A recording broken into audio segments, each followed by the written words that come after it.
All right, shalom everybody, and peace of the Lord to all of you. I hope my voice coming good from your side. We are going live right now in Rumble, Discord, and YouTube. However, if you'd like to join us, today is the day where we welcome Christians from around the world to call us. And we don't want to talk about the garbage of Muhammad. Today is garbage free, like there's no garbage. So anyone would like to join us, feel free. If you have something to share, something to say, something to ask, but not about Islam. All right.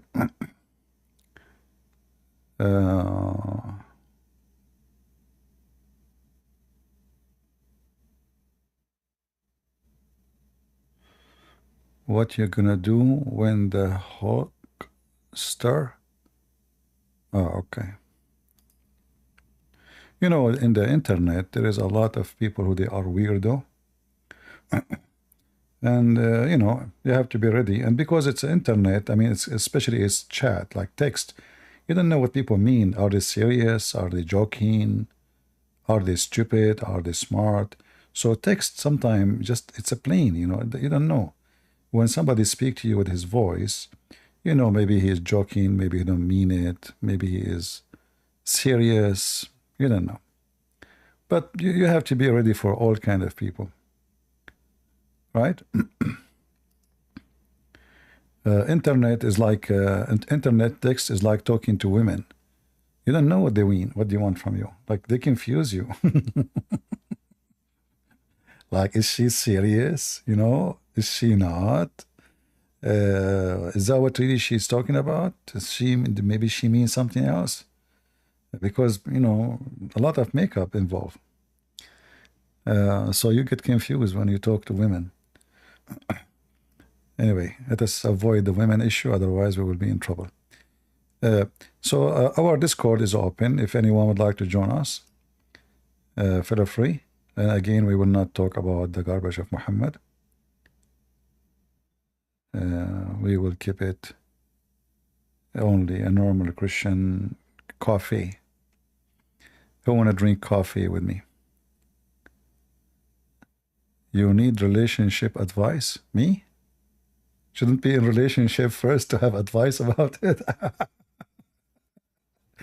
I'm like Joe Biden. They said that Joe Biden, he dropped running the race. What race? The guy cannot even walk. He dropped the race. People are crazy. This guy, he dropped the race. He wasn't a race before. When? But anyway.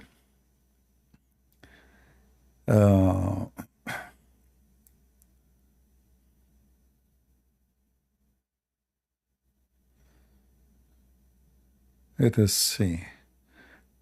Until now, I see. And the funny is, you say to them, they keep asking you, when do you want to go like a Christian cafe, I say, okay, Sunday, and then when you go live, nobody want to join.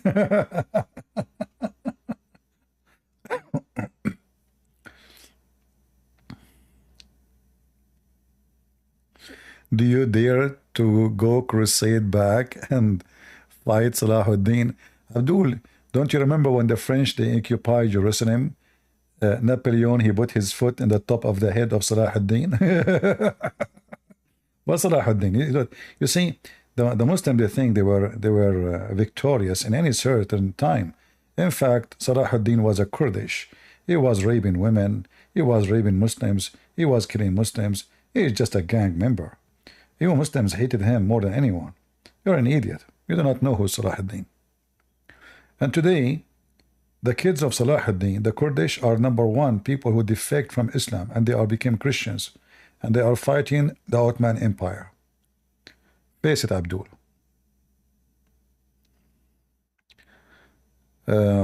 Anyway.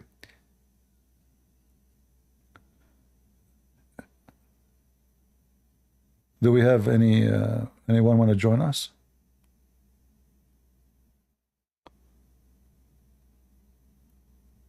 Anyone? Looks like nobody. Okay, going home. Let me call Camilla Harris then.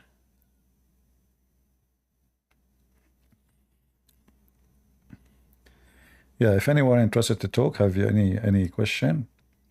And we don't want to talk about Muhammad and the garbage of Muhammad. I mean, we give him a break. We beat the guy 24 hours, 7 days a week, right? So give him a break.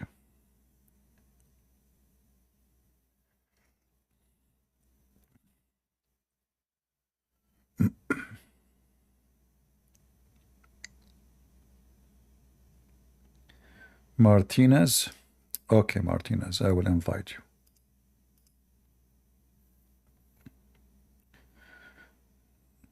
Go ahead, Martinez.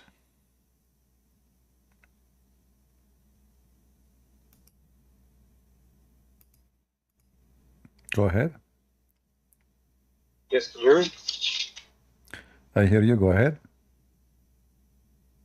Yeah, how you doing? I'm fine. Your voice is cutting for some reason. Can you hear me now?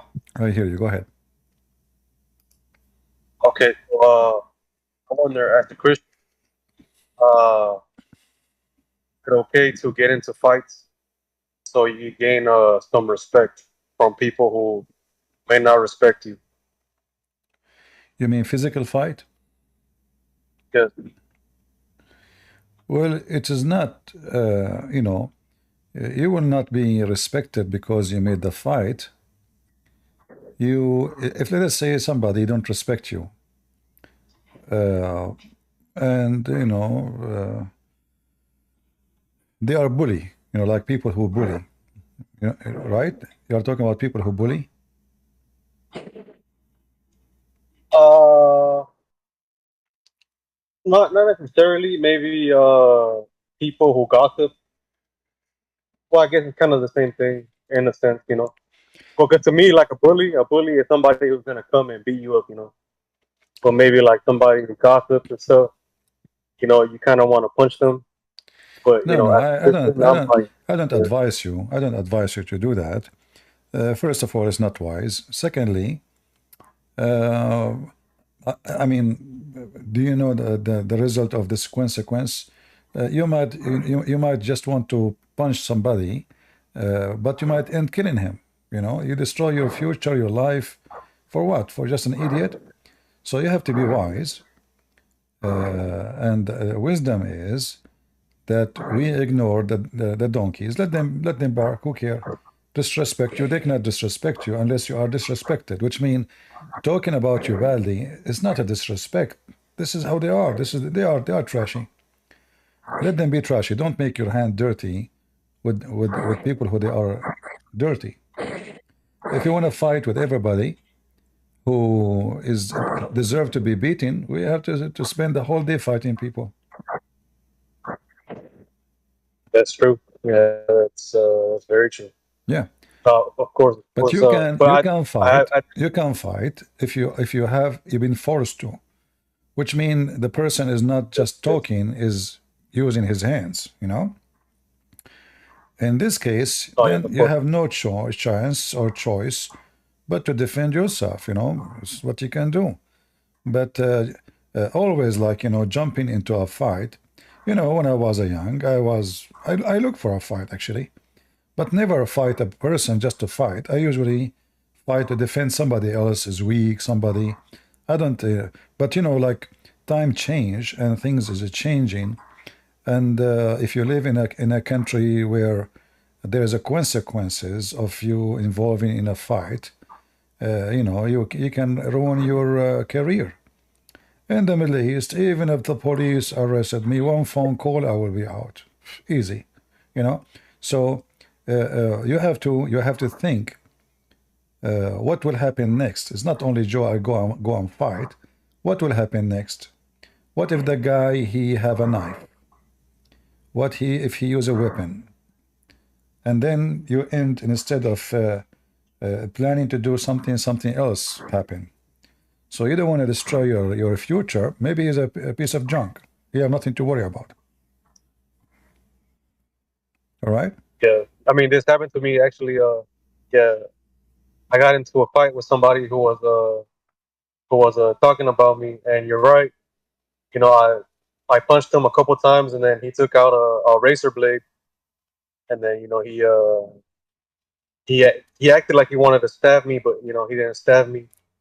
And I've just been feeling kind of weird about it. Like, man, like, I'm a Christian. I shouldn't get into fights. But yeah, it's true, It's not. definitely, man. It's about I'm being very lucky wise. that he didn't call the police on me. It's about being wise. You might even he make you angry, you punch him, you go Yeah. to jail, and he is out. Because you are the one who attacked him. So you have to be wise. Yes. Otherwise, Yes. otherwise Yeah. you can get the opposite result. All right. That's true. All right. Okay. Yeah. So Thank you very much. you're Appreciate it. welcome. All right. Thank you. Somebody asking question. Find hard to find a Christian community due to constant nitpicking among the kind. All right.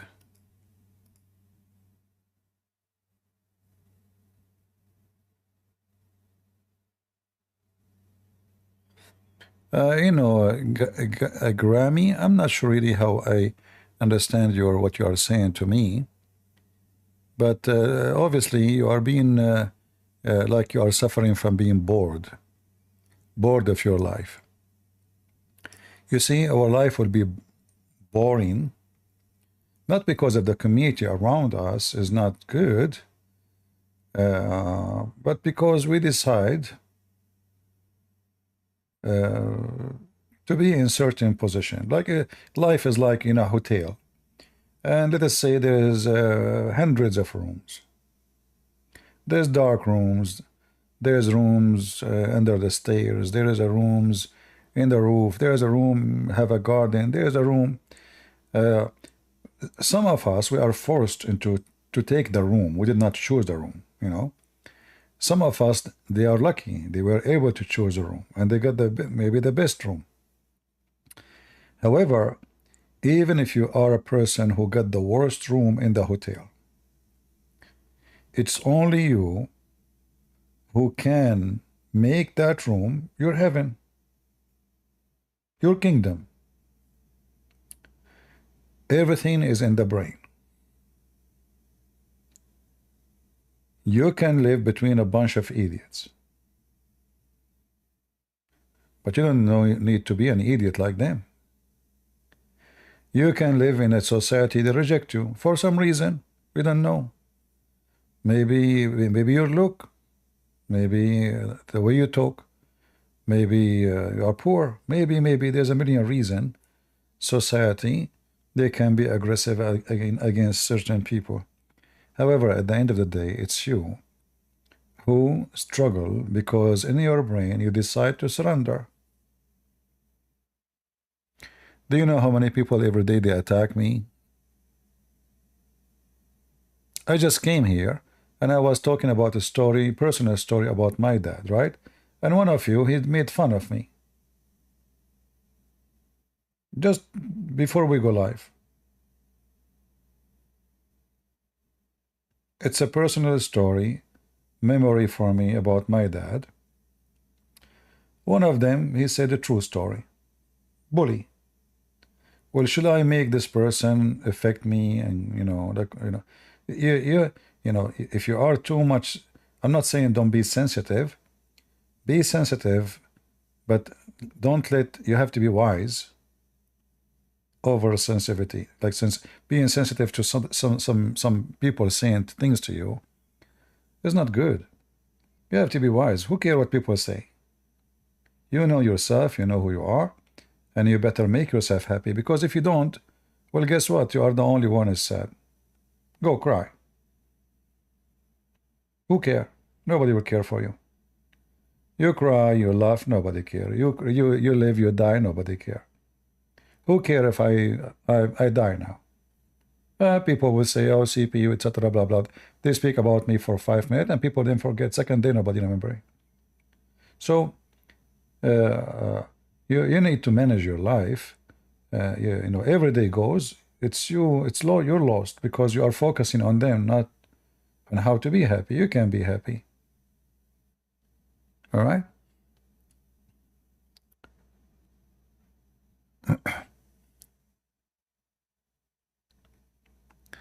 All right. I am a recent convert to Christianity. Just had a quick question. All right, no problem. Let me invite you. You guys can put your hand up and I will invite you. Go ahead. What's up, Christian Prince? How you doing? I'm fine. So I'm a recent convert, as I said, from Islam. Okay. And my father is Muslim. Okay. My mother isn't. I haven't told anyone in my family yet, though. I'm not sure how my father is going to react to it. I just wanted to ask, how do you think I should take this with my family? As you know, this can be a really sensitive, as it comes to... Are you an independent person or you are dependent on them? No, dependent. Oh. Well, I was 18 years old, maybe less. My dad, he wanted me to be a doctor. Yeah. He said he will support me only if I go to Europe and study as a doctor. I refused. I said I want to study law. Actually, I have, at that time, I wasn't deciding what to study exactly, but I don't want to be a doctor. So he said, okay, you are on your own. So I was 18 years old, or maybe 17, going on my 18. I am in my own. Are you 17? No, I'm 21. Okay, you are a man. Why I want to be worried about what my dad and what my mom think? Do what is right I for understand. you. Yeah, do what is right for you. You are the man. If they love you, they will love you. They will love you all the time. If they don't, then they have conditions for love. You don't want that love. Of course, yeah. Of course. I know that, as it comes to my father, he's not, he'll 100% get over it. It's just I'm uncertain about what his initial reaction. What do you mean? What he will do? What do you mean? I don't think he would get violent. I don't think so. But I don't know how he would feel. What I'm concerned about mostly is I don't know how he's going to feel. And if, now is the time, how it's going to affect him on the inside more than anything else is what I'm concerned about. Well, I mean, I cannot tell you what to do, but life is not about what my dad think and what my mom think. It's about you're right. Yeah. What I think, He can think and decide for his life, but he should not be thinking and deciding for your life. Same your son, you should not decide for your son in the future. So it's your life. You should take over it, and you are the only one who take over the steering. If everybody steer, your life direction, you will never have direction. And your dad is no different than other person. We respect our parents, we love them, but doesn't mean they can enslave us and decide for us what to do, what not to do. So I will you're right. I totally understand. I will not worry really what he will do. You need to do what you need to do. I mean, what you can do, like what you will hide for the coming 40 years until your dad he pass away. I mean, there is no end of this. You have to finish. No, yeah, of course, no, yeah. Yeah. So sooner or later he will find out. Let him find out. All right. Yeah, well, I appreciate it. Thanks, man, for the answer. You're welcome. It helped a lot. All right. Take care. Bye-bye. And we are happy for you that you left Islam. But now you will never have any versions. I feel sorry for you. I don't know why anyone even will leave Islam. All those women waiting for me. Man. All the food I'm eating now finally is useful. Hey, women, wait, I'm coming. All right.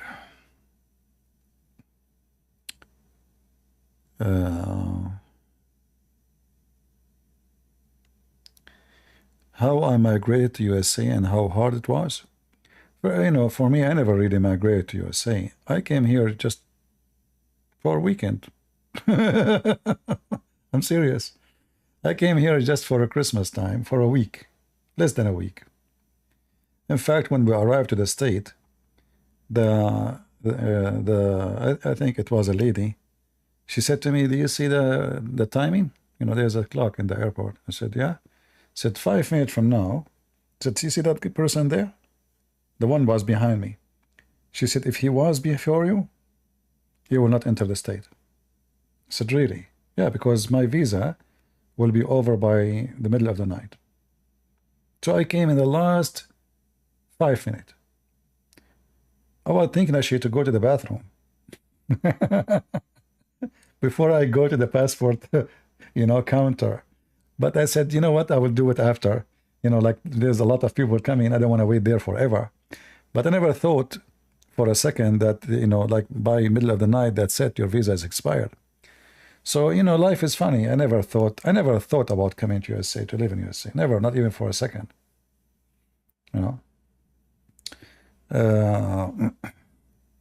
And this is one of, like maybe crazy things about life. People, they might plan for years and years to go and migrate somewhere. And the one who don't want to get visa, I got the visa, I don't want it. My mom, she keep begging me to apply, to go and see, spend the Christmas with my uncle, blah, blah, blah. So I just did it just to let me go. And I was hoping they will refuse me as usual, because they refuse all Middle Eastern, especially when, you are very young. They will refuse you right away. A single person, young man, going and he is from the Middle East. Usually, boom, rejected. They rejected like 100 people before me in the embassy. I went there, I'm not even dressed. I remember in the last moment that I have an interview. I was dressing my hunting clothing. I will have a vest, my jeans is dirty. So anyway, I have no time to change. So I took the passport, I get inside the embassy. She asked me, I have no papers, I have nothing with me. She asked me, how much money you have? I said, why, you want to marry me? She died laughing. So why are you asking, you want to marry me?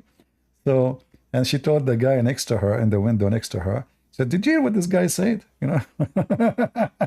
And I thought, thank God, she will reject me now. She told me, go sit there. I said, yeah, well, give me the passport. She said, you will take it later. Huh?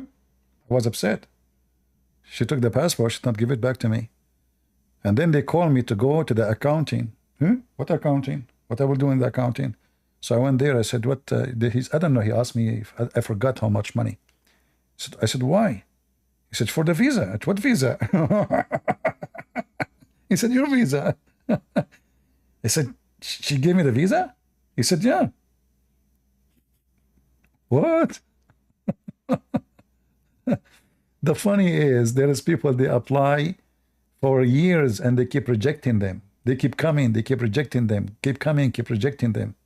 I don't want it. I don't want to go. I never asked for it. I have no papers from bank. I have nothing. I have nothing in my hand. I have only the passport. And she asked me, do you have money? I made fun of her. Like, you want to marry me? She gave me the visa. The ones who they are wearing a suit, they have Samsonite in their hand, like all those who come to apply for visa, they try to appear like they are professional, Yeah, and I'm the one who don't want it. I got it. Yeah. And this is like, like a lesson for you in your life. Sometimes you plan for something, it doesn't work. And sometimes what you never planned for is what's going to, to happen. Yeah.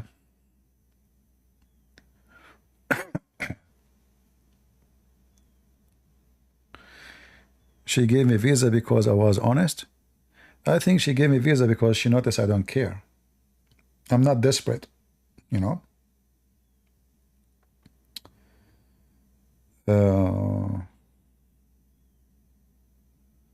Anyway.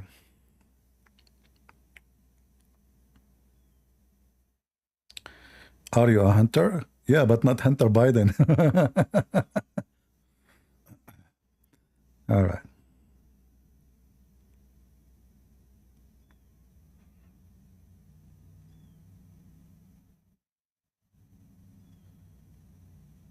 Actually, the funny is, when you are a Middle Eastern, everybody refused to give you a visa. Everybody. I got visas to France. I got visa to Germany. I got visa to USA. I never applied for any country in the world and they refused to give me visa. Why? I have no idea. No, I have no idea. I never took paper with me. I never. And the funny is when I did, I remember I applied for the French visa. You know, my English is not that good, and still the interview is in English. So I don't know what he said to me. You know, they have like a French accent. So I said to him, "Excuse my French," which means I don't understand you. You should see how he looked at me. Later I found out that this is an insult to the French people. You are saying to them, "I'm stupid French. I don't understand." But at that time, I did not know. I thought this is like a polite way to say, "I don't understand you." You don't say to the French embassy, "Excuse my French." You are literally saying to them, "Excuse me, I'm a stupid French." This is an insult made by the British people to the French people. Still, he gave me a visa.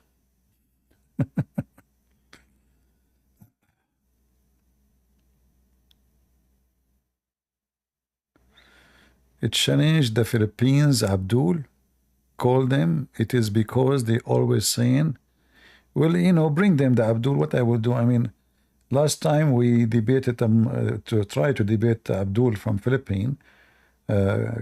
Christian Filipinos asked me to speak to Muslims, and we told them not to tell them Christian Prince will be debating them many times. And then they put the title in the top of the video, Christian Prince. Yeah. How you joined the army. Guys, are you going to make interview about me now? I thought this is a Christian chat, so you guys, you share what you want. Those people asking me questions. How I joined the army? You joined the army. It's easy. You go, you do. First of all, there is a like a test for your IQ, and then there is a test, physical test. You pass, you pass both. You you join.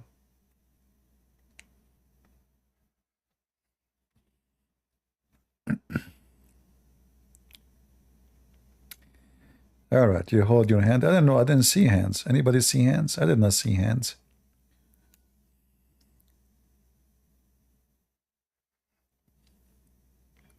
Okay, my friend, go ahead.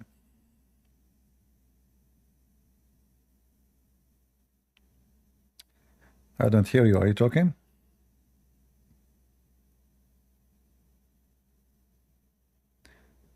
Guys, do you hear him? We hear nothing. Maybe you can go and fix your microphone and you come back.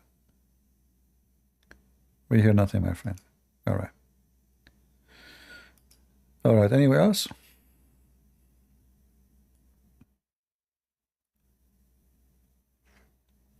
All right, let's go. Howdy, everyone. That's okay. What is that? Okay, Eric, what is that? That's excitement, you know. Like last time I came on here, everybody was like, I went back and I read the comments and like the YouTube video, and they're like, "This guy's stoned. He's high. There's something wrong with him. He should start a Christian podcast." That was one of them. And?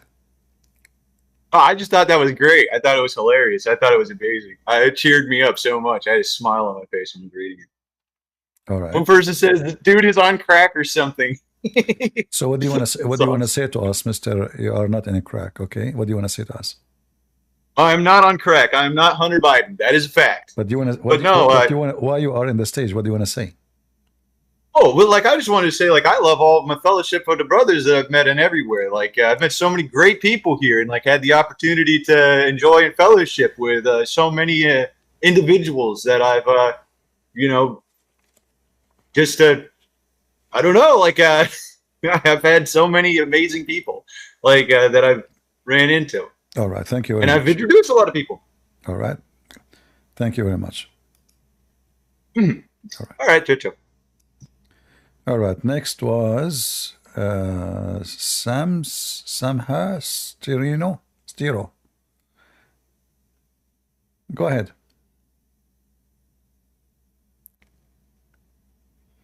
Okay. UG, go ahead if you're ready. Hello, brother. How are you? I'm good. How are you doing, Mr. Prince? I'm doing fine. Yeah, it's always nice talking to you. I watch you a lot, so you know, I watch you. Been watching you since I was a 19-year-old boy. How old are you now? Long time. I'm 24 now. All right. Well, Yeah. Sorry? what do you want to share with us? Go ahead. Oh, yeah. Oh, first and foremost, I want to say I thank you a lot because of this. I've grown a lot. I've called you before. I don't know if you remember me, but I've called you a lot of times before. All right. But yeah, just to say, one of a few things. First of all, is just to say thank you for being a good impact. Yeah, and being a good teacher. You try your best to teach us, and yeah, I hope the Lord blesses you with a lot more.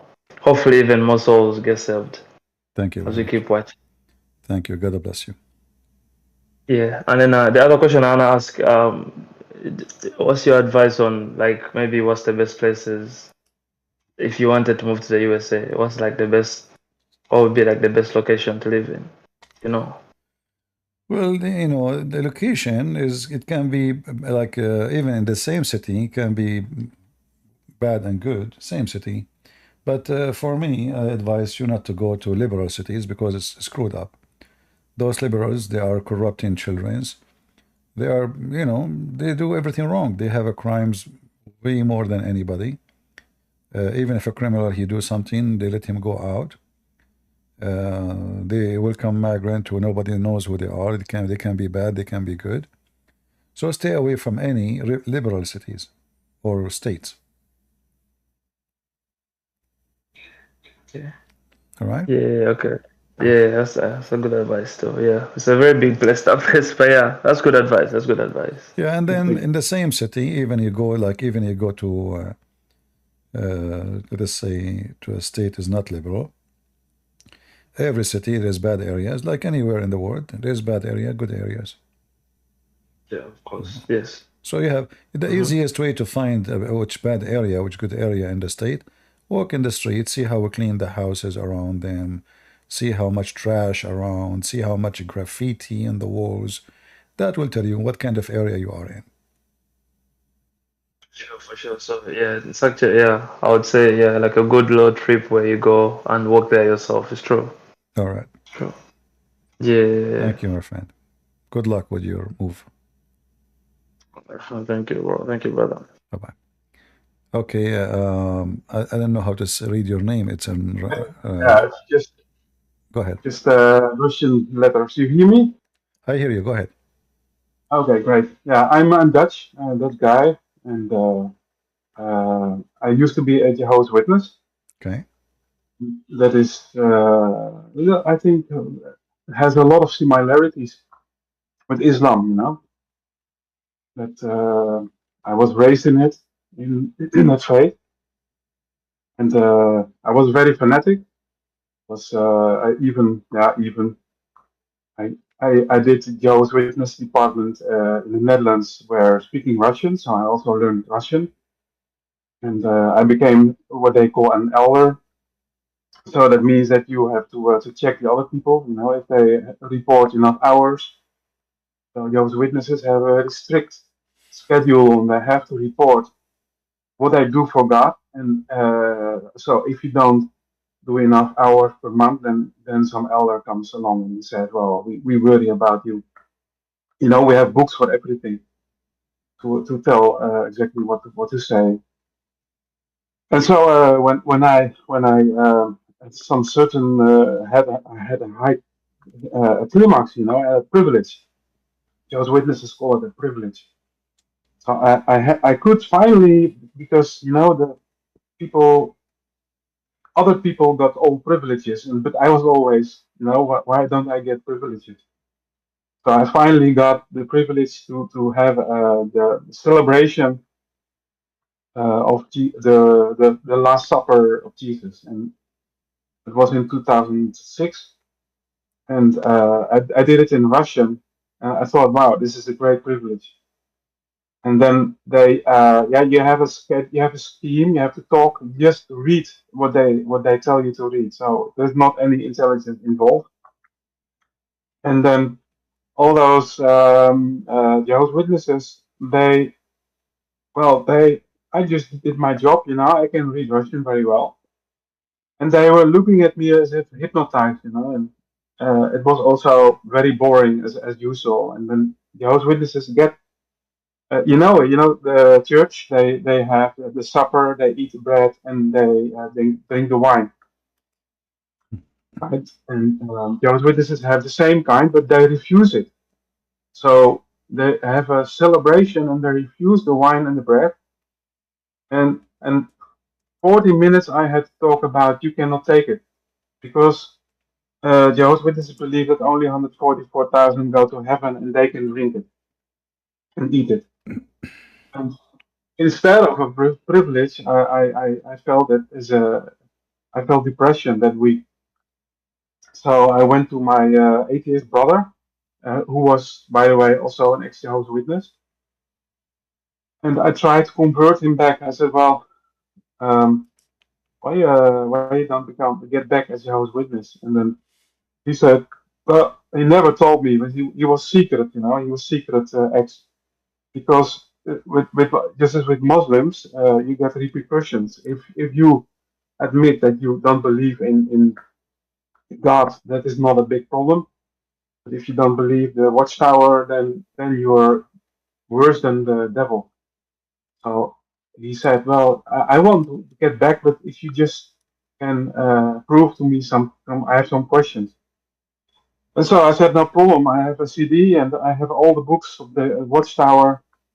I can answer your questions. And then he asked that, and I couldn't answer. That the same moment, you know, it was while he didn't believe in God anymore. I think he still secretly does, but then I felt like betrayed. You know, like, well, I believed this all my years and like intelligent. I considered myself very intelligent, but at that moment I felt like betrayed and literally got sick.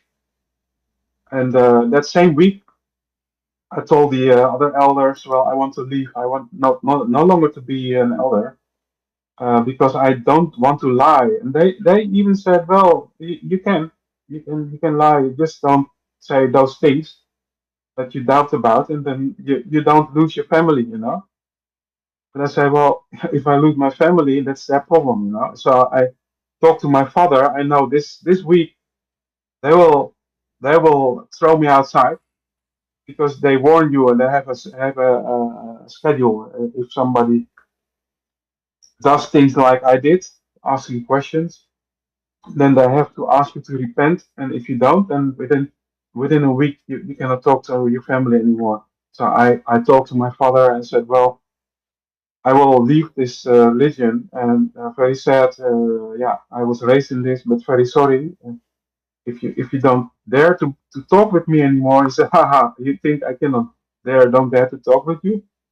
I said, well, we'll see. So they talk and they tell you publicly like he's no longer a Jehovah's Witness, but they don't tell why, you know. And then they make something like he committed fornication or he starts smoking or whatever, but they don't tell the truth. But they never will tell you what to the other Jehovah's Witnesses. Well, he doubts about the watchtower, no. So yeah, I got out, and then it took me half a year to get de-brainwashed. For me, that's very quick. But I know many other Jehovah's Witnesses. It takes many, many, many years to get free. All those voices that the watchtower implants in the head. I will give you an example. What Christian Prince you think is the biggest problem for Jehovah's Witnesses if they leave and still believe in God? What's the biggest problem for them? What do you think? So you are now out of Jehovah's Witnesses, but you don't. What? I'm a Christian, you know. I didn't tell you I'm. Oh, okay, okay. Yeah. Yeah, well, I left. Jehovah's Witnesses is very easy to know that they are cult. First they change the translation of the Bible. You do not need to study Jehovah's Witnesses deep to know that it's a corruption, because we have the original manuscript. We can go and see, as an example, what the book of John said. And when they say it was God, they add a God. That means Jehovah's Witnesses believe in many gods, and we know that this is not true. Christianity is not based in believing in many gods, and Jesus is not a god.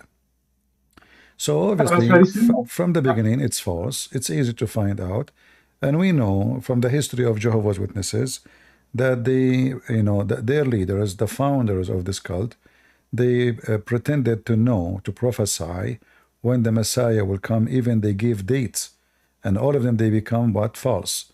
So obviously, this is the sign of all cult leaders. What the Bible says. Who is the false prophet? The one who prophesy in the name of other God than the God of the Bible, or the one who prophesy prophecy and his prophecy did not come true.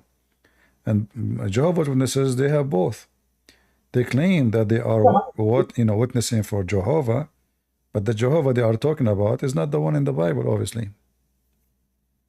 Yeah, it's true. Yeah, yeah, and that what you mentioned indeed, the Trinity was for me the biggest problem. So even when I exited them, so I'm not telling you, Christian Prince, I'm doubting, help me. I'm just telling my story, okay?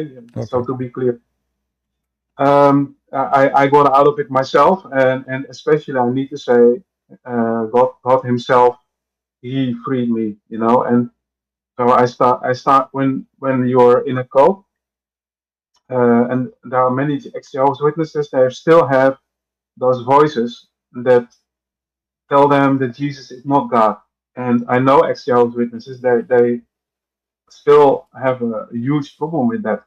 So if you quote John chapter 1 verse 1, He is a God. That means there are indeed. That means there are more gods. So Jehovah is the biggest God, and they have smaller gods.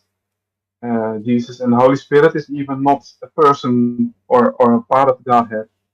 But they have all the arguments from the Watchtower, and since I was in it, you can talk like, well, it's so easy, it's so easy to see it's false. But if you're in a cult, it's what like the devil puts you in some dark room, and even if you have the books that say the truth, you cannot read it.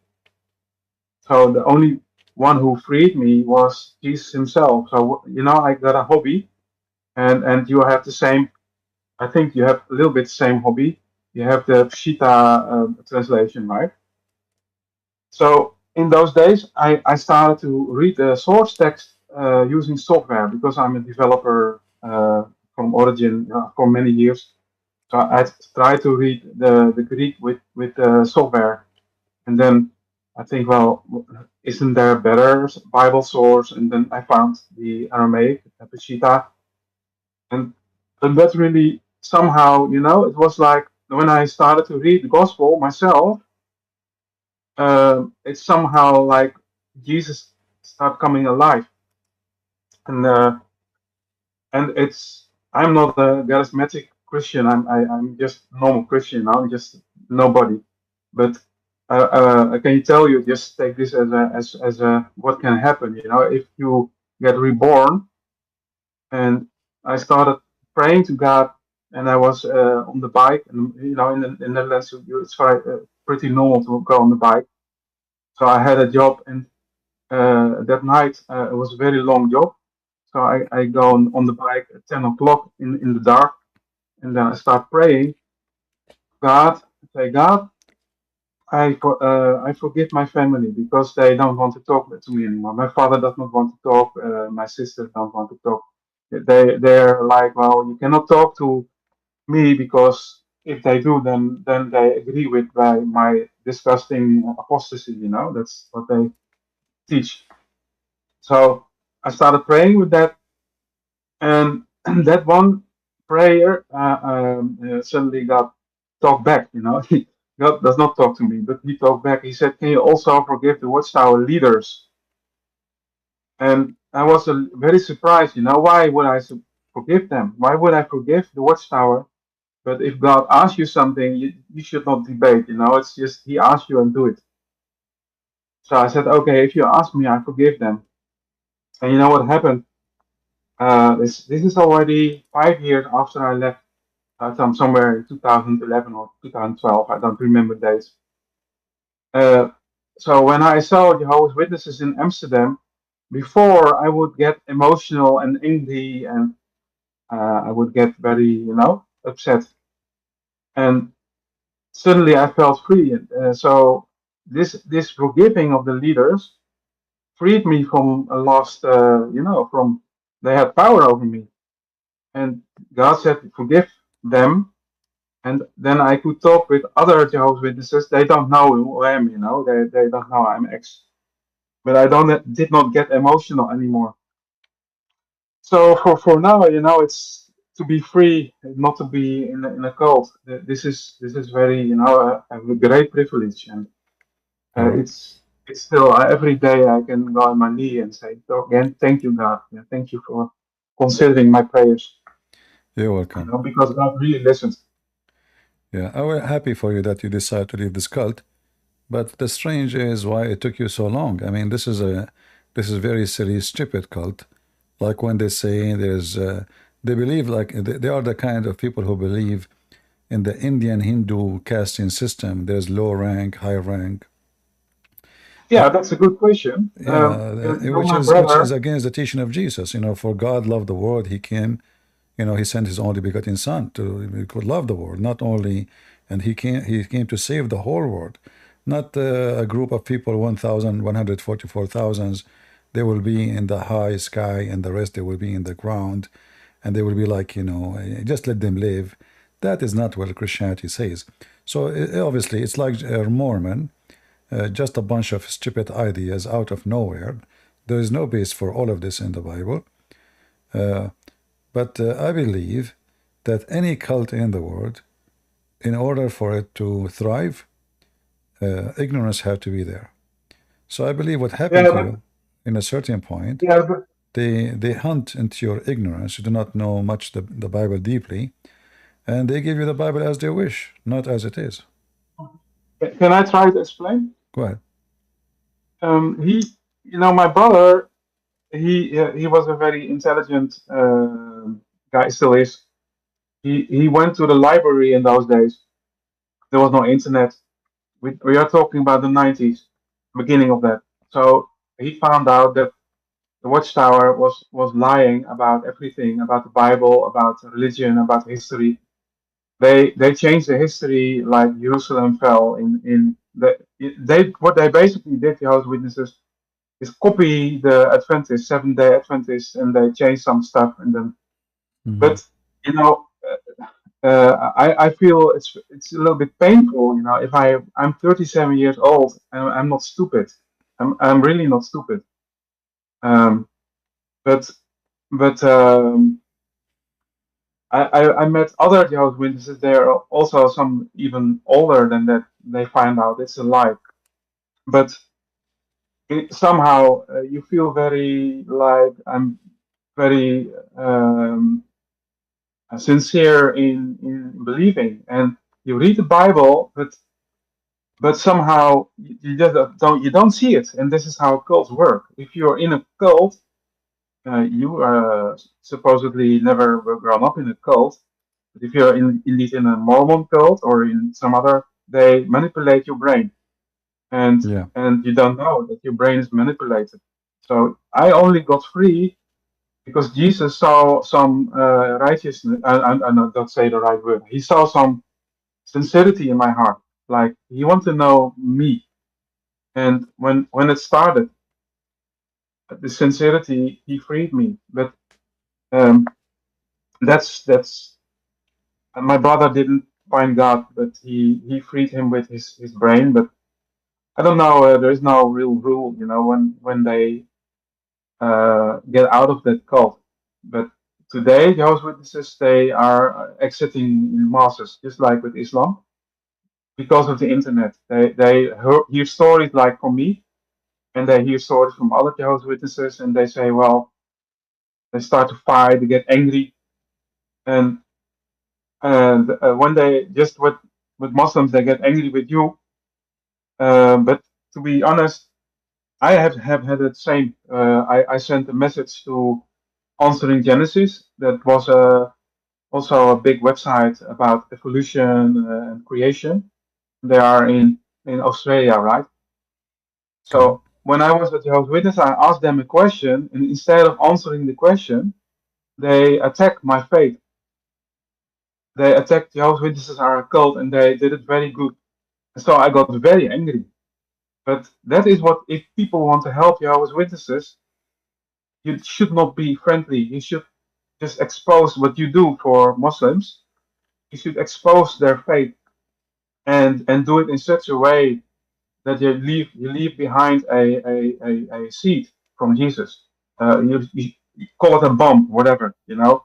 You leave some doubts about their faith, about the cult, and then they need Jesus because they discover they cannot debunk stuff. And that is what happened with me too. You know, there were some people, they were honest to me, but many people were friendly to me, like, you're Jehovah's Witness, and we respect them, they are friendly people. That did not help me at all. I should have had more people like that before, you know, that if they would tell me that I'm in a cult, instead of being nice to me, that would have, you know, maybe I would have get out there much earlier. But I don't want to blame anybody, but All that's right. what just the story. Well, we are happy for you, brother, for your experience, and maybe you should make a channel with videos, explain to people why you left Jehovah's Witnesses and make videos about it. So people, they Yeah, can learn. I have a channel, They to be can honest. learn. But Okay. yeah, I have a channel, but it's very hard to get audience. That's Here yeah, we I go. have. Post your channel. I will let people go to you. Go ahead. Okay, All okay, right. thank you. Okay, thank I you will very much. post it. All right. Bye-bye. Take care. All right. You know, I believe all those cults, they can flourish in a society where, you know, people, they might feel lonely, a person who feel neglected, a person, like Muslims, that's what they do in the West. The West, there's a lot of people live in lonely life, and they don't have a family life. Like, they don't feel warm, they feel cold. That's why many, they have dogs and cats. So those cults, they find those people are an easy hunt. Because you need a family. You need to feel like you belong to somebody. Somebody care for you. In other way, you are looking for brotherhood. It's not about religion. You are looking for a brotherhood where, oh, hey, how you doing? Are you okay? We are coming to check on you. So you feel like suddenly you become important. And there's many people in the West, and even out of the West, they find those cults very interesting because they take them out of their routine, which is a cat, a dog in their life. There's nothing much. And then those people, they make them feel like you are really an important person. Look, they are coming to talk to me. Suddenly I become a star. They are coming, they invite me, they take me. That's interesting, you know. Suddenly I became somebody. I was nobody yesterday. So many people, they join into those cults just for the change, not for the sake of faith and belief, you know.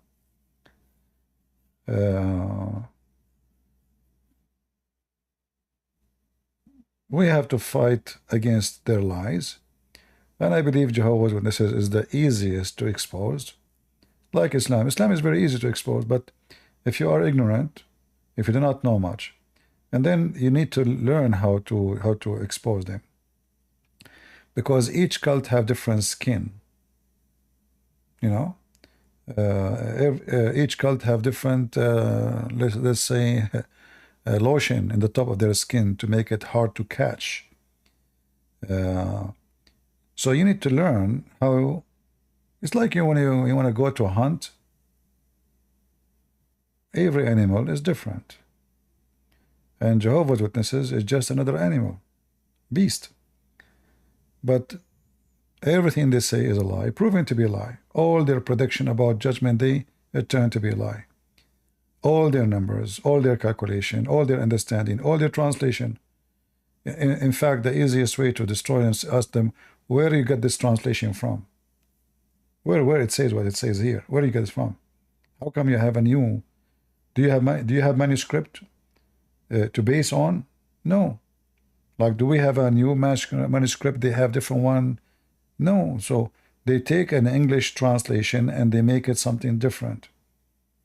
They add as they wish, they take as they wish, and they use, you know, the frustration of a human being as a way to hunt. You will see a Western woman, she is, you know, she need a change. Or like, you know, internet, there's a trend, free Palestine. One woman, she said, I am going to convert to Islam to support Palestine. Others, they saw that she got a lot of viewers in TikTok.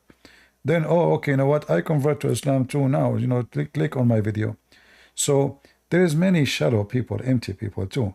So they hunt either in your emptiness, needs of, you know, brotherhood, spotlight on you. You want to be a star. I remember when I used to do my teaching in Paltalk. There's two women. They come to my chat room. They leave Islam. The Christians, welcome sister, God bless you, we pray for you, blah blah blah, you know, come to the mic, tell us what happened. Okay, 2 weeks after, well, nobody is cared, like she is now Christian, she is not the star no more.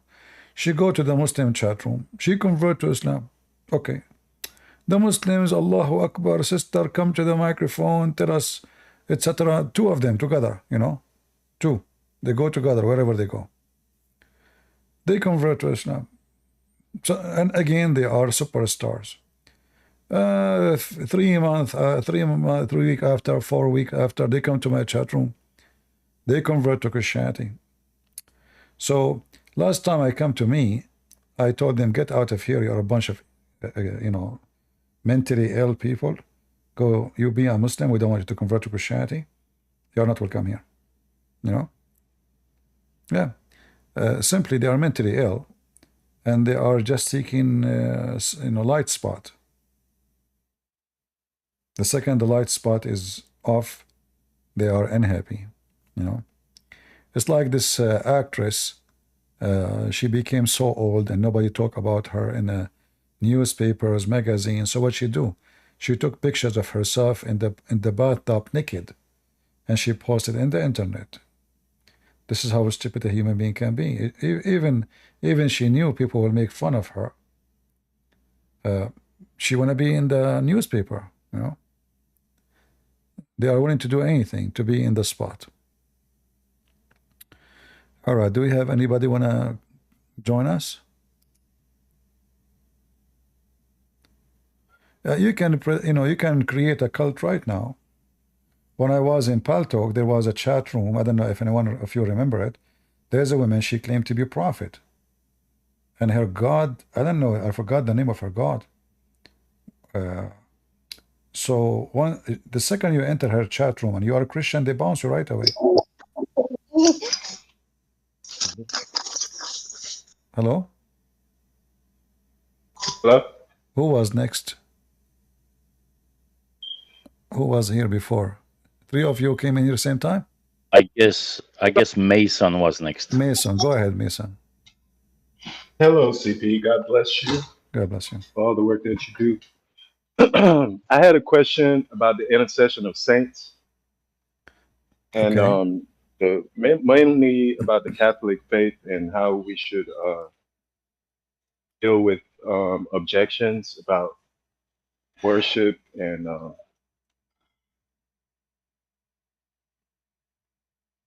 You're done the question or we lost you?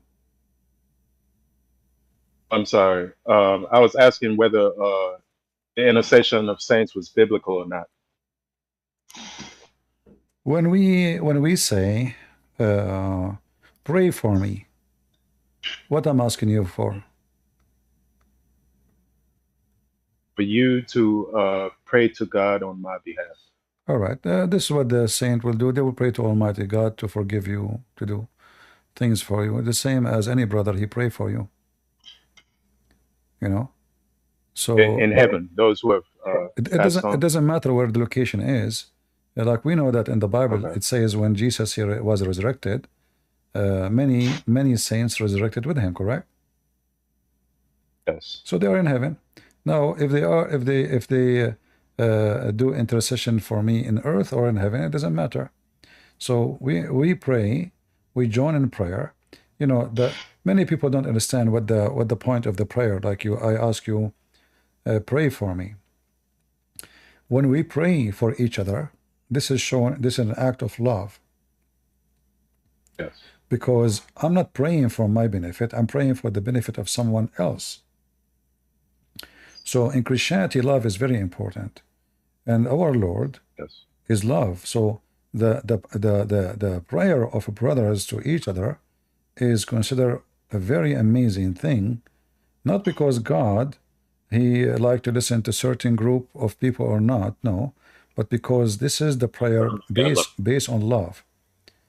You are not praying for yourself. Finally, you are not being selfish, because I pray for myself, asking God, do this to me, do that to me, or God, oh, I have, please let me pass this thing, or I'm sick, or etc.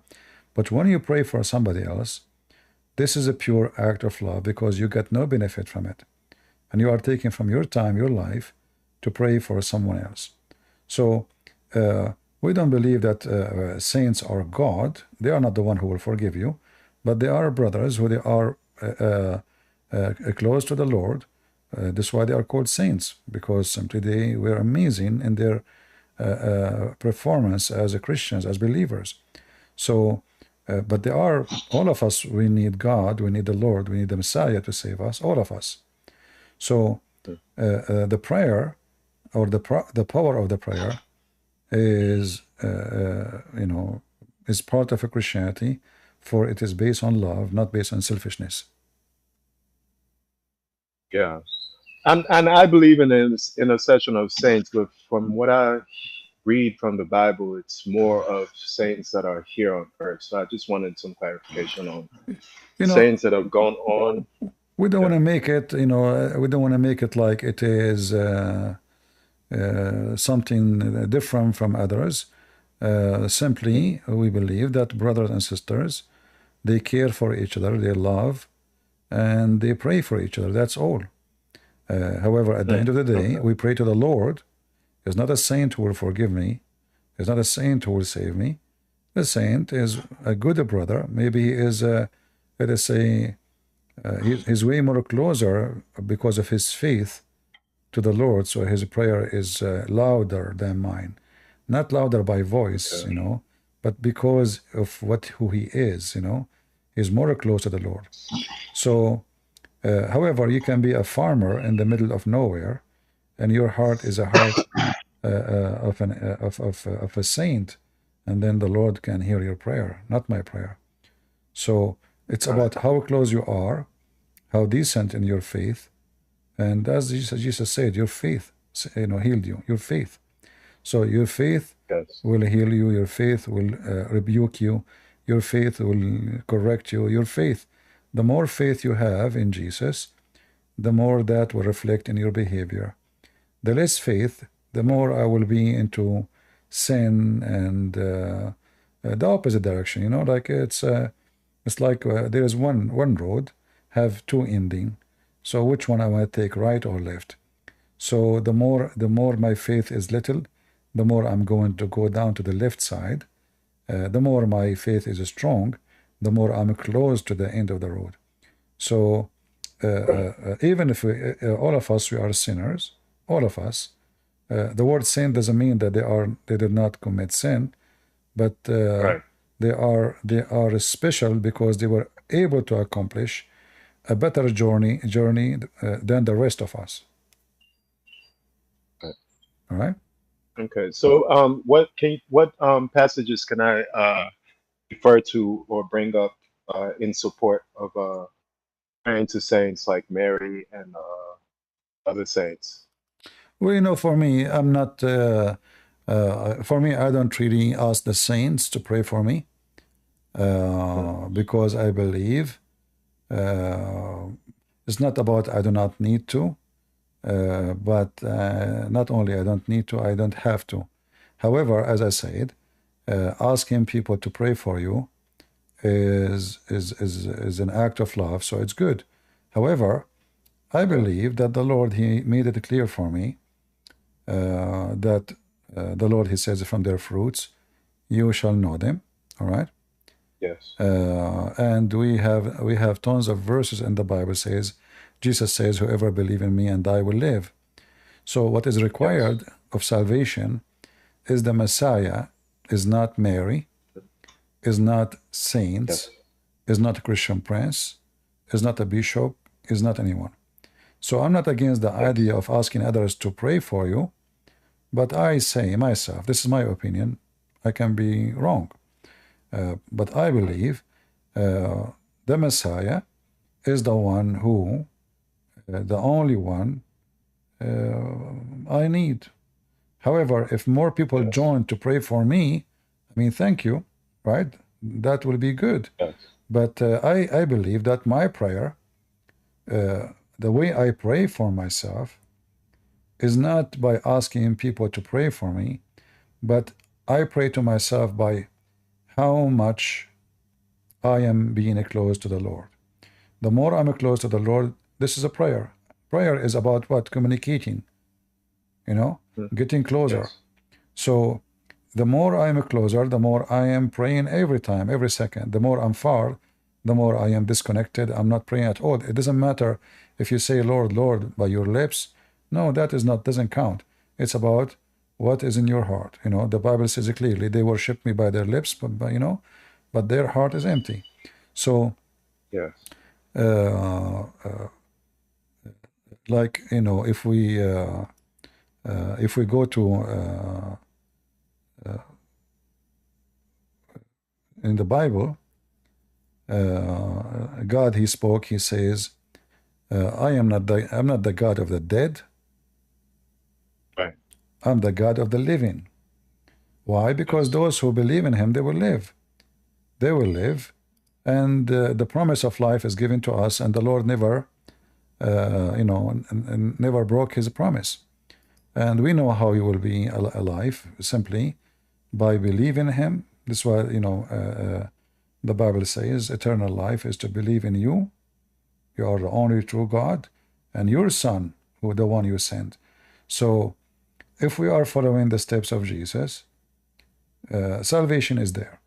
Saints is, let's say, a support for me. So I feel like, you know what, I'm not alone in my, I have a great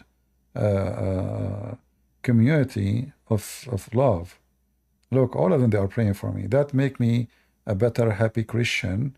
It support me, let's say, spiritually, make me feel like this is what Christ, he can do. Look, we are praying for each other. The human being, the selfish human being is dead. The children of God are alive. So, and this is the difference between us and other belief. The Messiah himself on the cross, he says, forgive them, Father. They don't know what they are doing, right? That is as an act of, is not a voice of pain only. It's a voice of love and mercy. And this is what we, you know, in Christianity, what make us special, that we all go over our jealousy, our greed, and we pray for each other. But I say, again, you can do that. You can ask people to pray for you as much as you want. However, the best prayer to the Lord, check in your life how much time you give from your time to serve the Lord. 1 hour a week?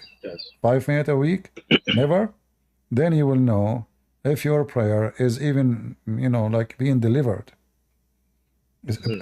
Prayer is like somebody, let's say you have a child, and this child, he call you once every 2 years, 3 years, just because one day he need money, or he's in trouble, you know? And then there's a child who call you every day. He asks you, how are you doing that? How is everything is okay? Do you need anything? Love you. And then, okay. So a person who called the Father every day, and a person who called the Father only when he wants, which one is of them is the Son? The one who calls every day.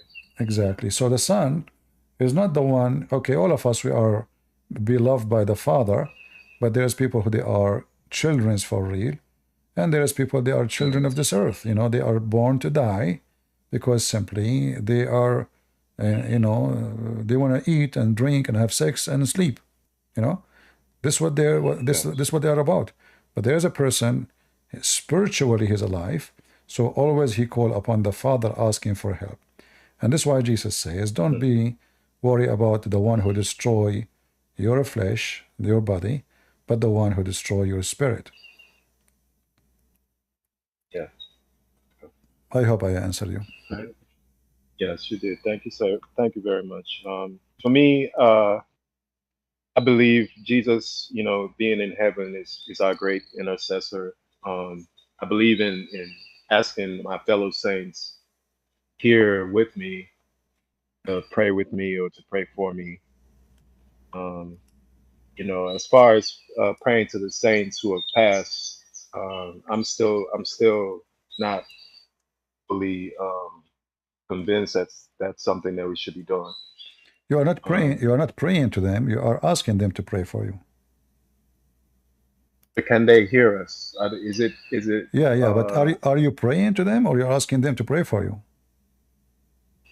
But how do you ask somebody who's passed to pray for you? No. I ask you. I'm not praying to him. No, it's not God. I'm asking. Let us say Saint John is alive. So I say, Brother John, pray for me. Let us say Mary is alive. I say, Mary, the mother of Jesus, pray for me. I'm not praying to Mary.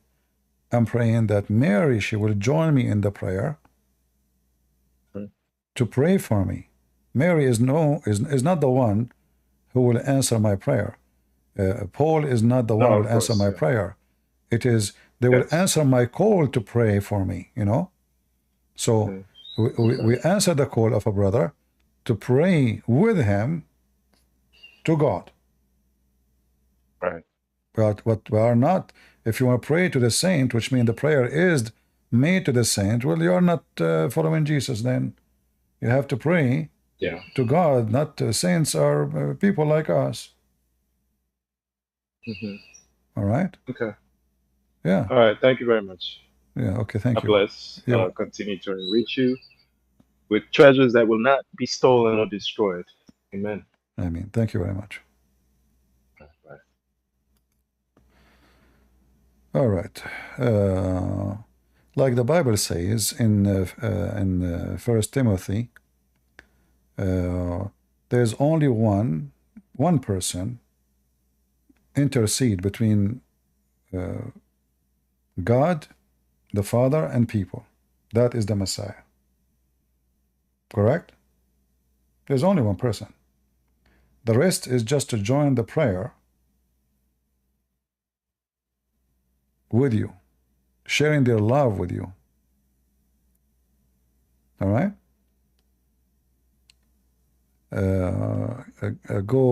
Who is next? It's me. Okay, Free, go ahead. Hello, CP. Long-time listener, first-time caller. You're welcome. Well, I'm coming from Europe, from an Orthodox Christian country, from Romania. And as you probably know, we endured the Turks for hundreds of years. We beat them down, they attack us again. We beat them down, they attack us again. I was asking earlier in the chat, how do you make a Turk go away really fast? You just have to tell him with the name of one of our kings, which beat them basically 37 out of 38 battles, just mess with them really badly. They're pretty much, they still have nightmares from that time. A discussion about, the former Ottoman Empire countries would be like really interesting. What do you think about that? Well, if you beat them many times does not mean that the story is over. They are your neighbors. They are very close to you, and they can cross your borders in 5 minutes. So it's good to talk about history and what our ancestors, they accomplish. But the question is our people today are ready for what's coming? Europe today is very going backward, like, they opened their borders. Muslims population is increasing because of migration. So they could not occupy you by sword, but they can occupy you by population. So Europe now is in a verge of being occupied by population, not by the sword. They could not do it by the sword. but they can do it by a different way. They have a higher birth average from normal European people, and their plan is just maybe 50, 100 years from now, they will take over, you know. And Erdogan, he made it clear, if every Muslim in Europe now have 5, 6 children, 7 children, we will take over Europe in a very short time. So we better not to be dreamers. We better fix the problems, because the problem is bigger now than what it used to be before. Right now, they have a different way. And because now European Union is run by liberals who they are very awkward and stupid, Romania is not a secure country. It's not. It's more in danger right now than before, because now those European, and you know, the European Union, they claim that this is like a union for all of Europe and they are equal, but we know that France and Germany, they don't consider themselves equal to any of the European countries. So they force themselves and they force their rules on everybody. So they force homosexuality on you. They force everything they are forcing it on you. They put it in your throat. And not only that, because Romania, Bulgaria, those countries, they consider them like, let us say, you know, like not the villagers, you know, those are not really European. So they look down at them and they tell them what to do. Otherwise, we will not give you money. We will not. Correct. We will not give you budget.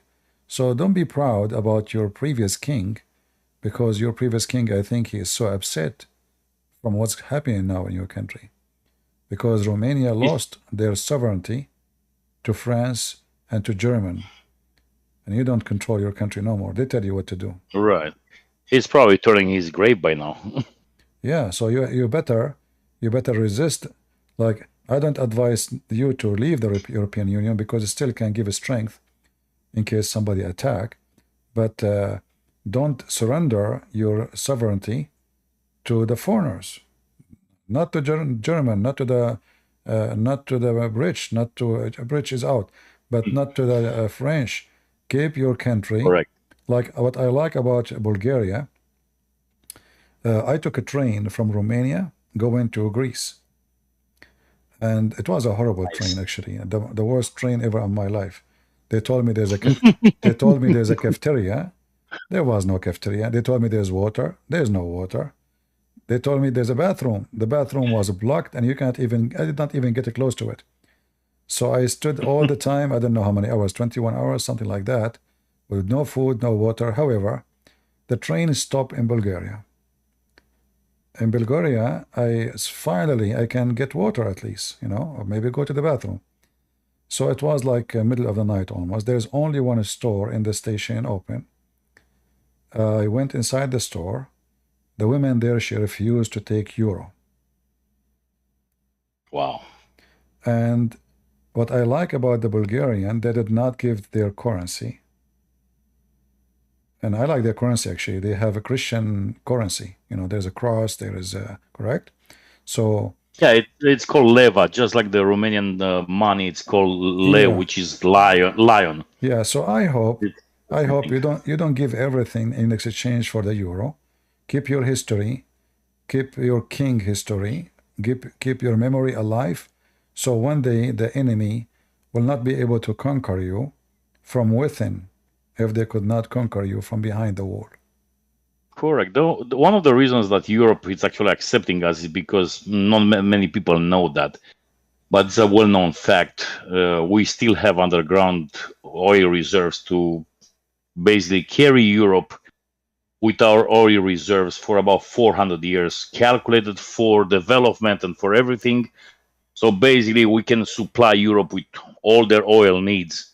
And of course, it's going to be more expensive than the Russian oil or than the Saudi Arabia oil, but, you know, we still have very good quality oil underground to last a very, very long time, you know, and that's one of the reasons they are actually accepting us. They're okay, you know what, you guys are okay, you know. But, you know, a few years ago, about 10 years ago, you know, when Romania started going into Europe, they actually tried to impose the Romanian people not to cut a pig for the Christmas, and it's a huge tradition in Romania. If you go outside the cities, you know, in the countryside, every single family is raising one pig for the Christmas, We're Christian Orthodox, we eat bacon, we eat very good cold cuts, we eat good, And they almost had a revolution on their hands trying to impose European demands. They said, no, if it is for our pigs, we're going to go out of Europe. Thank you very much. You keep your Europe, we keep our traditions. Yeah, And they cooled down. yeah. You see, this is how they sneak into your skin slowly, and they start changing your tradition, your culture, your history, and tomorrow your music, and then they will make you put the flag of the homosexual on the top of the church. I believe European Union for now, until things change, is led by evil people, who they are trying to destroy more than to build. So you have to be careful, otherwise you will end like them. I mean, look at them, look at Germany, Exactly. look at France. So you don't want to end like them, otherwise it will. So you have to reject what happened that Romania, Bulgaria, or now Ukraine, like now Ukraine is desperate to join European Union. They think it's going to be heaven. They will be rich, they will be wealthy, the things will be good. In fact, what will happen, prices of food will be 100 times more expensive, prices of property. In fact, what they would do, Germany and France and those countries are taking the food of the Romania. They buy the land, they sell it back to Romania 5 times more price. The same food is made in Romania, Correct. So they have the money. Romania don't have the money. They come, they buy all the land as much as they want, and then they control those farmers and those farms. They take the crops. They put it just in a container, have the new brand, and now you are eating brand, brother, brand. It's German brand, but this is Romanian food. Yesterday, Romanian food, exactly. Yeah, but yesterday it was not even 10% of the price. Why I'm paying this for what? So you have to be careful. Otherwise, you will be doomed. Never give your sovereignty to someone he is a foreigner. They will not feel for you. Nobody will feel Romanian unless he is a Romanian. Exactly. You know what I found out about a month ago? About the Romanian immigration law, which actually I like a lot. I have a friend here where I live in Ohio. I have a friend that he's from Iran. So he was in Romania about 16 years of his life, to the university to become a doctor. And of course, he is completely out of Islam. He makes jokes and he swears against Muhammad. He goes like, man, those guys are crazy. Right.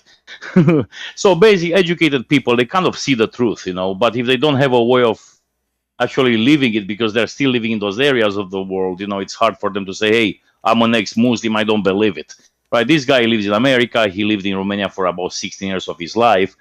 And 2 of his kids were born in Romania. And he was asking me, hey, how can I get them Romanian passports, because they still don't have the US residency here. They're still on some kind of refugee status or something. And he's here for like 20 years. I'm here for 27 years. He's here for 20 years. And I called the Romanian embassy and they tell me clearly, unless your mom and your dad are Romanian citizens, you as a child, you cannot become Romanian citizen because you're just born in Romania.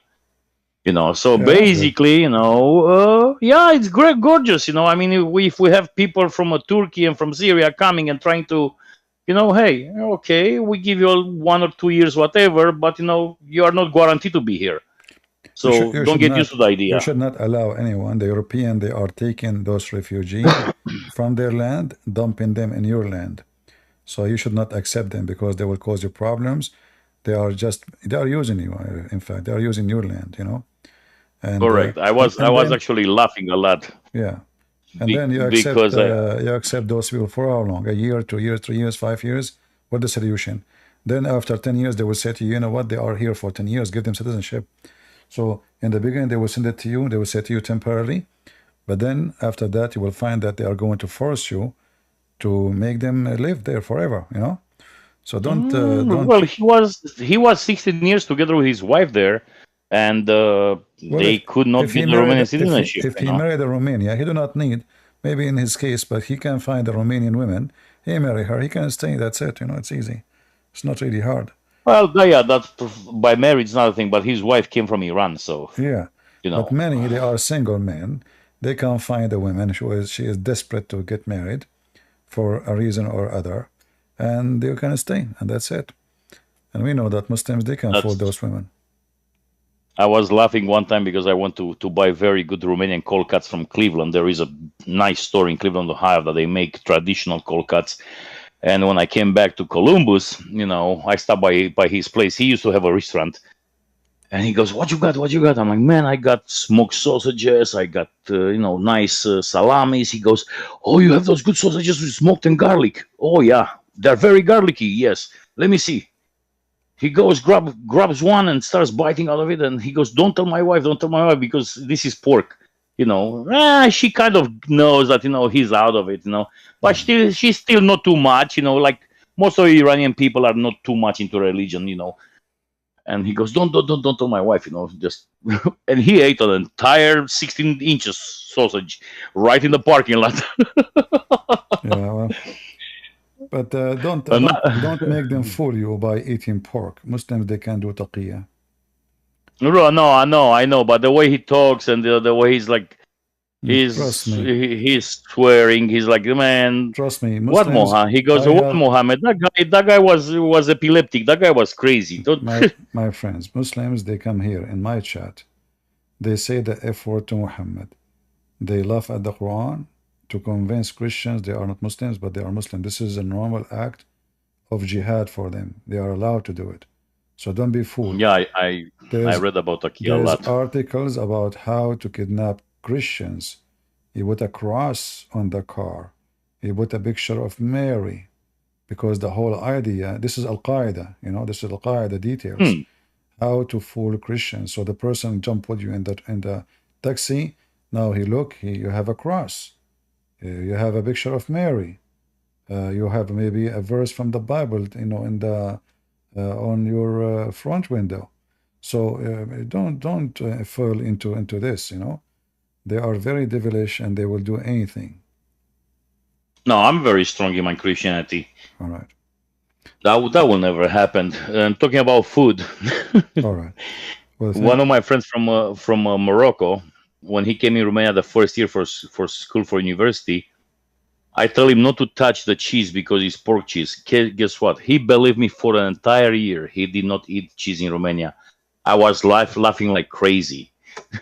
He was going in the Medina, in the open market in Romania, right?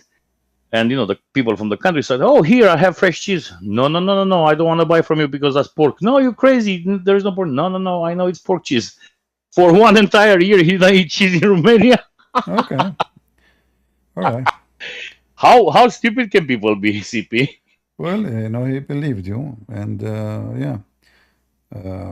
But anyway, food is, I wish Islam problem is just about food, but the problem is way bigger than food.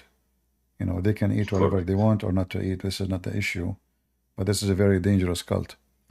All right, my friend. Thank you very much. Thank you so much. God bless you. Are you going to Romania soon? I've been in 2021 after 16 years not going there. I have a family here. My wife, she's from South America, from Central America. So it's, it's kind of like hard for me to go. I have a business here. If I go there for 2 months, the business stays, doesn't do nothing. So it's kind of like little hard. I wish I could go more, but it's not that easy. I have a neighbor, he's Romanian.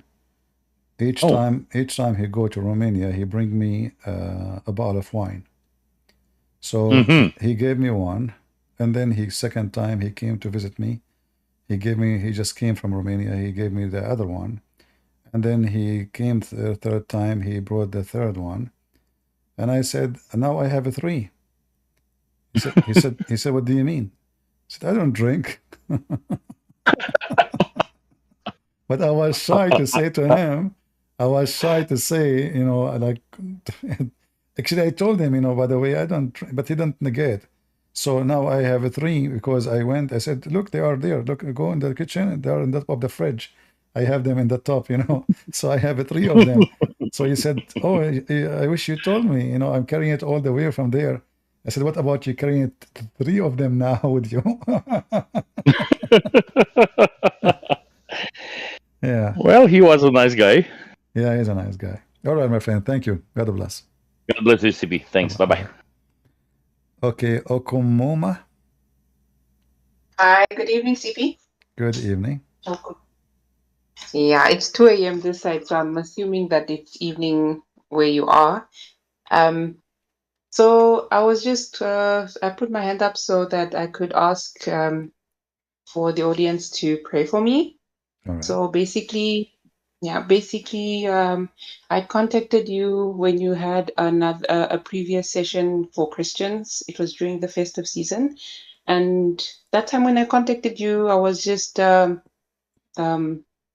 guess, explaining my situation with regards of like where I am, because I live alone and in a European country. I don't want to disclose where with my son.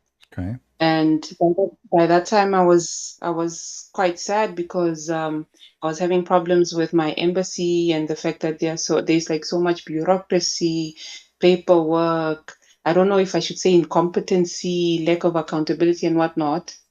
And it was quite hard because by then my son was still like 2 months old and he's now 10 months, and I've been taking care of him without my mom, without my husband. So last week, Friday, I had received a call because by then I was so desperate that I got the opportunity to contact and speak to the ambassador. So I'm a South African citizen. And there, when I spoke to him, I explained everything, and he was quite the first one to understand my plight, because he said, you know, you're a woman like them and they have no empathy, you know what I mean? And he also explained that his wife was also pregnant, so he understood what I was going through. And then on Friday, when he finally inquired and asked those people, you know, why are you not helping this lady? She's been contacting you guys for so many months. This person called me. I guess she's head of something, and she just went off. She was, you know, slandering my name, calling me a harasser. I'm harassing the embassy, you know, kind of to say, you know, how dare you go to the ambassador and tell on us that we've not been doing our job, you know, like reading between the lines, I can tell that she's not shouting at me for not following a chain of command, but she's shouting at me because I had the audacity to out them, to go to the highest level of authority and out the fact that they've not been helping me, you know. Okay. And yeah, it left me in a very, I would say, not but sad state. I wouldn't say depressed, no. I would say in a sad state, because I knew that I did nothing wrong. I did everything within the law. Within the law, as a citizen, as a South African citizen, what I should be doing. And I was still maltreated. So at the end of her bashing my name and calling me all sorts of things, she then said that, no, on Monday you should come to the office and we will give you this emergency passport so that you can travel back to South Africa, and then you will leave us alone. So I was asking that if you could pray for me, and so that the outcome would be that I receive it, because even after she had said what she had said, the attitude, my spirit is not sitting well with that attitude that was given unto me, you know.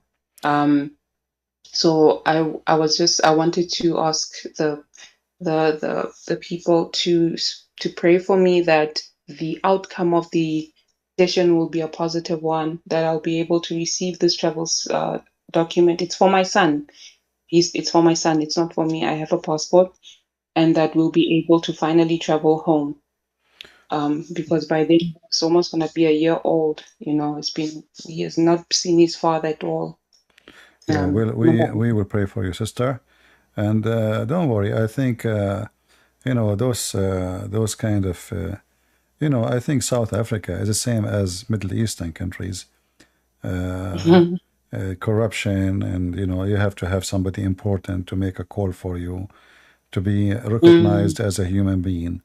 Otherwise, yeah, those people are just making money, getting salary, and drink coffee in the coffee shop most of the time, and nobody in the Yeah. office. So we pray for you. Nobody. Yeah, we pray for you. You will be fine. And Thank. in case they did the same to you again, go to the ambassador and harass them. Don't Yes. worry. You know, give them the hard time. Give them what they High deserve. Let five. us say, yeah. I'm going to do that. Thank you for that advice All because I right. was fence. I was on the fence on whether to do that or whether to just because I now because now I have an audience. Now they're going to do exactly what I've been asking them. Should I just calm down or whatnot? But yeah, I've told myself to just mentally prepare myself so that if they're going to be hostile with me, if they're gonna be hostile with me, then I should just defend myself because then Yeah, don't they'll let them bully you, because simply when they see you too much down, they will think that you are weak and they can take advantage. If some kind of people, they are trashy to the point they don't know what respect is. They know what, let us say, right, what fear is. right, So maybe she have right. connection, maybe she knew, maybe she's a friend of the ambassador, maybe she knew someone important in South Africa. So I this, thought so. yeah, the second they feel that you are just a normal citizen, they will, and some people, when they are in a position of control, doesn't matter what it is, they act as they are the king. Sometimes the janitor who make coffee to the guy inside the office is more important than the guy in the office. Like you can speak to the mayor easier than speaking to the janitor. That's true. Because the janitor, he That thinks is he is the mayor. He will not let you get in. He is the mayor. Yeah. that is I thank you for your words, and I'm hopeful that things will go well. It's already 2 a.m. this side, and in about perhaps I think 3-4 hours I'll then have the trip because it's a couple of hours to get to the main city where this embassy is at. So I just want to thank you for your advice and for giving me a chance to explain my problem, and also knowing that brothers and sisters will be praying for me. So thank you so much. You're welcome, sister. God bless you. God bless And you we too. pray, Okay. pray for you and your son to have your passport. Thank you so much, sir. Bye-bye. All right. Bye-bye. Bye-bye. All right. I see many in the chat talking about Protestant and Catholic. You guys, we warn you many times. This is the wrong place. We don't care here who is a Protestant, who is a Catholic. Trust me, Jesus is the last one to care what is the church you go to. He cares what you believe. You believe in him as Savior, you follow his steps. So you can give yourself all kind of titles in the world, but if you don't belong to his kingdom, you don't belong to his kingdom. From their fruits you shall know them. The foolish ones only, and I say it loud and clear, is the one is busy with being Catholic or Protestant or Orthodox. This is your foolishness. Your foolishness is taking you away from one name, that his name is Christ. Like I see somebody saying, we cannot deny that we took the Bible from the church father. We took the Bible from God, not from the church father.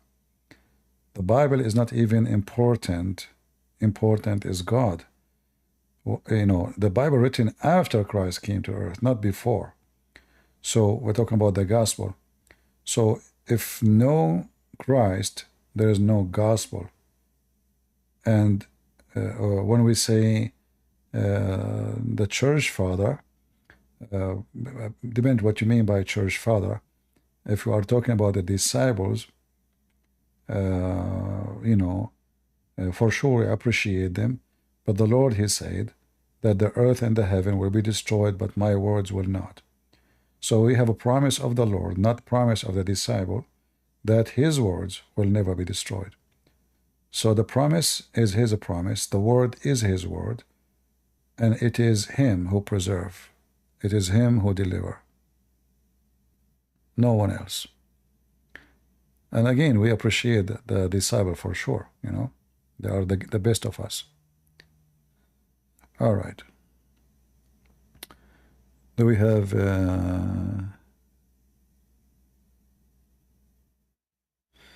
understand the Bible from the apostle, church, father is permanent? Yeah, for sure. No. But they themselves, they understand it from the Messiah, right? And they inspire at the same time. So, Shalom. yeah, hold on, Carrie, give me a Sure, second. sir. So understanding the Bible is understanding the word of Jesus. And if Jesus' words for you is not enough to understand, well, nobody in the world can explain it to you. And do you think Jesus did not explain himself? He did, you know. This is why he spoke to us in parable. Why? So the simple one of us, the farmer, the one who don't have maybe elementary school, still he can understand Jesus, same as the one who have a PhD. So the disciple of Jesus, what the important about them is the experience they have through their preaching, what kind of difficulty they have. And when they encounter those issues, they give us a better, let us say, solution for issues we might face during our time today. However, the guidance, all of it belong to the Lord, and even the disciples themselves, we believe that they've been inspired by the Holy Spirit to write, to say, to teach. So even that is not their teaching, is the teaching of God. Go ahead,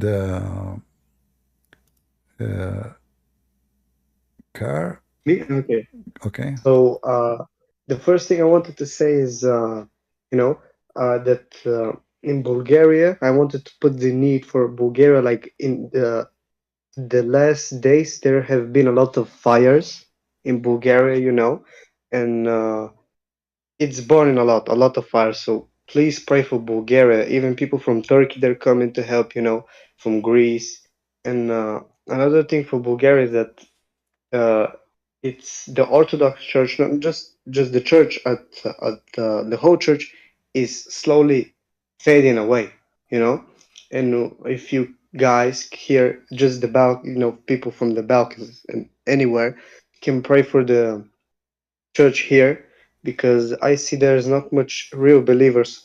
There's most of them are Christians just by name, And yeah.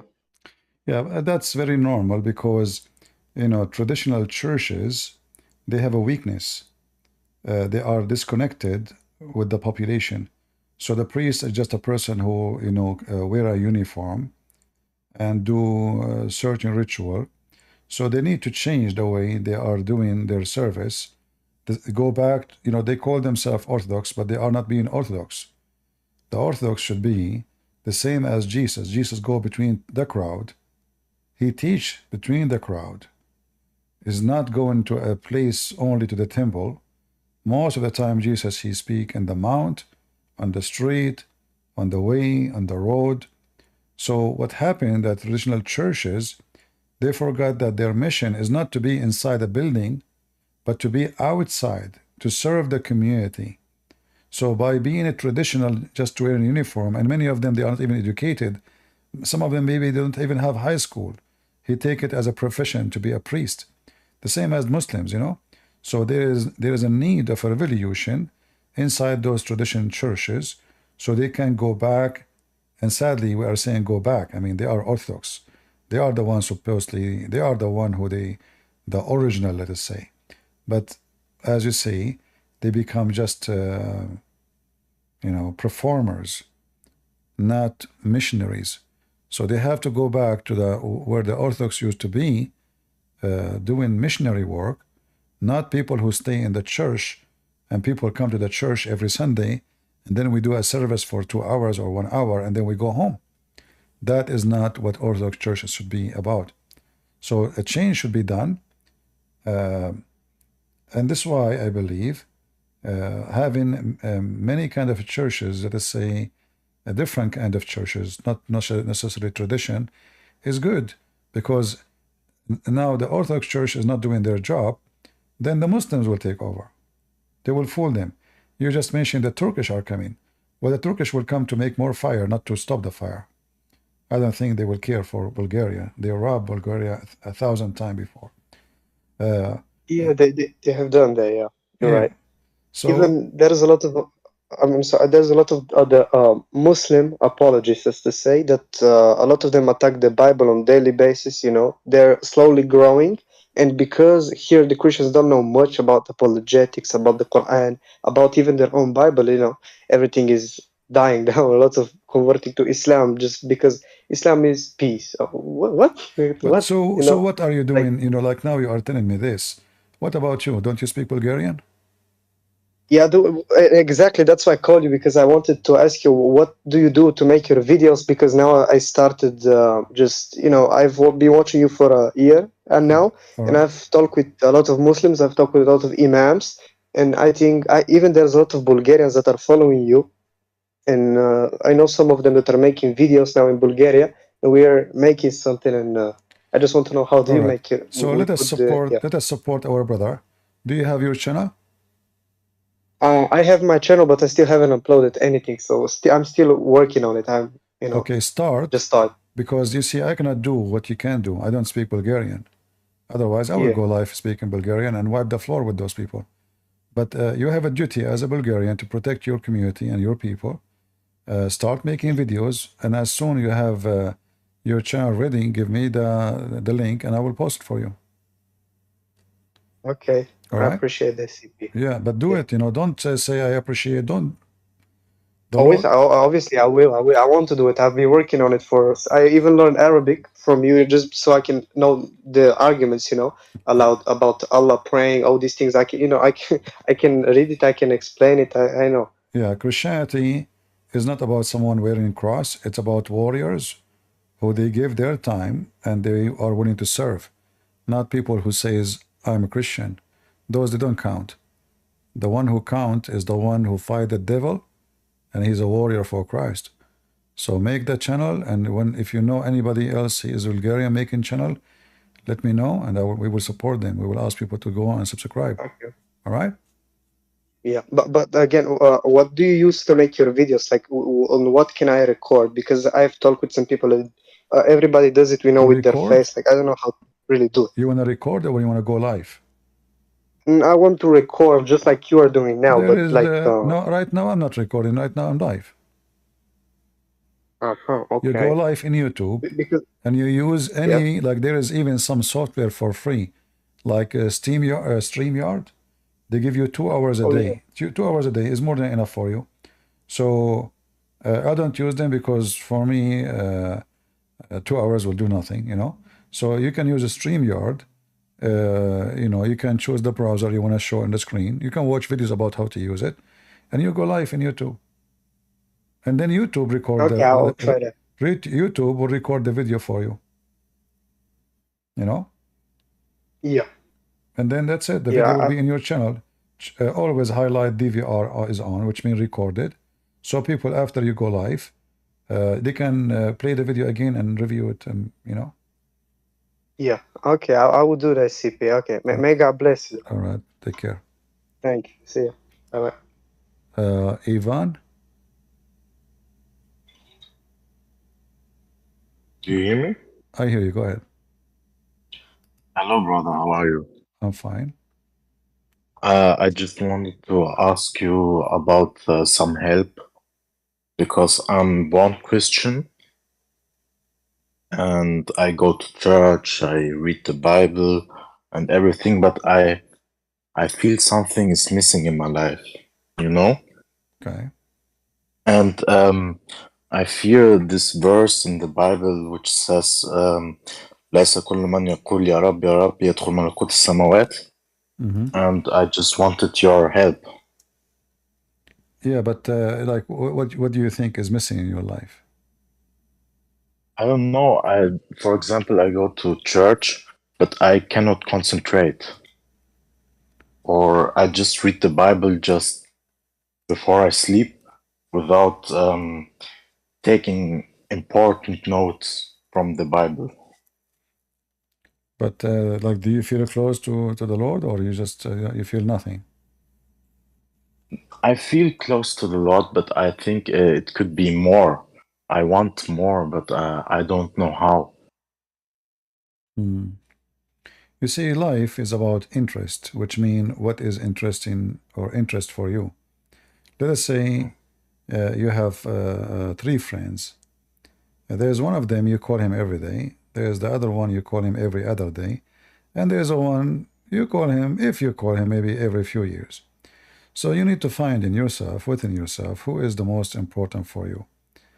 If God is important for you and you want to be close to him, this is not something I can advise you how to do it. This is something you need to find out how to do it. Simply, the more time I give to my Lord, the more I am interested in my Lord. Life is about priority. So who is more important for you? Come first. So if I woke up in the morning and I have a friend is the first one to text, hello, good morning, how are you? Okay, obviously this person obviously is a special. The first person I text, or why I'm texting this person, it must be close to me, trustworthy, someone must be special. And this is the same about God. Like you mentioned to me the verse about not everyone say to me Lord, Lord. This is in Matthew 7. We read it from 21, 23. So not everyone says to me Lord, Lord will enter the kingdom of my Father. Why? Because we say Lord, Lord, but it's just to let us say a kind of protection, maybe like insurance. So I say, oh, I know, I believe that he exists, he's true. I better say Lord, Lord, but I'm not going to do anything with this Lord. I just say Lord, Lord. So I say certain words as a kind of to make you feel more comfortable that I am not alone. But in the real life, I'm walking alone, right? Because I just made him a little prayer. He's not exist in the rest of my life. So you need to, if the Lord is exist in your life, in everything, then the Lord is exist. If he's not, he's not. You're doing nothing. So it's not reading the Bible before you sleep will make you Christian. It's not going to the church will make you Christian. Is how much Christian you are will make you Christian, which means how much you believe, how much you are communicating with him, not necessarily by going to the church, like how many times a day you remember the Messiah, how many times you speak to him. Like, sometimes we as a human being, we talk to ourselves, but not necessarily by using our voice like loud, but in our brain, we talk to ourselves. So our thinking inside our brain is talking. We're talking to ourselves. So how much inside you talk to the Lord, hoping that you will be guided and you will be, given the opportunity to have, let us say, the GPS of God. So how much that in your life is telling you how much you are being a Christian. It's not reading the Bible before you sleep. It's not going to church. I'm not saying don't read the Bible or don't go to church, no. But those, it's just a normal thing to do. But if they have no impact in your life, that's mean you read nothing, you said nothing, and you prayed nothing. So what the impact in your life, that will decide. How much impact. So I believe the missing thing in your life is action. You need, maybe you need to step from being a listener to the Bible to someone who do something with the Bible. Like, teach, preach, debate, bring people to Christ. Be part of the Bible, not just read a verse from the Bible.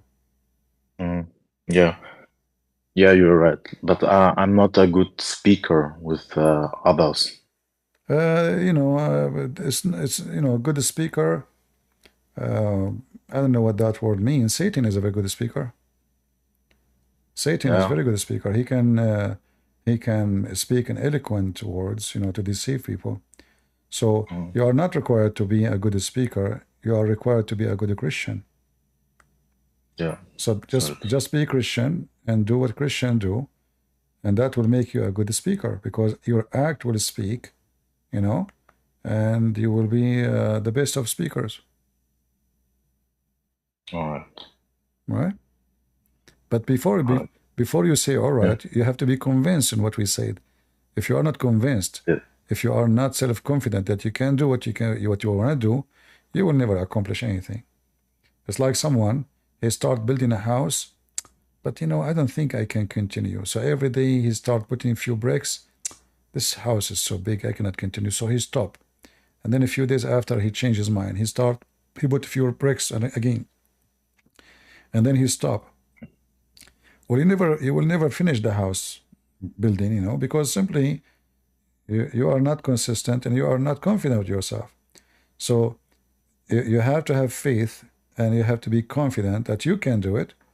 Like, me, I want to go live. I want to speak to those people in a language which is not my language. I make mistake in English. People laugh at me. People bully me.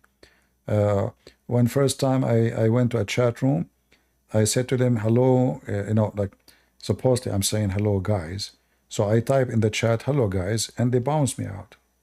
What's wrong with those people? I went to the second chat. I said, hello, guys, and they bounced me again. What's wrong with those people? I did not say anything. They start cursing me too. It turned to be, I was saying, instead of saying hello, guys, I was typing hello, gays. So from hello, gays to someone want to speak to millions? Yeah. Are you getting what I'm trying to say to you? Yeah, I'm getting your point, yeah. So where everybody will laugh at you, your English is silly, funny, and you don't know even what you are saying, and then you wanna speak to millions of people around the world.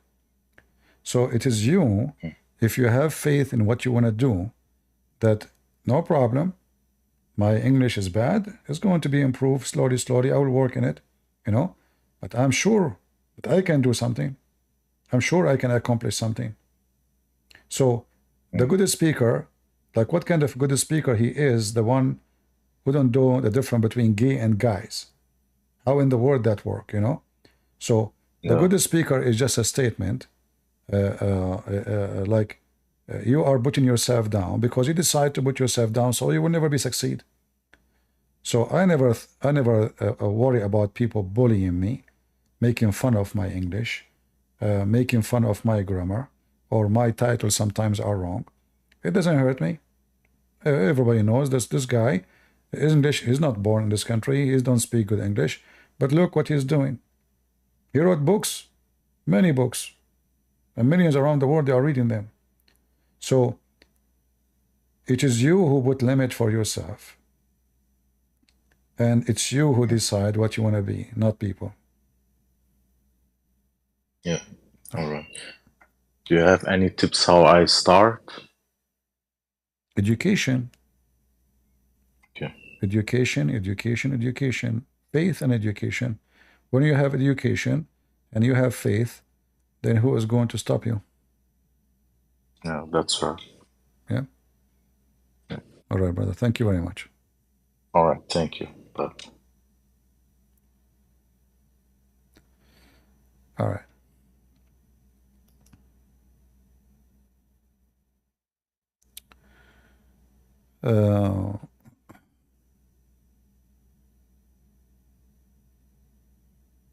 Hello. Yes, CP student. Go ahead. Yes, brothers, CP, I appreciate your videos. I've been learning from you for a couple of years already. I have an aunt that she married the guy from Pakistan. First, she was, I'm not sure how strong of a Christian she was, but she basically had some knowledge of the Bible and everything. And then now she, it's been years since she's been getting farther and farther away from God and getting into Islam and stuff. She started doing this Judaism thing also. And so, yeah, I would love to one of these days bring her to you so you can talk to her. No problem. You can have her I'm anytime. also, yeah, I'm also learning a lot of things myself. But and I was going to ask you about this thing of taqiyya. Is this in the Quran or is this in the Hadith? Yeah, this is in the Quran, chapter 3, verse 28. 3:28. Yeah. Okay, and does this mean that they can just lie for anything, or what does this mean? Well, it justify lie. There's many verses in the Quran justify lying anyway. However, taqiyya is supposed to mean protection. Protection. But the Muslim will say to you, it's about if your life at risk, don't you lie to protect yourself from being killed? Like I say, you are the enemy come to your home, and they say to you, let us say you are a Muslim and you are in a society, they are Hindus, and they want to kill anyone who's a Muslim. So, and they ask you, are you a Muslim? You say no. You're allowed to because you are saving your life. But this is a lie. The Quran in chapter 5, verse 51 says, take not Christians and Jews as friends. And the taqiyya is about taking Christians and Jews as friends. So you cannot take a Christian and Jews as friends, and the one who take them sincerely, he is one of them. And this is in agreement with chapter 5, verse 51. So it has nothing to do with war. It have to do with lying to people who they are Christians or Jews specifically, or even non-Muslim Christians, lying to them, speaking to them in a friendly way while your heart is like this. So taqiyya have nothing to do with protecting your life. It's about protecting Islam. Okay, and then there's another part where it talks about you can lie in 3 different times. Can you explain that a little bit? You see, today we don't want to make it about Islam.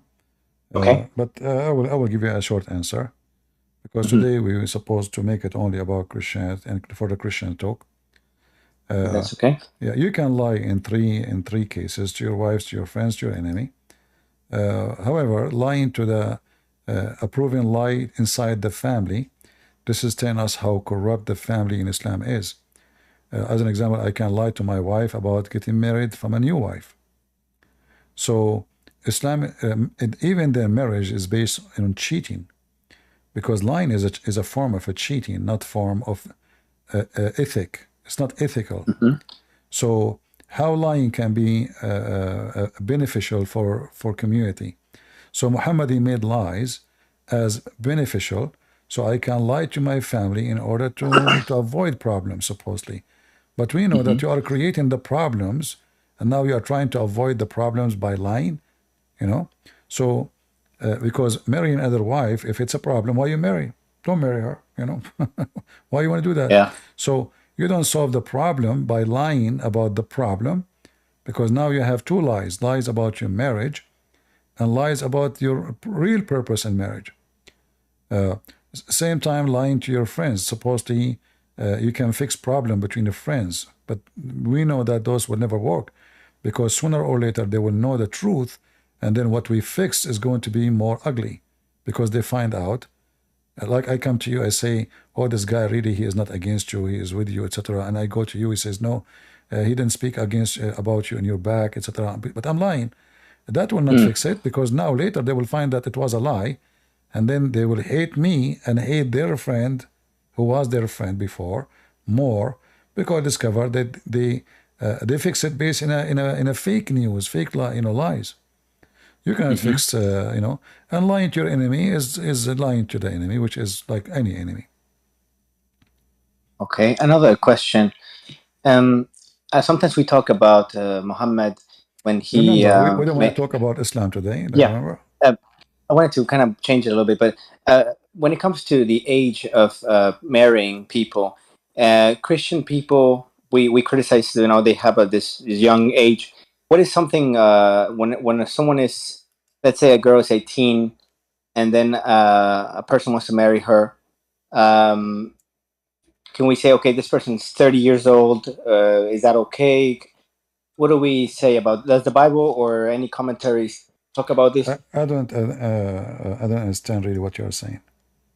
Yeah, like when it comes to the Middle East people or Africa, places like this, There's Christian people as well that believe in marrying people with a age gap that is really large. Would you say if it follows a law, it's okay to marry someone What that if it's if the law, younger, let's say? what if Allah says you can marry someone she is 1 day old? So the law is not what we follow. We follow what is the Bible says. The Bible says the man and the women, the man will leave his parent and will be one with his women. So she have to be a woman, not a child. So a woman is not a secret to know what is a woman. A woman is someone, at least she is in the stage where she can, if she get married, she can have children, she can have babies. A woman means someone understood what marriage mean, what sexual life mean. A woman is the same as when we speak even about animals. You know, even dogs, you know, they sniff the female dog to know if she is ready or not. So if animals can do it, why human being cannot do it? So you leave, the marriage is about having an echad between a man and a woman. She is not a child, and she is not going to be a child. Now the age difference between them, let us say I'm 100 years old, and she is 20 years old. There's no problem. This is their business. If she agreed to marry him, this is his business. You know, she is growing woman. She liked the guy. Maybe he's 10,000 years old. She is 20 years old. Still, she is a growing woman. She can make a decision. So the women and the man, you know, God created Adam and Eve. He did not create Adam and a child. Adam and Eve. Eve is a woman. All right. Yeah. So it is very like the nature can tell us who is a man and who is not. You do not need to make a certain age about it, because sometime a female, she can be ready for marriage at the age of 15, maybe at the age of 18, maybe a boy, he is still a boy even he is 18 because he is not immature. It's not only about being sexually ready, because we are not animals. Marriage is about responsibility and knowing what marriage means. You know? Okay. Yeah. Otherwise, animals can have sex with each other. You know, not a big deal. So marriage in Christianity is not a sexual act. Is a promise in front of God and by God to have a united two person are united together by God, a blessing. So that blessing will happen when both of them they make the promise. So if the female is immature and she make a promise, she don't even understand what the promise is. That is not valid. Same for the guy. If he is immature, he make a promise not to cheat, not to lie, not etc. But he don't know what does that mean. That is not a promise. So marriage should be between two mature who understand what marriage mean. Okay. And you know, and that is from different person to different person. There is people, they are 30 years old. I say to you, they are not qualified to get married. There's people, they are 60 years old. They are teenagers still. Mistakenly, people did think about it only about age. It's way more than that. It's about maturity, about intelligence, about knowing what is your responsibility and what marriage mean. It's not just about age. However, we are not beasts. So a person who go have sex with the children, he is obviously a beast. He's a pedophile. You know, he have a special, let us say, sexual joy with abusing children. For this is a crime. This is not a marriage. Thank you, CP, for your answer. Another question. I don't know if you have time. All right. Is that okay? Yes, I heard a person, I believe they claim to be a Christian. They said that Jesus represents the second Adam, and Mary, she represents the second Eve. What do you say about this? The second Adam and the second Eve. I never heard this term before, actually. Somebody saying, maybe I need to listen to him more, because sometimes we can take wrongly what somebody is saying by just quoting. You know, maybe he Okay. meant something else. So I need to listen to see what he meant.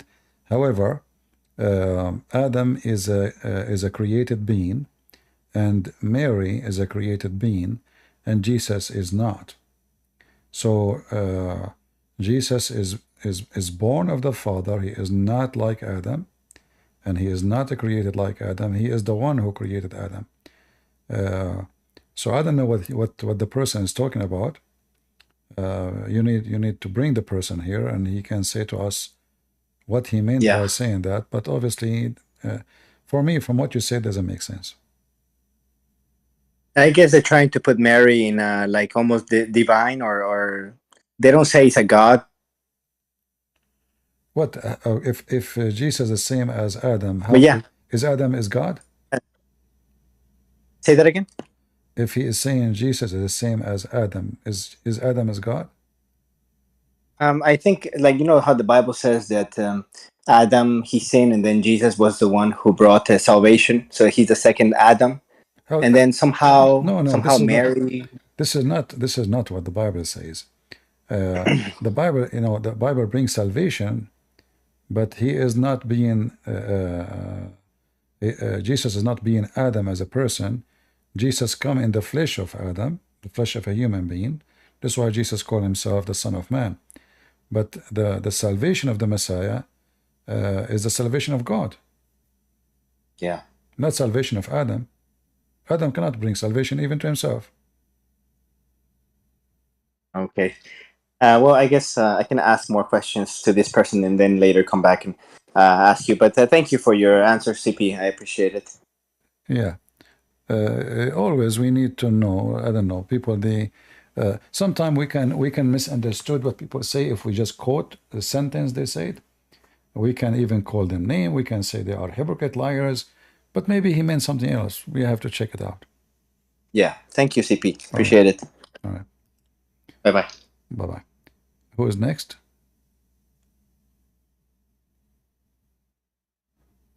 Sam, you want to go? Go ahead. Sam, are you there? You are first here? I'm here, yeah. Okay. Hi, Krista. Can you hear me? I hear you. Go ahead. Now? Oh, that's good, yeah. I don't have much to say, but to say hello. And recently I started watching you from YouTube. And I'm just learning about Muhammad. A lot of all this amazing. Yeah, I get happy as well, to watch you. Every time I come from work, I open my mobile and watching YouTube. I enjoy it. Thank you. Just admire you. You are very knowledgeable. You have knowledge. I'm just learning from you. I didn't know anything about all this about Muhammad, to be honest. Well, you're welcome, sister. All of us, we learn every day and we educate ourselves and we try to increase our knowledge. Yeah, I'm so amazed. So bad about Muhammad. I didn't know. Yeah, there's more to know. Okay. Why they hate the Muslim, the dog? They don't like dog. Why what? Dog. They don't like dog. Because Muhammad, he told them that dogs is the devil. They are filthy. They are dirty. Obviously. Muhammad, he come with fictions. Even he said the black dog is the devil, and we know that this is false. So obviously Muhammad, he have a dog phobia, and dogs don't like him. And I believe dogs, they can feel like evil, evil energy. So they never like Muhammad. Maybe when they see him, they go crazy.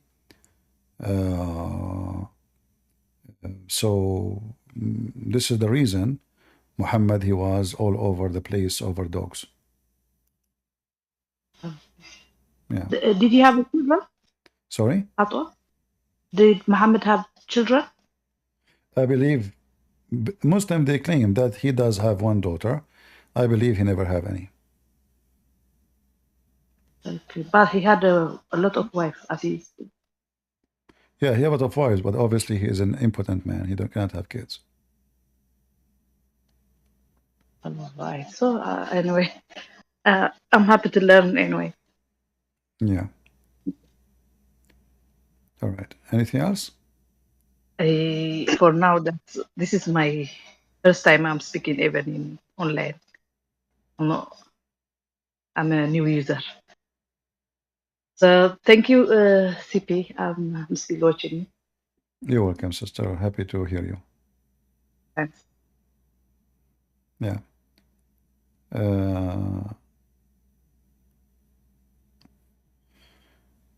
You know, when people they compare between Jesus and Adam using a verse in the Bible never said that Jesus is Adam. The Bible always is speaking to us about in a parable way, like what was the purpose of the first person, what is the purpose of the second person. And you know, if you are a person wanna try to make a story out of nothing, then the story will be in different direction. Adam, as a man, he is created from dust, and to dust he go. The Messiah, he is not created from dust, and he did not go to the dust. He is from above, as he said, I'm from above, you are from below. The coming of the Messiah in the image of Adam, which means like the flesh of an Adam, which is a dust, you know, a creation, a dust of a dirt. So when God, he humbled himself, he took the image of a man, he took the image of Adam. In fact, the Bible says God created Adam in his image. So, but that does not make Jesus the same as Adam, even if the Bible there's a verse mentioning something close to that. And Eve is not God, and neither Mary is God. So I don't know, people, they have a weird understanding of things when the Bible is so clear. And you know, remember, the Bible is not only one verse, it's a book. If it's a verse, and then we can make from this verse different story. But we have to understand the whole book, and then we can come with the meaning of that verse. In fact, we have to read even the whole chapter, not only a verse by itself.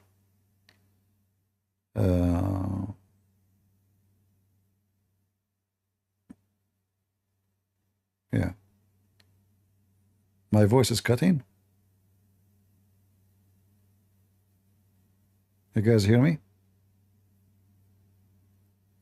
I hear you. I hear you. All right. Just a little cutting. Go ahead, Firestar.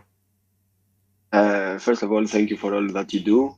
We learn a lot from you, and we're taking references. And don't get discouraged when people saying silly stuff.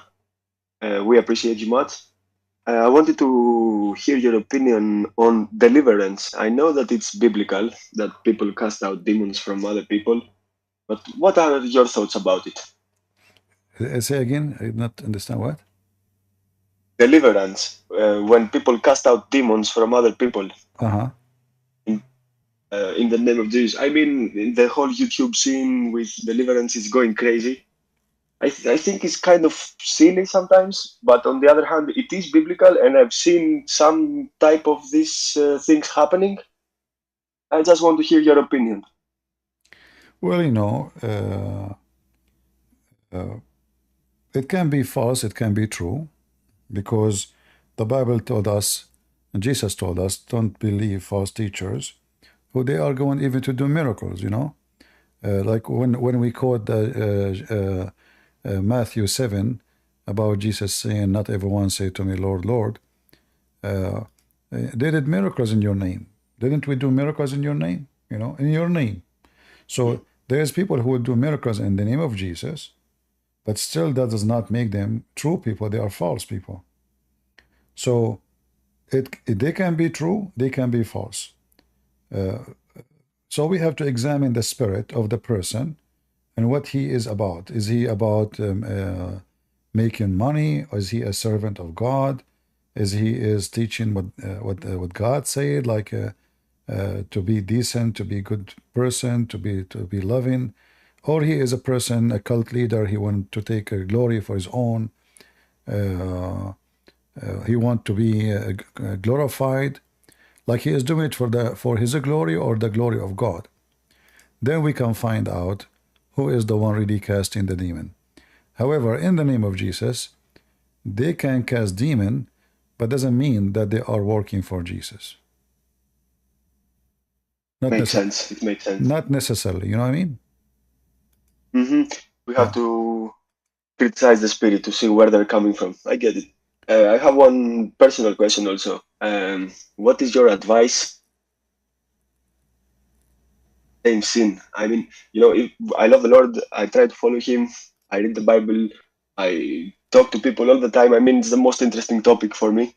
But still, I keep finding myself falling back to the same sin once in a while or whenever it is. What is your take? What is your advice on people struggling with some kind of sin, like gambling or addiction or whatever? You see, all of us, it doesn't matter how old we are going to struggle with temptation, and temptation can be anything. It can be, as you said, gambling or sex or anything. So, for me, there is a verse in the Bible where Jesus said to that woman, "Go and sin no more." This verse actually have a very great impact on my life.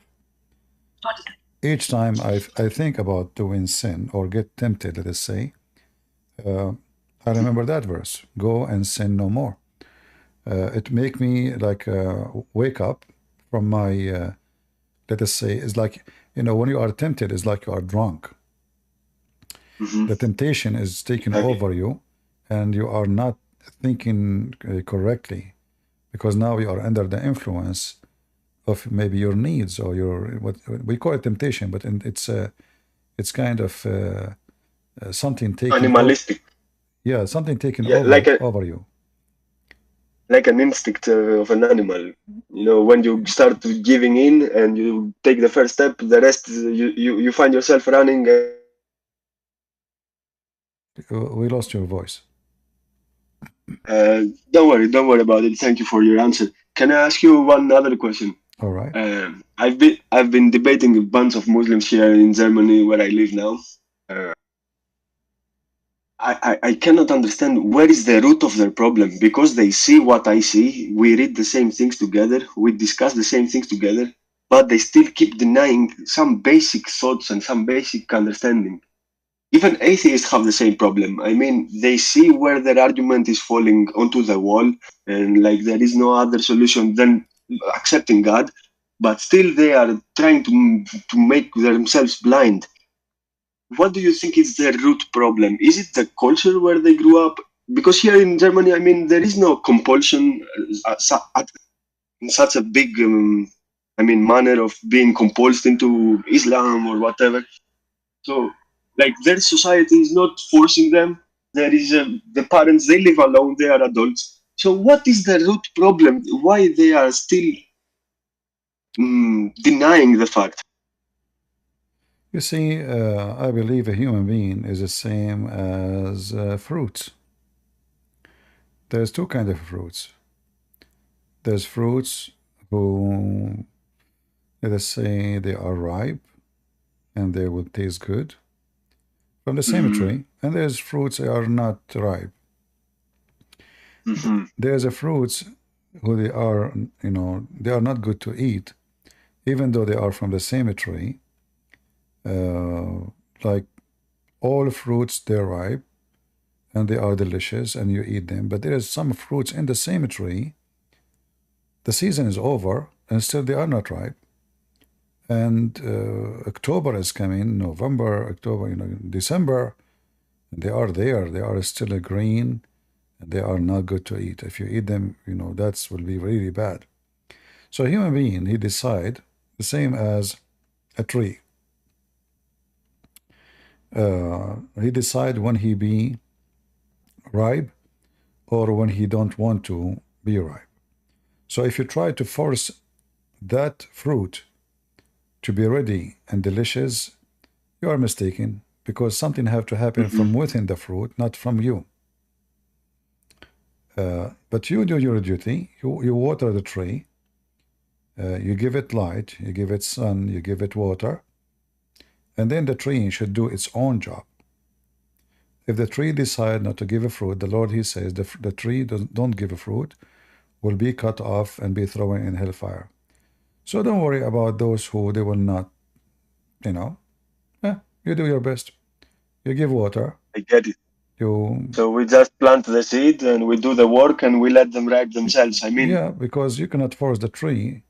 Christianity is not about forcing people to believe. It's about the person believing within himself. And your duty is just to deliver the information, the knowledge, the invitation. Yeah. Yeah, it makes sense. It makes sense. I find it harder. Actually, I find it way harder to debate successful atheists than any kind of Muslim. The Muslim is so easy to debate. I mean, they have so many things that we can show them, so many of their books, and they cannot deny them. So it's easy and funny to debate them. But a successful atheist, I mean, he will do 100% whatever is possible for him to deny Christ. I mean, I find it funny how atheism, which is such a silly idea in its root, it's harder to confront than Islam. What are your thoughts on atheists? No, it's not really hard, but the problem is because atheists didn't have a book to debate about. Like, we will debate about what exactly? So, and every atheist have different idea of life. They don't have like a mythology or a belief, like one fixed belief to say this atheist is the same as that atheist.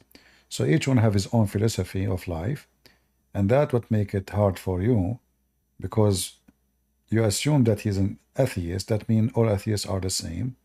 No, every atheist, there's some they believe in his energy. He believe in energy. He called himself atheist. There is someone he is more superstition than not about science. He don't really believe much in science as much as in theories, So you don't know what is atheist mean. And that's what make it hard for you to debate them. But for me, I find it not really hard because atheist is someone who want to say to me that he is a natural being who become a creature, whatever kind of a creature, and through time he evolved to be another creature, etc., etc.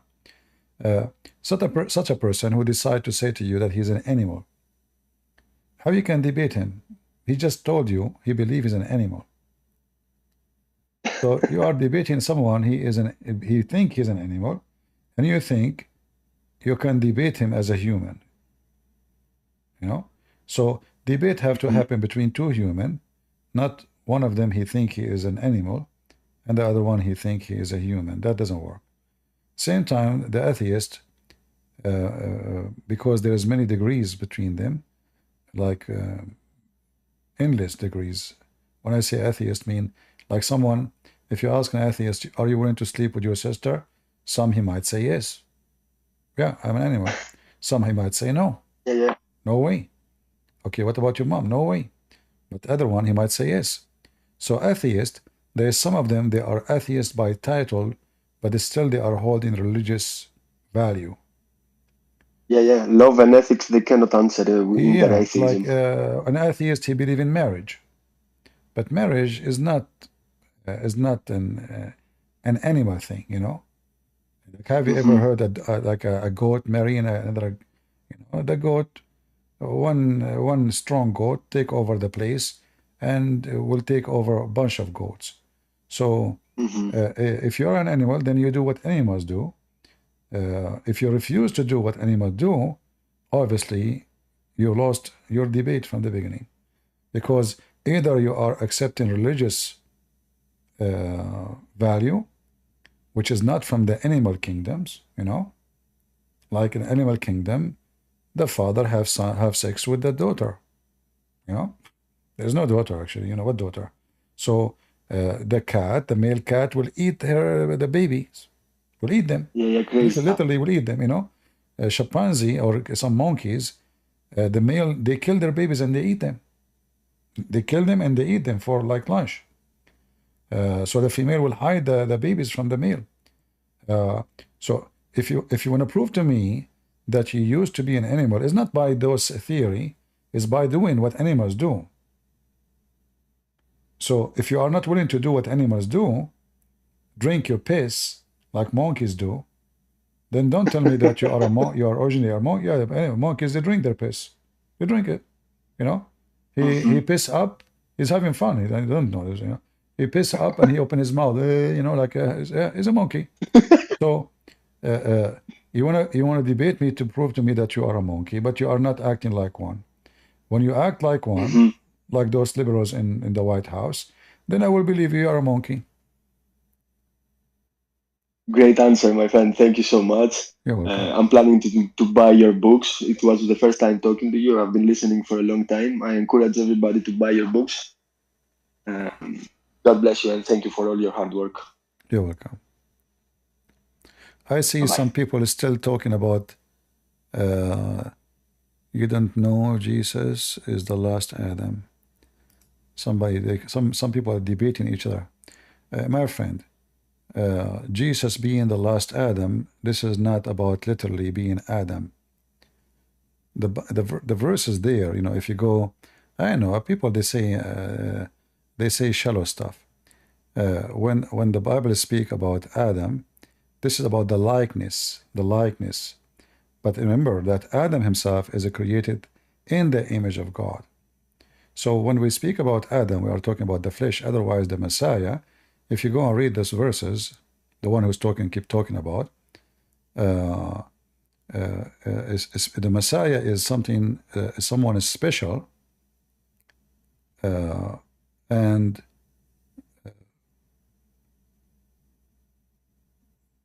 have nothing to do with your understanding of Adam. So people, they are mixing things up, and I find it very, very funny how people, they start making a statement. Did you hear what CP just said? Okay. So I don't know what people are talking about there. I'm trying to understand. Like, you know, if you go in the book of Genesis, right? Genesis 2, where it says the Lord God formed the man of dust from the ground and breathed into his nostrils the breath of life, and the man become a living creature. So Jesus is not created. Jesus did not become a living creature. Therefore, Jesus is not the same as Adam. However, Jesus is different, for he is the one who give life, and he is the one who give, which means he gives soul. The Messiah, he give life and he give spirit, give soul. So when the Bible speak about second Adam, that Adam, he brought to you death. Because of the Adam, the man, you died. Because of Jesus, you will live. All right? So Jesus, when he come in the flesh of Adam, he is the one, we can say he is the Adam who will make you go back to life. He will resurrect you. But he's not really Adam. That doesn't say he is Adam. It's the person who coming in the flesh like Adam, but Adam, he brought you to death. Jesus will give you life. All right? Yeah. The first Adam is the one who killed you, the one who brought you out of heaven, the one who caused you a pain, the one who brought curse upon you. The Messiah, when he come in the flesh, this is why Jesus called himself the Son of Man, Son of Man. But all of us, we knew that he is not the son of any man. So the Son of Man, the Messiah, is the one who will take you from the ground, from the dust. He will recreate you again. He will give you life. He will equip you from death, and he will bring you back to heaven. That is the difference. All right, who is next? Hello, CP. Hello, hello. Is your Hello, brother. Can you hear me? I hear you. What is the language your name is? No, this is not my profile. This It's is my son's profile actually, because I'm first time I'm using this stage. I don't know how to use this platform, your, and my name is Rashida, your name is and Rashida.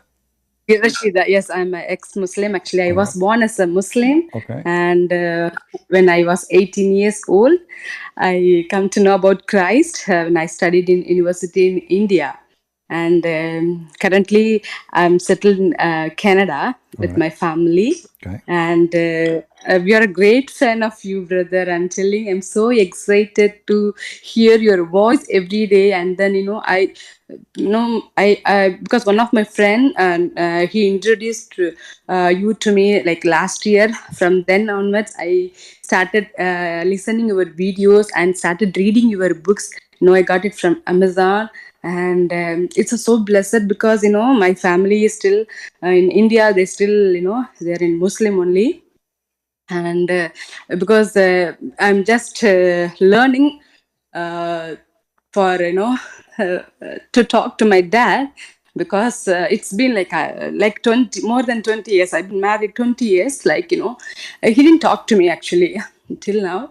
And when I try to reach my dad, and he will never answer my call. But recently, he called me actually recent time, like after 21 years actually he called me, and then he started to talk to me. So I'm just wanted to use this opportunity to share the gospel, or in your videos, I one day I asked my dad, I will send a CP video, because I'm listening this brother, and he's Arabian prophet and all I used to say about you, and he was listening actually. I'm so happy about that. I'm so blessed because of your videos, and I'm so excited to talk to you, brother. I'm so excited. Thank you very much. God bless your sister. And I'm glad that your son, he is an Indian. He came to Canada and now he speaks Chinese. Even first time I'm seeing his profile, because I didn't know that I'm using his profile, Yeah. and I don't know how to use this platform. Anyway, I got to connect to this platform. I'm so happy about it. I speak Chinese very well, actually. Actually, the guy, his name is Bruce Lee.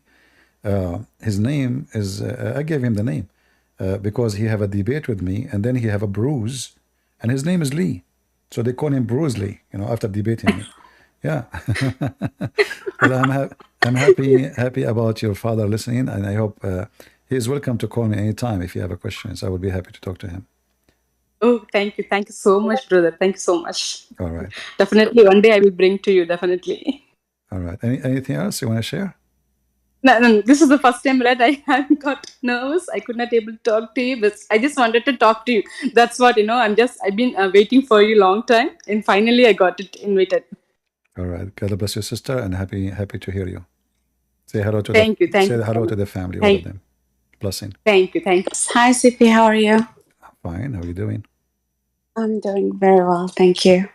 I have a couple of questions. The first one is about Lent. About what? Fasting. Okay. So, from what I've read or learned so far, there are like two major fasting, one before Christmas and the one Easter.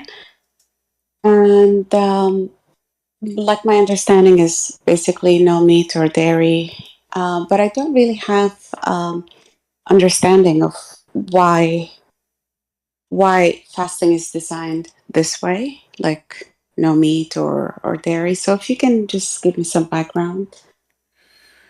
First of all, we need to understand the purpose of fasting. Why we fast. Like, let us say, I have a weakness. All of us, we have a weakness in about something. It might be about food. It might be about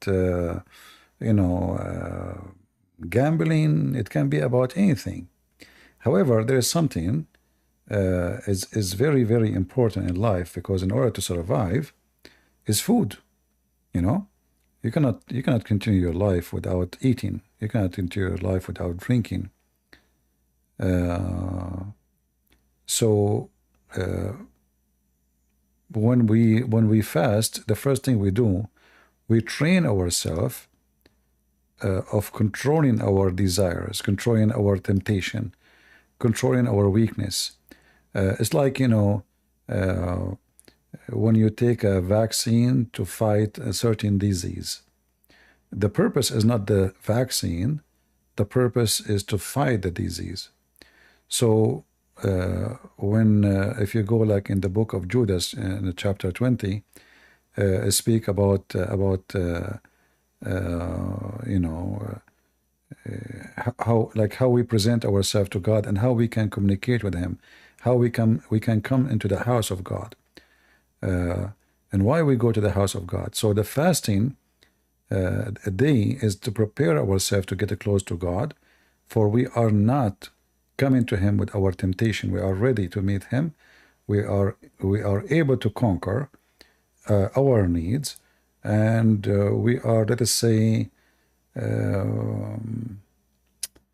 clear from certain like, let us say, I'm trying to use the word, correct English word, obstacle. Like we have obstacles in the way. Like I am always thinking about my needs, thinking about what I need, what I have to do, because I'm a human at the end of the day. By overcome those things, I am having self-control, and now I can focus in being close to the Lord. For all other issues is conquered. I conquered my sexual temptation. I conquered my food temptation, money temptation, etc. Because everything is connected, in fact.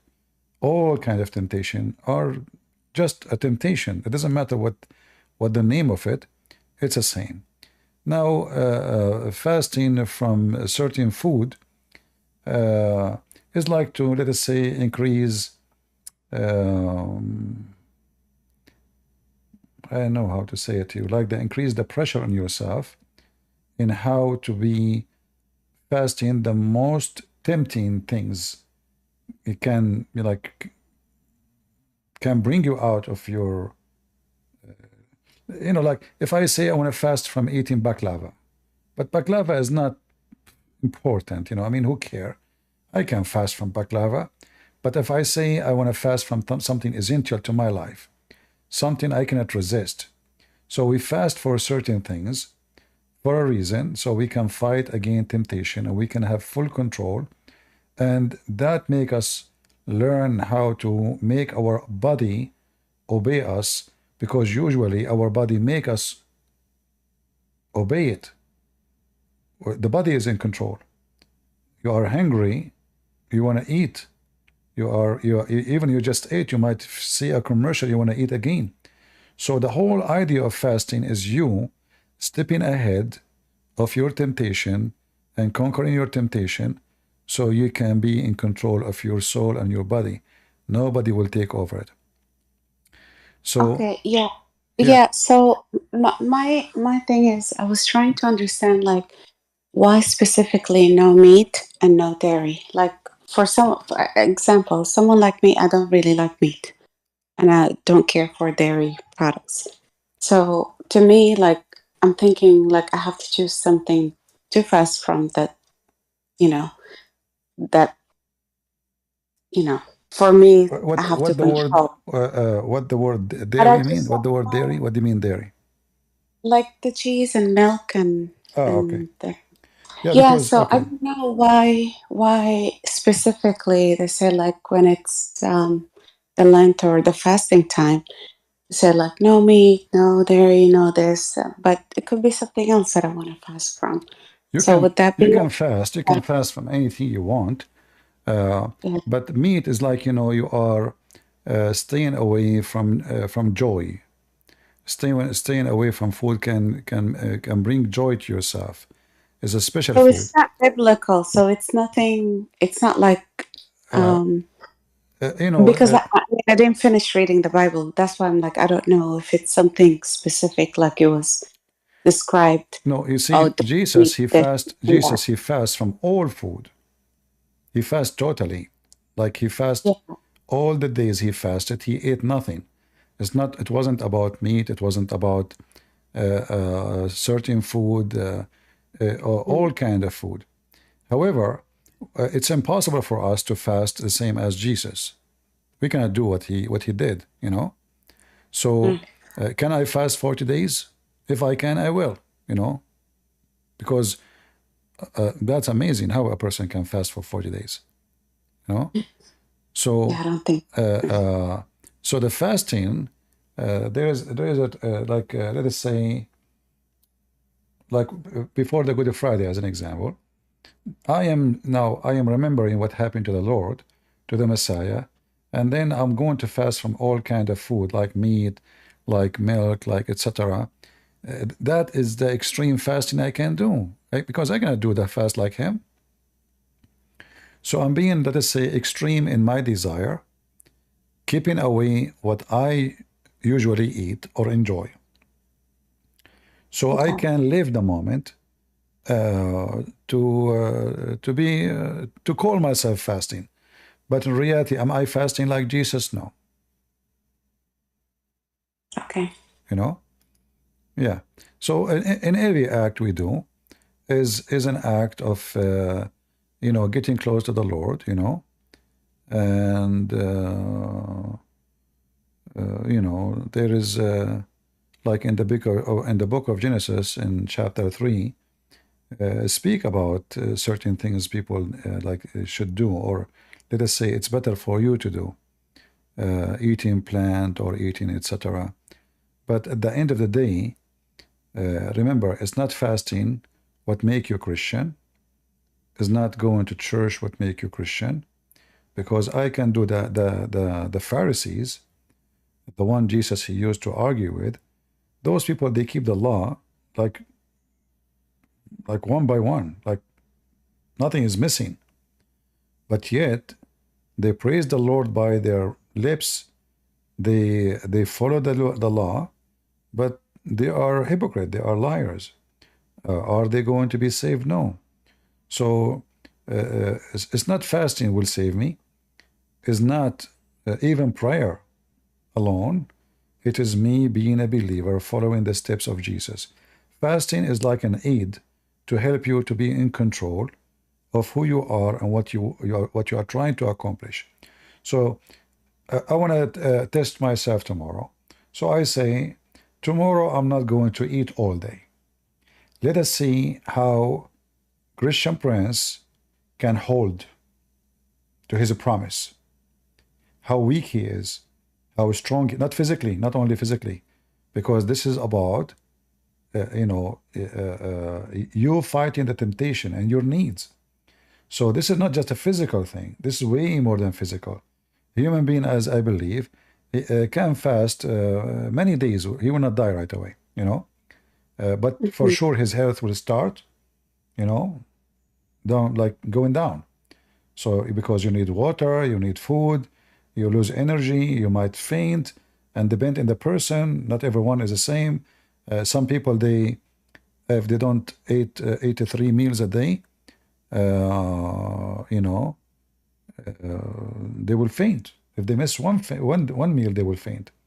So that is let us say a test for me and what I can accomplish. And then at the same time, about food which is meat, it can be considered as a kind of unclean food, you know, like let us say you are trying to get closer to the Lord. Animals, they eat all kind of things. Animals are more you know, as an example, I don't know if you know, a chicken, they eat poo-poo. Yeah.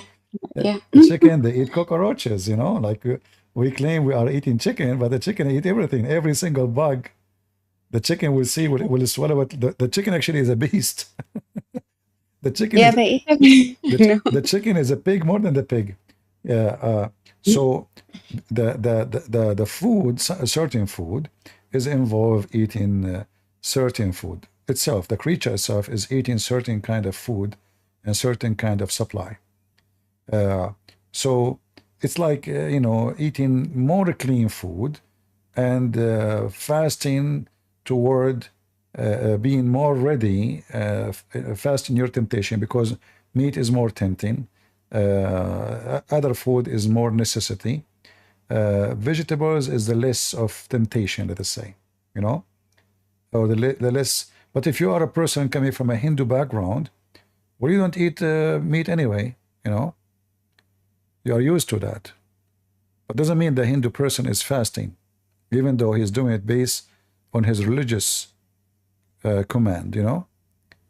But Right, is right. he That fasting or was, yeah? yeah, that was my thing, because I mean, if it's just refraining from, meat and cheese and milk or whatever, that to me that's not a big deal. So that's why I started to think more about, I will tell you about myself. I don't fast all the time, you know. But in the same time, I fast all the time. I eat once every 24 hours. Okay. Sometime even more. Sometimes 36 hours. I don't get tired. If I do so much physical work, let us say I was working cutting the grass, big, like land. I was jumping on the trees. I was doing hiking. I was hunting. So I have to do really physical act, very, very tough physical, in order to feel to eat another meal. But I fast, and sometime, like I love tomato. Everybody knows, you know. So sometime I eat salad Saturday. I eat salad Sunday. I eat salad Tuesday, Thursday, Thursday, whatever, you know. So like to the point, if you check my blood, you will find like maybe 80% tomato, 2% onion, 7% olive oil, etc. So it's not, you know, Christianity is not about it's not fasting will make you a good person, you know. It's Yeah, not. but it Yeah, was more for me, like I just wanted to do it for my own, like just to get closer yeah, to God. yeah. It's all. And It's the as same. you said, It's the testing same as a myself. prayer. Same as a prayer. You see, the Bible doesn't say like the Muslim go and pray 5 times. Well, you can pray 100 times. Who said no? You know, you can pray Yeah, 1,000 times. But the prayer always have to come based on you feel you need to pray. You want to pray. You know, it's like I'm not going to force you to call me. If I say to you, if you don't call me every day at 5 a.m.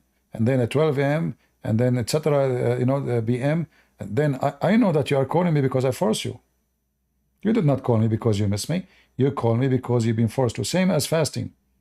So Jesus, he warned us that even if you fast, don't be like those hypocrites. You know, don't make it even appear. Don't even talk about it. yeah, So the fasting meaning in Christianity is you doing what you think is the right thing to do. Uh, Let us say, as a call of a spirit, not as a call of a duty. You know. yeah, So your spirit call you to fast. You feel like you want to fast. You fast. Like I understand that some Christians, who they are monks, those they have a very, very, let us say, tough day. So they have to wake up so early in the morning. They have early prayer in the morning. Like the priest, I'm talking to him from the Orthodox Church. I sent him a message. I think it was maybe 4 a.m. in his time. He answered me right away. He's getting ready for the prayer. So they have to wake up very early. But even that is not, he is not forced to. He chose to be a priest. You know what I mean? He yeah, chosen, he yeah. chosen There's to a do, yeah, difference. he chosen to And take you do it that because form you of want it. life. Yeah. So like if you go in Matthew 6, Jesus, he make it so clear that there is a lot of people who fast. They are the same as those Pharisees, the hypocrite. When they pray in the corner. When they fast, they tell everybody. The same as Muslims. Oh, guys, I'm fasting. Please don't talk to me. I'm fasting. You know. But we will notice no Christian will say or speak about I'm being fasting, because this is something you should do in private. This is your business between you and God. When you pray, when you fast, when you even make a donation, you don't go around and you say, I donated to the poor, I did feed somebody, you know, you give it with the right hand, your left hand should not know. So the purpose of fasting is for your benefit, to have self-control, to be able to fight. You notice the story of Jesus when Satan he come to tempt him. He come to tempt him when he was fasting. Correct? Yes, So this is the time supposedly now you are weaker. So that the temptation will be harsh on you. It's a test. So you can test yourself, see how stronger you are getting in faith, and how Satan is close to you, how Satan can control you. Is he going really to be taken over you now because you are weak, because you are fasting, because you are needy, because you are tired? Or you can fight him with your fasting, and you can stay strong. So fasting have many, let us say, many benefits. It's a health benefit, but we don't do it the same as Muslims. You see, Muslims, they fast all day from eating and drinking, but then when they go and eat, they eat like animals. No, they just switch the day, Exactly. day and night. Exactly. They switch, but they eat more. This is why the price of food in Ramadan is a skyrocket. Why? Because the demand is higher. So they are not fasting, they are eating more. And a lot of heart attack happen because now you are changing your system, and then suddenly you are eating too much and you spend the night eating, you know. So a lot of heart attack, a lot of disease happen, a lot of cholesterol problem, diabetes problem, because simply the balance of eating. This is not fasting. This is about actually it's Ramadan is the month of eating, not the month of fasting. In Christianity is the opposite. Fasting is about you staying away from the food which you'll be love much, and you don't eat after the fasting is over like an animal. You know, you are in control, you eat normally, you act normally, and now let us see if Satan can try to tempt me with my weakness, and see how good my faith is to stand against all kind of temptation. Okay, thank you. Yeah, that makes sense. Yeah, so for me, it was like I want to just start by giving up, for example, morning coffee. Yeah, and I don't, You know? and me myself, I don't fast much. I don't fast much, you know. Yeah, but I'm not saying it's I'm something that I proud. I wanted don't. to do. I'm not saying I'm proud. I don't fast much, but we Christians, we are truthful. You know, we have to say things as it is, and we are not hypocrite. So me myself, I don't fast much. I will do it when I feel I need it. I feel I can do it. I feel I'm ready for it. The same as a prayer. You know, I pray to the Lord. Sometimes 2 words, like before I eat, I say 2 words. Nobody hear me. If I have a friends with me at the table, I will say 2 words. You know, like maximum, let us say 30-second prayer. We do not need to make a prayer of 10 hours, because the Lord, He warned us not to repeat our prayer. You know, those who repeat and keep saying things doesn't make sense. Why you want to? Is God is deaf? So prayer is something personal. Fasting is something personal. Is not for public. Is not for publishing. Is not for post in Facebook. Otherwise, you did not really fast. In fact, you are already against fasting, because you are not fighting the temptation of telling people that I am fasting, I'm a good person. You know, you fail already. You know, already you failed the purpose of fasting, for you are telling everybody that you are a person who fast. Makes sense. All right. Thank you. I have 2 more questions, and I just don't want to keep the All other right, it's okay, no person problem. waiting. No But problem. it's because since I'm new and I joined the non-denomination like church, All right. 2 things that came up that I started to wonder about, which is like the Holy Communion and like confession. I don't know, like with the Holy Communion, I know like with some of my Coptic friends, it's part of the weekly mass. They do it in the church that I go to. They don't do that. Same thing with confession. I think it's like, I don't know, they do it every few months or what have you. This church, like, they don't really do it. So I just wanted to know, like, what is your take about those two sacraments? Well, the Bible says, confess your sin to each other. So like if you are going to a traditional church, you can confess your sin to the priest, but the priest himself, he confesses sin too to other priests. But you can confess your sin to your brother in Christ or sister. This is what the Bible says. If you go to James, I think chapter 5, confess your sin to each other. So you can confess your sin anytime you want.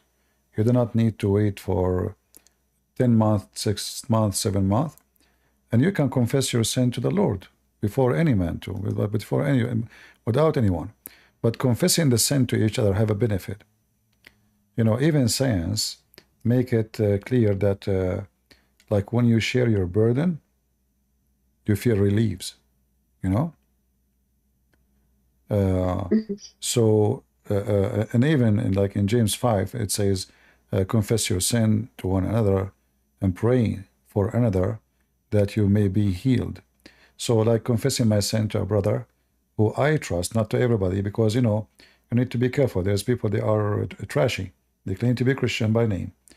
You tell them your sin, they go and tell everybody. All right? This is why it's better to confess your sin to someone who is trustworthy.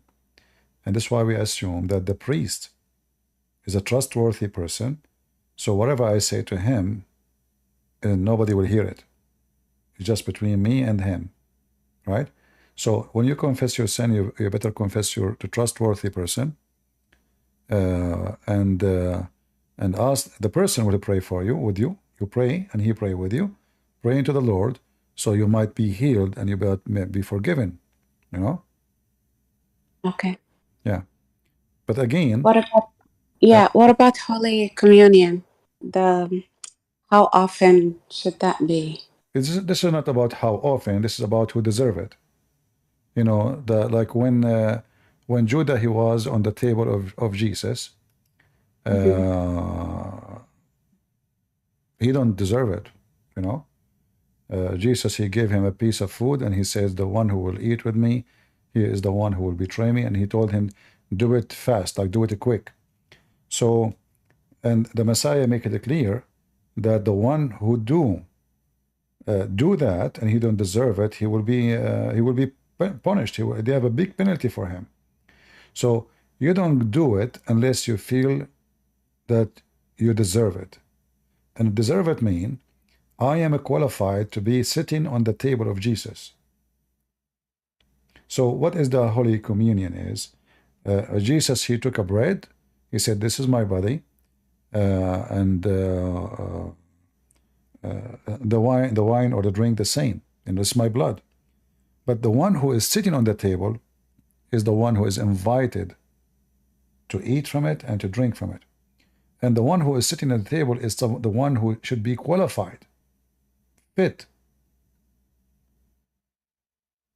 to make it simple. If I'm a bad person, if I am dirty, if I am filthy, if I am a fornicator, if I'm a drug dealer, if I am a thief, if I am a child molester, do I fit to sit on the table of Jesus? No. No. So this is something you have to decide within yourself. You know how far you are from sin, and when you are ready to be sitting at the table. You know what I mean? It's like, if I know I'm so dirty, if I know I'm so unclean, if I know I'm so sinner, if I know that I did not repent, if I know that I'm too far from deserving such a thing, then I should not go and do it. It's not about how often, it's about, do I deserve it? Okay, got it. Yeah, I was confused because I realized that some churches do it like you know, with every service. Yeah, they do it every service. And Doesn't some, mean, and some don't do it doesn't all mean, the time. sister, but doesn't mean you do it. They are doing a service because they are doing a service. So there is somebody is ready to take it. So there is somebody is not ready. You know. So it doesn't mean everybody in the church have to come and take it. No. Many people do not understand that this is something you should not do unless you deserve it. It's not like every Sunday I will do that unless I deserve it, unless I'm ready, unless I am clean, unless I feel satisfied with my act and following Jesus. When I am doing that, then I deserve to be in the table of the Lord. Otherwise, you know, I should not be there. All right? Okay, thank you so much. Yeah, that's very helpful. Yeah, so when you feel ready, you know, when you feel Yeah, ready, I didn't understand it that way, to be honest with you. Like I had no idea it yeah, was you meant. can I just thought go it's read the Bible like Matthew, you know, 26. Read about the Jesus' Last Supper, and you will understand more. And yeah. it exists actually in all the Bible, you know. So Yeah, I mean there are things in the Bible, but for me, like being new to the faith is just there's some church traditions um that I'm trying. Like I do see the reference in the Bible, but the way it's done and the frequency, that's what it gets stuck. Like I know there is, you know, a reason. the frequency is done Yeah. because church is open to everybody. So there is somebody is ready. There is somebody from the crowd is ready. Okay, You know, got it. but not everybody is ready. So it's a mistakenly like sometime like in villages people who they are simple, they think they should do that every you know, every weekend. But no, you should do that when you are ready and when you deserve it, not every weekend. It's not about every weekend. It's not about every month. It's about, do you deserve it to be there? If you don't, then don't. As simple as that. So if you feel that you are guilty and you don't deserve to be sitting in the table, then don't do it. You are not invited in the table. Okay. All Yeah, right. makes sense. All right. All right. Thank you so much. You're welcome. Thank you. That's okay. Thanks. Bye bye. Casey.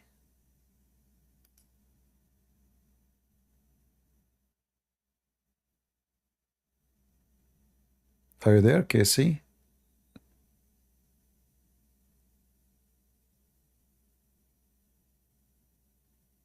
All right, maybe he is not here.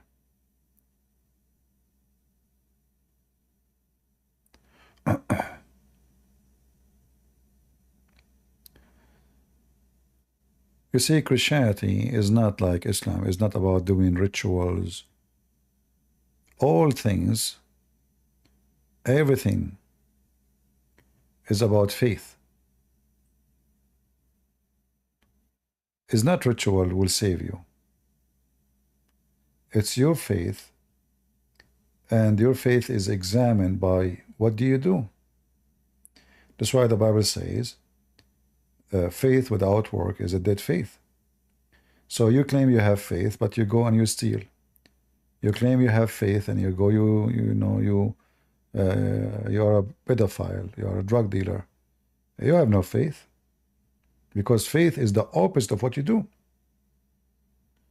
So faith is the most important, and when you are faithful, then you deserve to be sitting in the table of the Lord, and then you deserve to be called the child of God. It's not about, we are not Muslims saying Shahada and you are now with Allah, and the women are ready waiting for you. This is satanic. It's not by saying God name 100 times, as Muhammad said. If you say in the name of Allah, Bismillah wa bihamdi 100 times, you go, you know, Allah will forgive all your sin. That doesn't work in Christianity. You can say the name of Jesus at 10 billion times, yet your sin will not be forgiven. Because simply, you are doing that, not because you believe sin is wrong. You are doing that just a step to fool God and to get forgiveness. You don't believe that you are wrong because you will do it tomorrow. You will do it again. You will commit sin and you will do the same sin, and then you say the name of Allah 100 times. So now Muhammad gave me license. He did not ask me to stop sin. He asked me to do more sin because it's easy. All what I need to do, I say Bismillah wa bihamdi, in the name of Allah, and praise to Him 100 times every day at the end of the night. That's it. All my sin is gone, even if it's more than the foam of the sea, as Muhammad said. In Christianity, all of this is garbage. It doesn't work. God is not Satan, and God is not happy that you are even reciting his name to gain filth, not to repent, not to fix yourself, because this is about you just fooling everybody, fooling God Himself. Oh God, listen, listen. I will say to you, Bismillah wa hamdi 100 times. Okay, now I'm done. I'm clean. Thank you very much. You know, tomorrow I will continue again. So that is not. This is totally against the teaching of Jesus. All right. So Casey, Sosa, are you there? Casey, are you there? I guess he is not. All right. Who is next?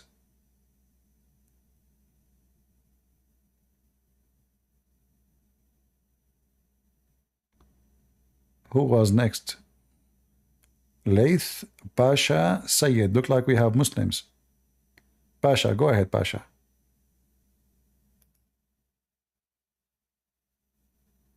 Can I go, brothers? How are you? CP, I'm an Go ahead, Pasha. Yes.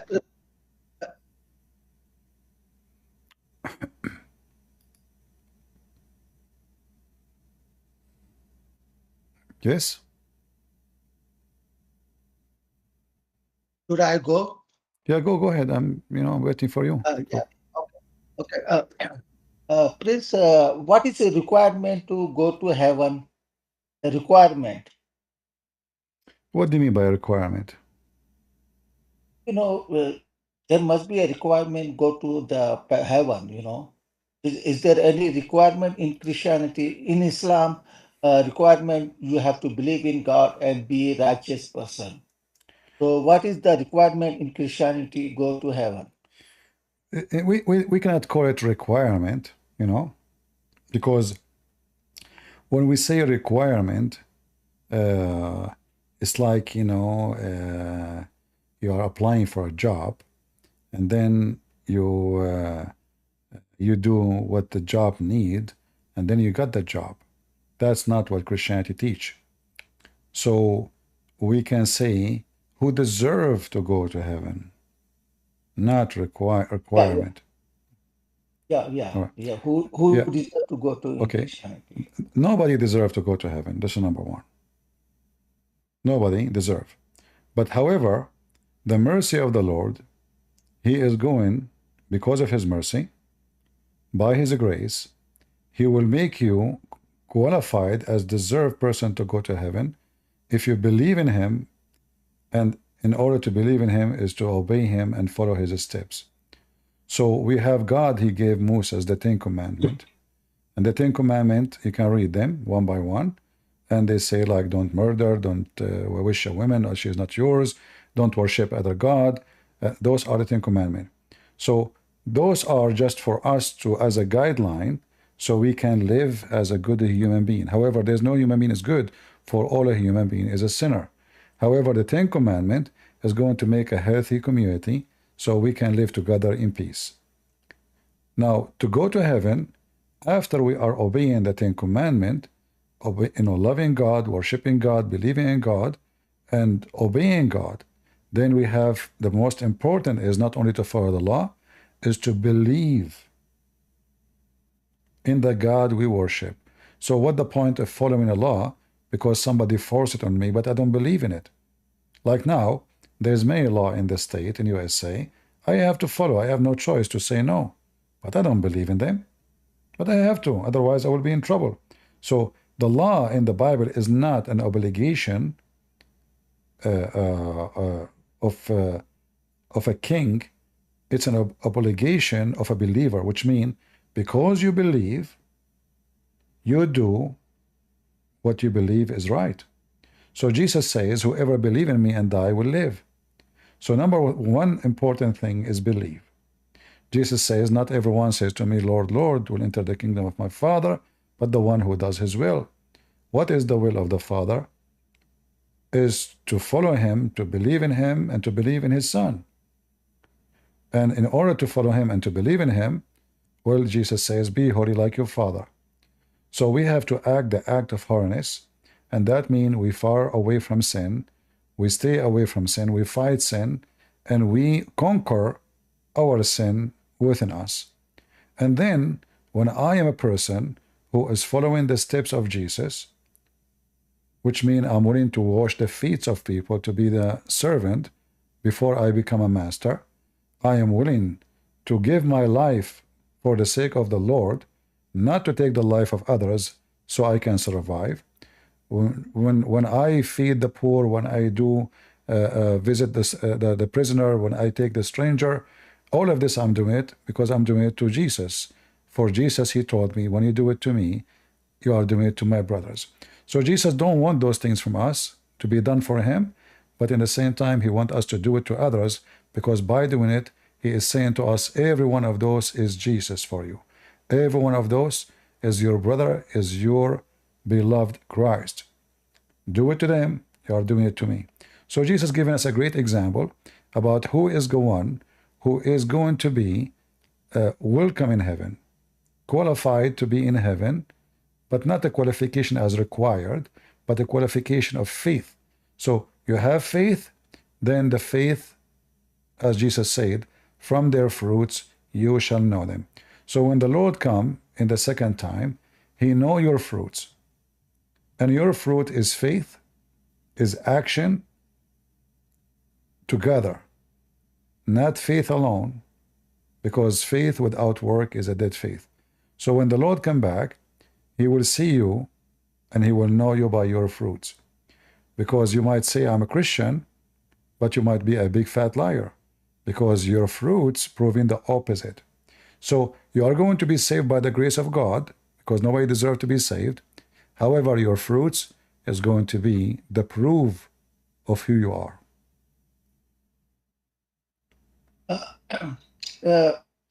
What happened to the non-Christian, children? Will they go to hell or they go to heaven? Well, Jesus said, God is fair, God is just.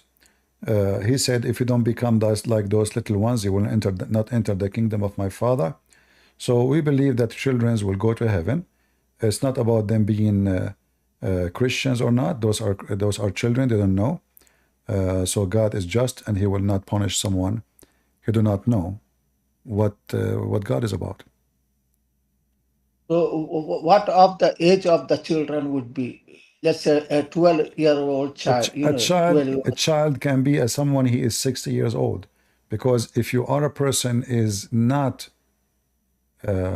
aware, you are a child.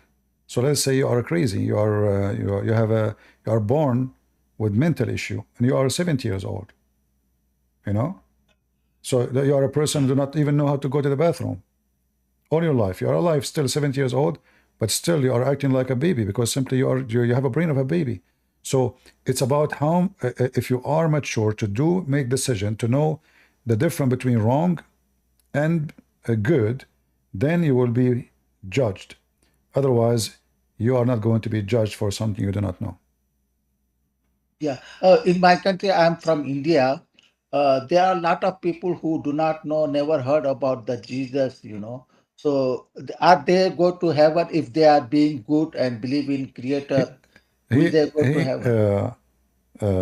The one who never heard, he will be judged by what God gave him by birth. So like when God, he created us, he put inside us some knowledge, and this knowledge is we grow up with it. Like a human being, when he see blood, he knew it's disgusting, he knew it's not right. Even a dog, I don't know if you saw videos on YouTube, dog do something wrong in the house. The owner of the dog, he come back. The dog, he put his head next to the wall, and he is hiding his head, and he is looking at the boss, and he knew he's guilty. Yeah, yeah. So if a dog, he knew he is guilty, well, a human being, he will know when he is guilty. So Yeah. God will judge you based in what you know, what he gave you. You know?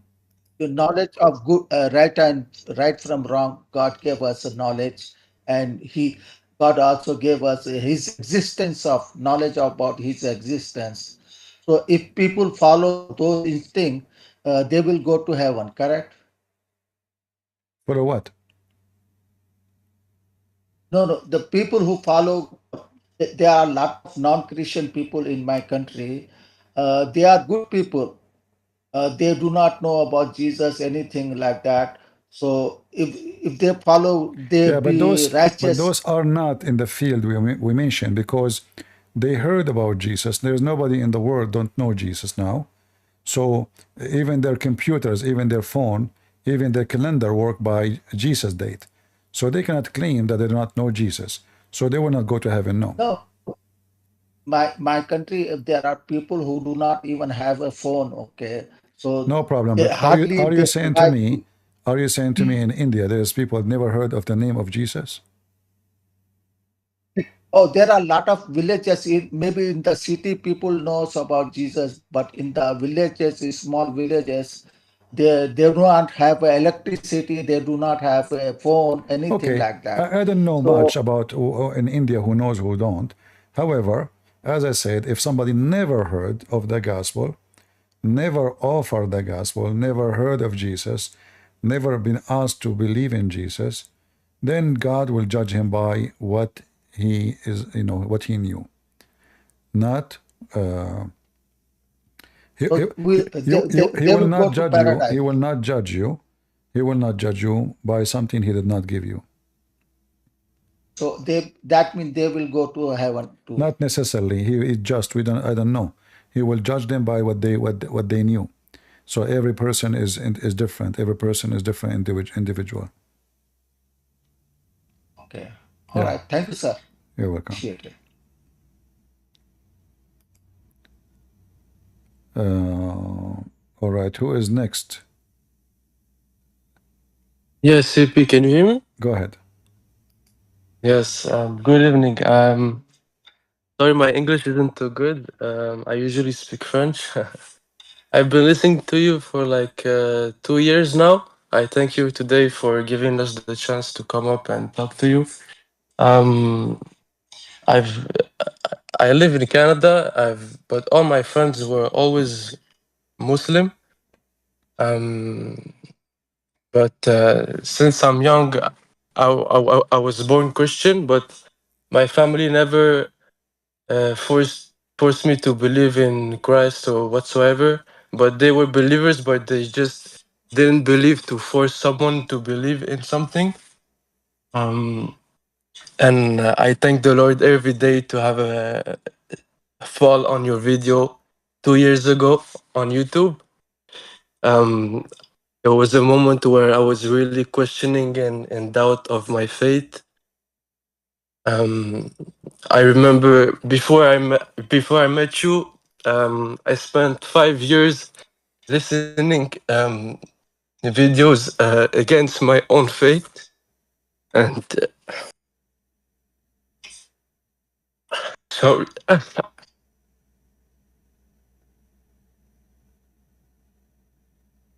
Oh, sorry.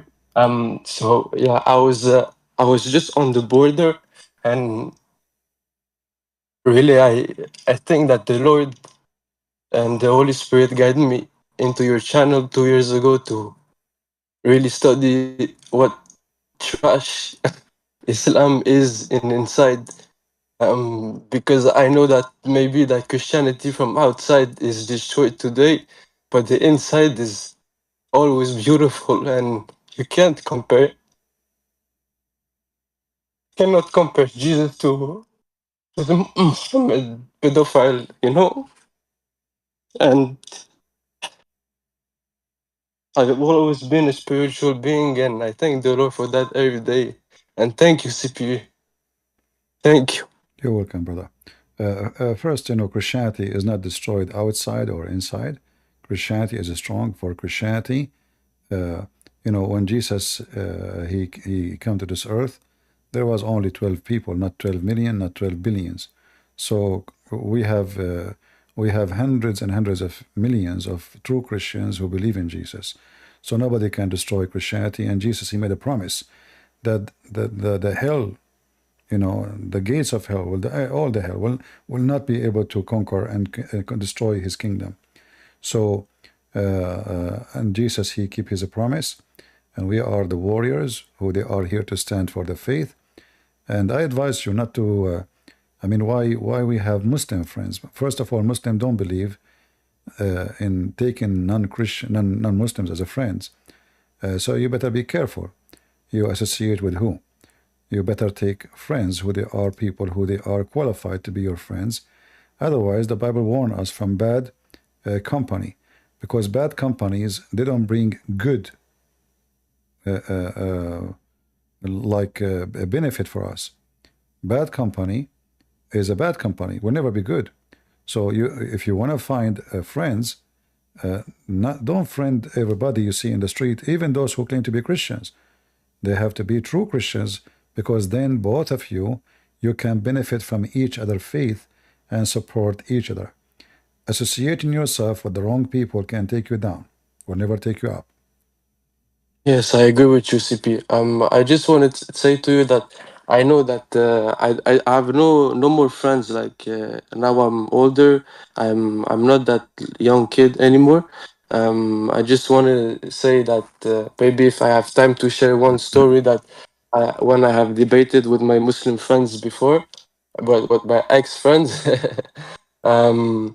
So one time I just asked them, who is the sister of Musa's in the Quran, and when I told them that her name was Miriam, he used the Sheikh Google, and he started laughing at me. He said, "Look, even your Bible has this name Miriam." But I told them, in your Quran it says it's the mother of Jesus, They were 5 people, and they said even if Allah here is wrong, I still believe in him. And from that moment, I knew what kind of people they were. Yeah, well, Muhammad, he took that from the book of Exodus, chapter 2, speaking about Maryam, the sister of Aaron and Moses. So Muhammad, he thought that this is the same woman. Her name is Maryam, and this is why the Quran called her sister of Aaron. All right? Yeah. Thank you, CP. Yeah. Good night. Thank you. All right. God bless you. All right. Who is next? Laith?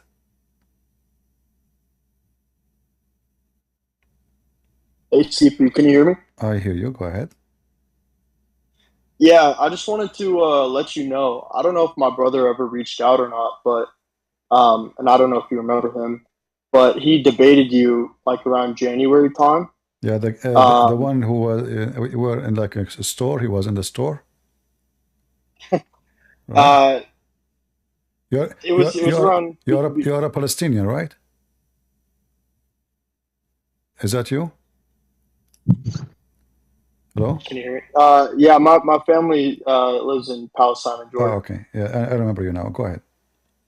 Yeah, no, he was debating you around January. This was actually the night before my dad took him to like Mecca and Medina. So he actually had a pretty weird experience after that. It was about 40 days, and he could recount the story better than I can. But like he had 40 days where he began to question Islam a lot, and then he decided to leave. So he left. I think it was around mid-February. Wonderful. And so now he became a Christian. So I just want to say thank you. I don't know if you reached out or not, but No, he did not. But Appreciate it. I remember he was like a little bit aggressive. He was so annoying, and I actually called him after, and I was yelling at him. And one of the things he did, he went through the comments, and people were saying, you know, like wake up, and it just like resonated with him because, you know, like when you're a Muslim, like it's the weirdest thing. You have blinders on, you know, like you can't see things clearly, and so he kind of recognized that. But yeah, he was being very annoying during the debate. I was getting frustrated with him on the other line, but yeah, I appreciate it. Thank you. You're welcome. Did he take selfie with the black stone? No, but he went down there and I told him and I said, you know, just look at how pagan it is. Like just really try and visualize how pagan it is. And that was the one thing he said he noticed. Like, you know, especially, you know, people were doing tawaf, but like around especially around the Blackstone area, it just, I mean, it's so crowded and claustrophobic, and you know, he noticed those little things. So yeah. Well, I'm happy that your brother he left, and he is welcome to call us anytime, so we can hear what make Thank you, him CP. decide. You're welcome. God bless you. God bless you, man. All right, David.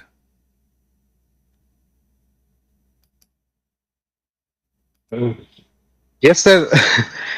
Praise the Lord, sir. Are you hearing me, sir? I'm fine. Just call me Christian. Don't call me sir. Okay, sir. Sorry. CP, brother, I have called you once during when there was a Christmas, just recent Christmas. All right. If you recognize me and remember me. I don't have a good English, but I will try to do my best. So I have a question.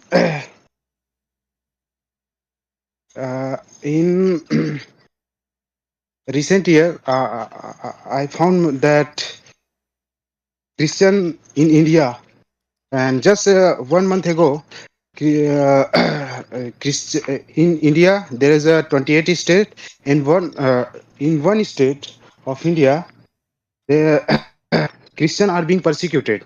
They are being killed, and just like the tree are cutted, they killed Christian with an axe. The axe means it is a instrument, a gadget used to cut tree, and they do it just because they are Hindu.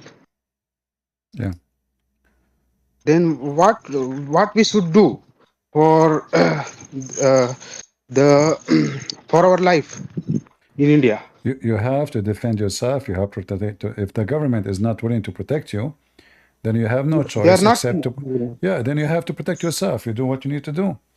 You know, we as Yeah. a Christians, we are peaceful people. We don't support violence. We are against violence. But nobody have the right to come and kill you or kill your family. So you need to defend yourself. Yeah, brother. But many Christians here believe that if you will defend yourself in any act that causes harm or lead others to be died, or that causes death to other person who is attacking us, and if you defend them with the end that lead to death for the one that is against you, then you are not a Christian. No, That is that's false. That's false. The that's false. punishment, the Bible teaches that the punishment for those who kill, they will be killed.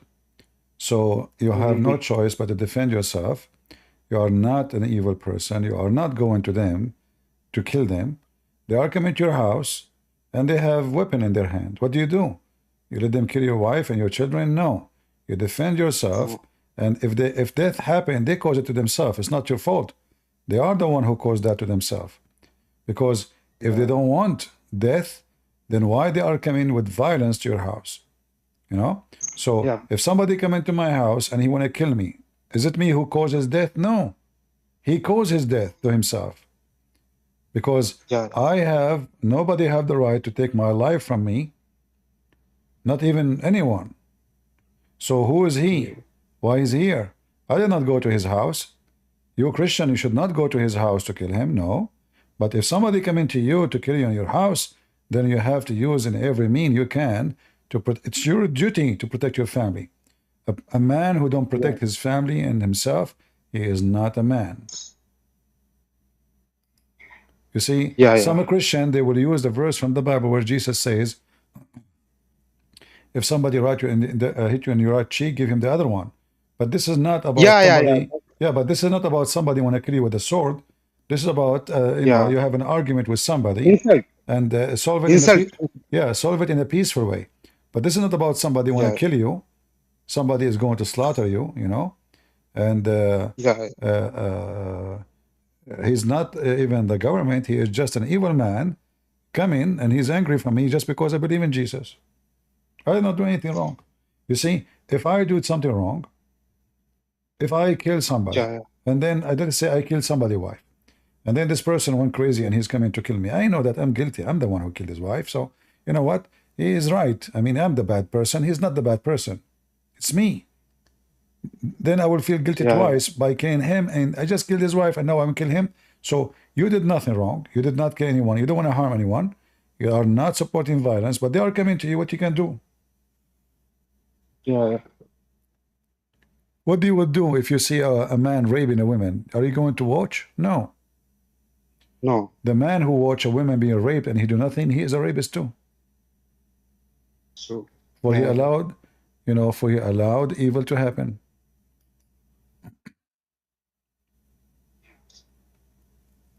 So here we Christians are minor, and we only comprise 2% of total population of India.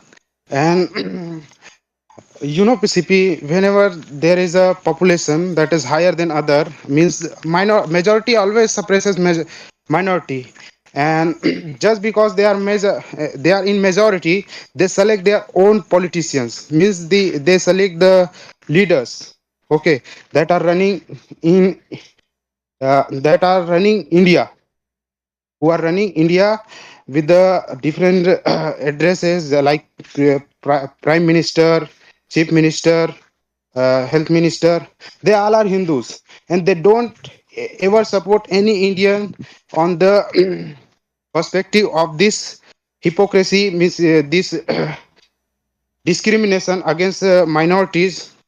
And they just support their majority, because if they will support their the minorities, if they will defend minorities, they will lose their vote, and they will never going to be elected again in upcoming election. So they do not hear anything, and that is the big mistake. That is biggest, I think. So I see the baddest thing on the planet, because here minority are being suppressed just because of they are minority, not because of they are wrong.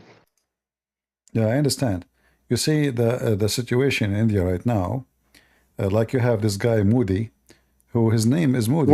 He's a yeah, he's a very filthy, trashy person. So he is a friend he is a friend to Israel, but he is a friend. I saw your video. Hold on, he's a friend to Israel, but he's a friend to Iran. He is a friend to Ukraine, but he is a friend to Russia. He is a friend to America. I mean, this guy is a snake, evil. So what I notice about Hindus, sadly, that they are not. They speak about being religious, but ethically they are bankrupt.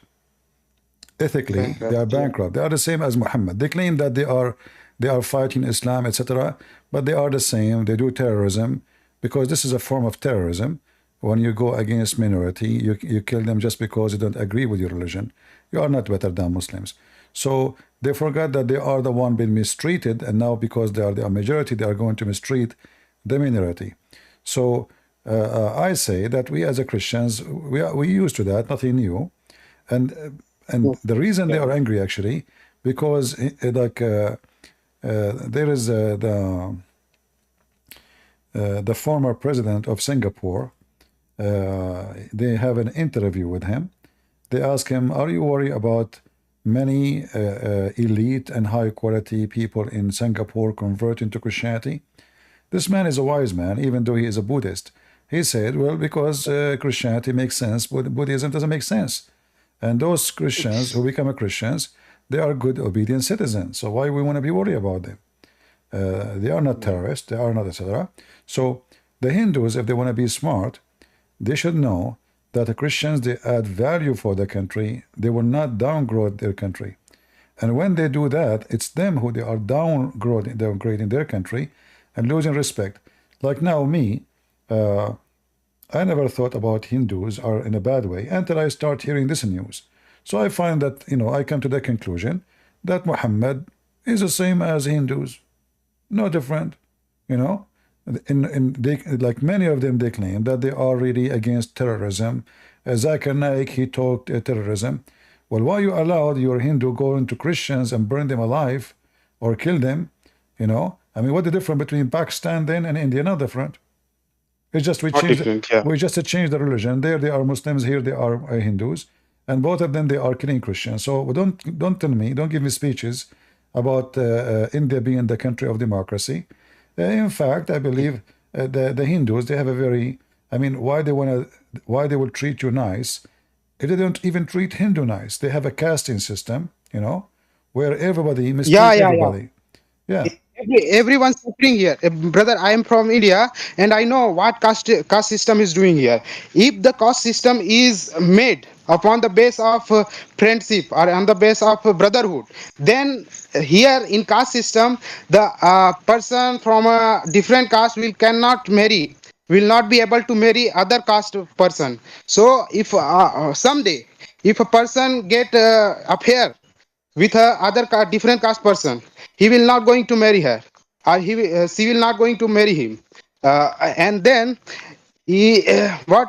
caste system will do, they will separate both, and then the person who was in relationship, they will be separated and marry another person. So this is how the caste system is causing immorality and causing discrimination against the brother. They call themselves to be brothers, but this caste system is causing them to be not in union, not in unity, and just causing discrimination.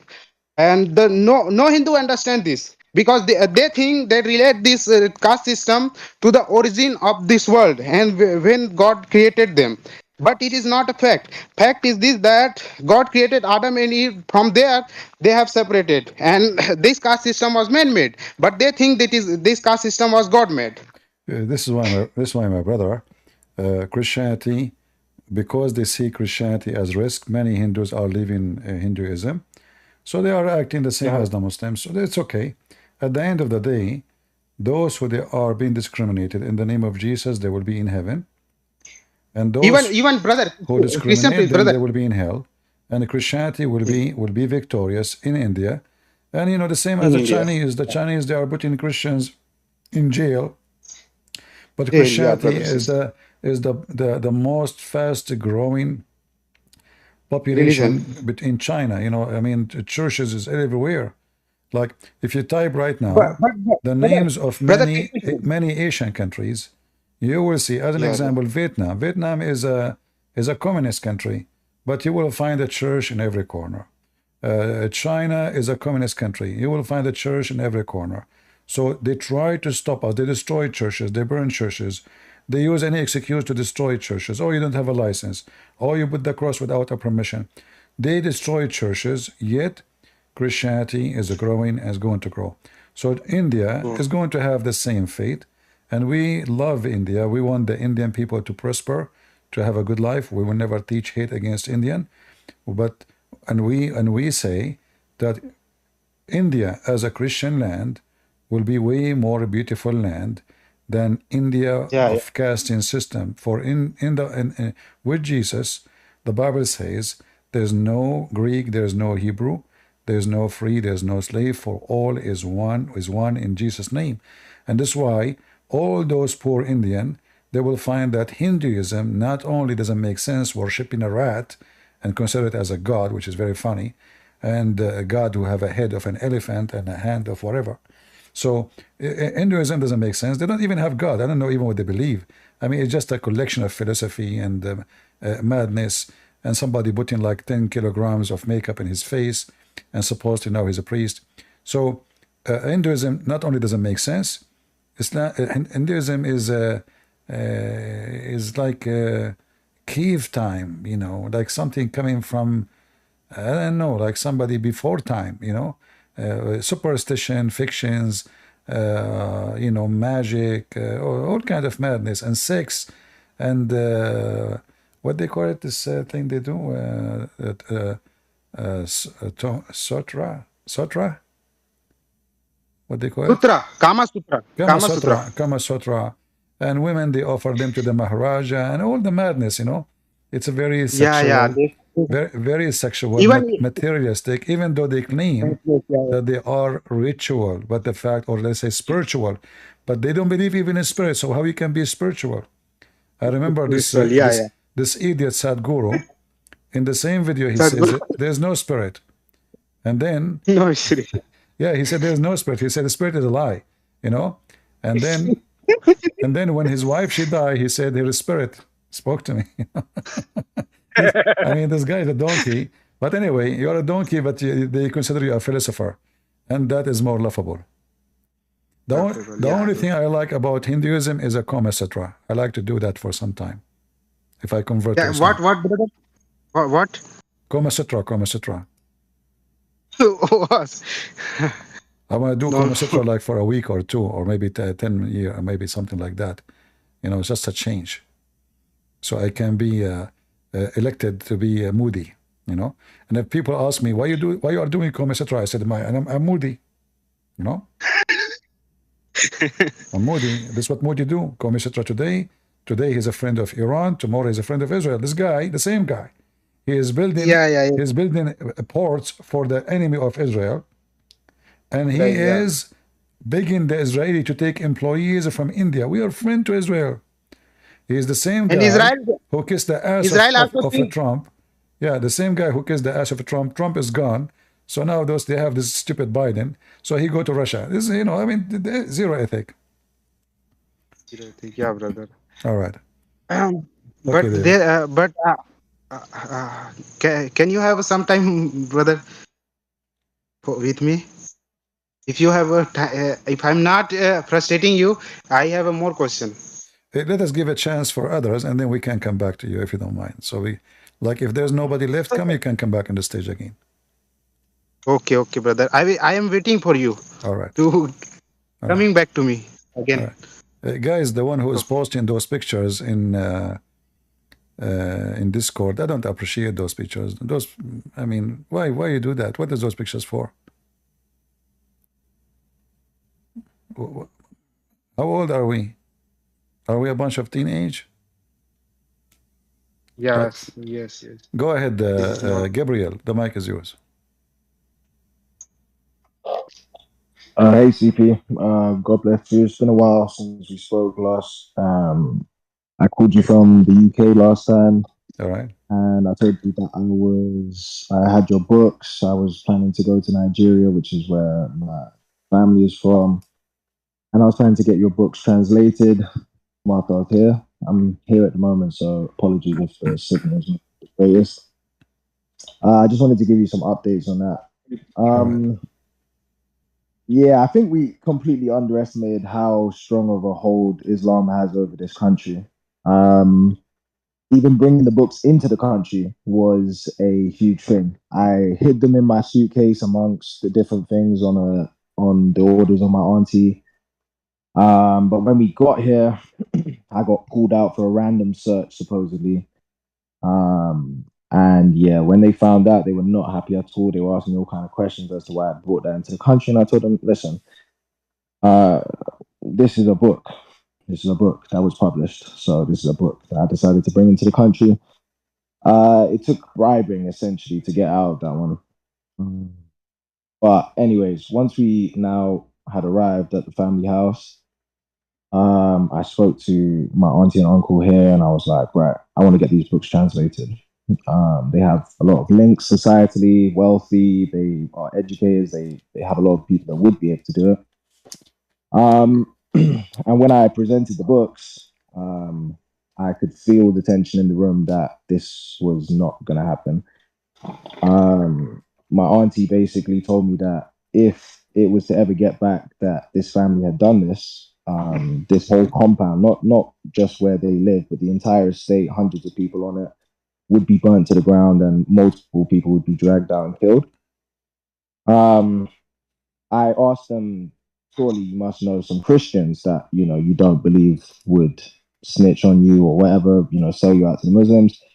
And she essentially was of the mind that people here are so terrified of the consequences of the Muslims that for her to even ask somebody who is a Christian, they may, just because my auntie had reached out to her or them, that if they don't report her or they don't, you know, get ahead of the story and say, oh, somebody tried to solicit me to translate these books, if it's found that they were solicited to translate the books and they didn't tell anyone, that the punishment would come on them.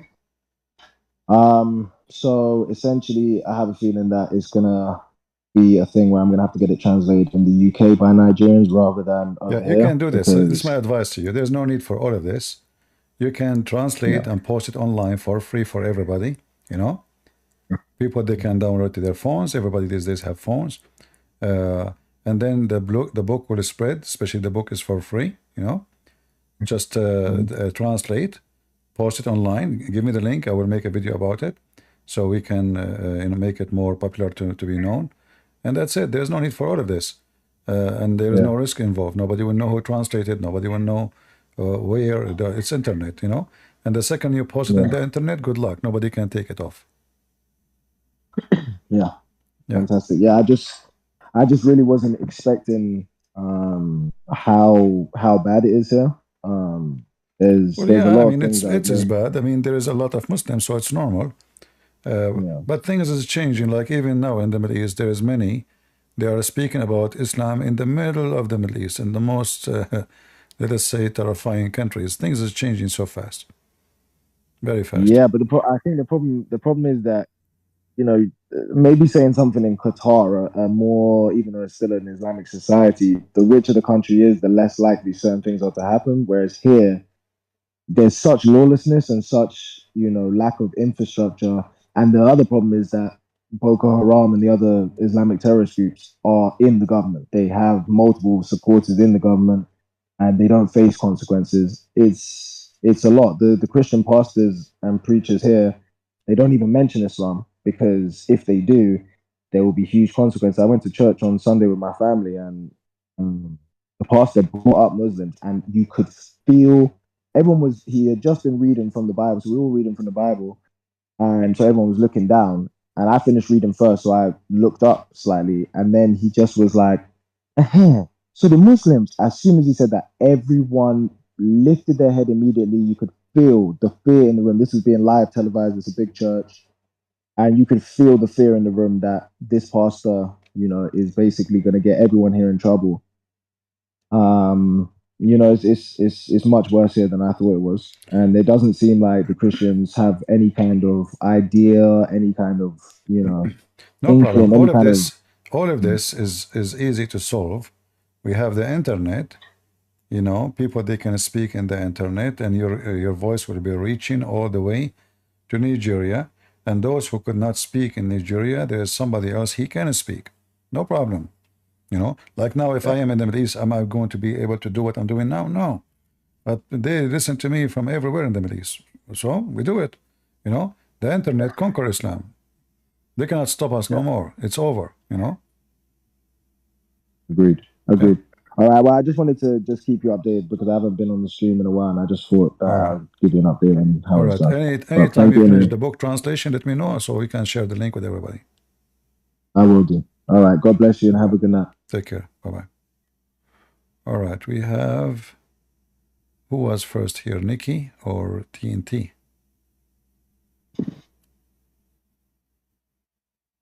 Who's first? I think I am. Okay, go ahead. I was first. Okay, go ahead. Hi, everyone. Thank you very much, CP, for having me. We spoke like 1 week ago, but I didn't tell you. I didn't have no time because was different things to talk that time for you on your your channel. And the reason I come in here the second time this because I hear you. I follow you for a very long time now, and I want to tell everyone or everybody who is now watching and hearing. Jesus Christ is real, and He's a God.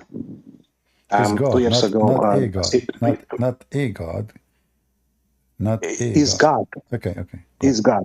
Jesus, I said Jesus Christ is God. All right. Is real. Is not because too many people I find it. They say, no, especially Muslim. I have a lot of confrontation. Sometimes I become a YouTuber by I have a little bit sad story.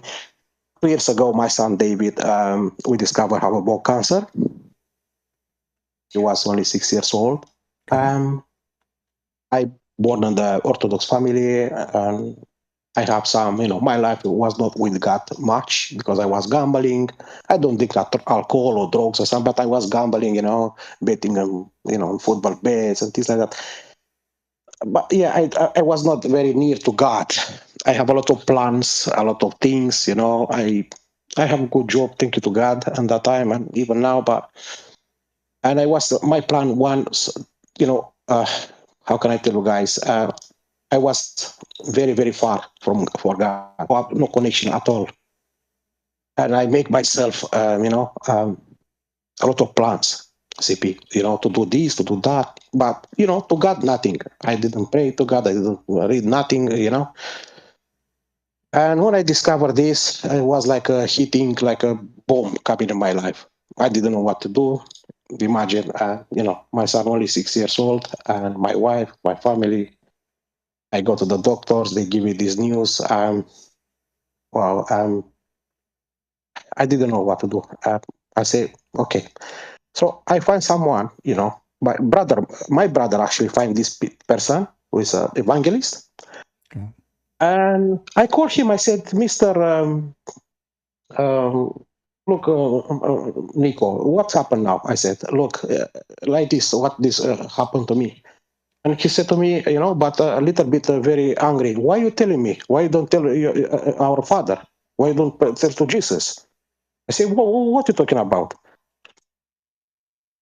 Why are you telling me this? He said to me, go to the, pray to Jesus Christ, because he said, everybody who's going to come and to him and ask him and pray with a clean heart, he will do it for you.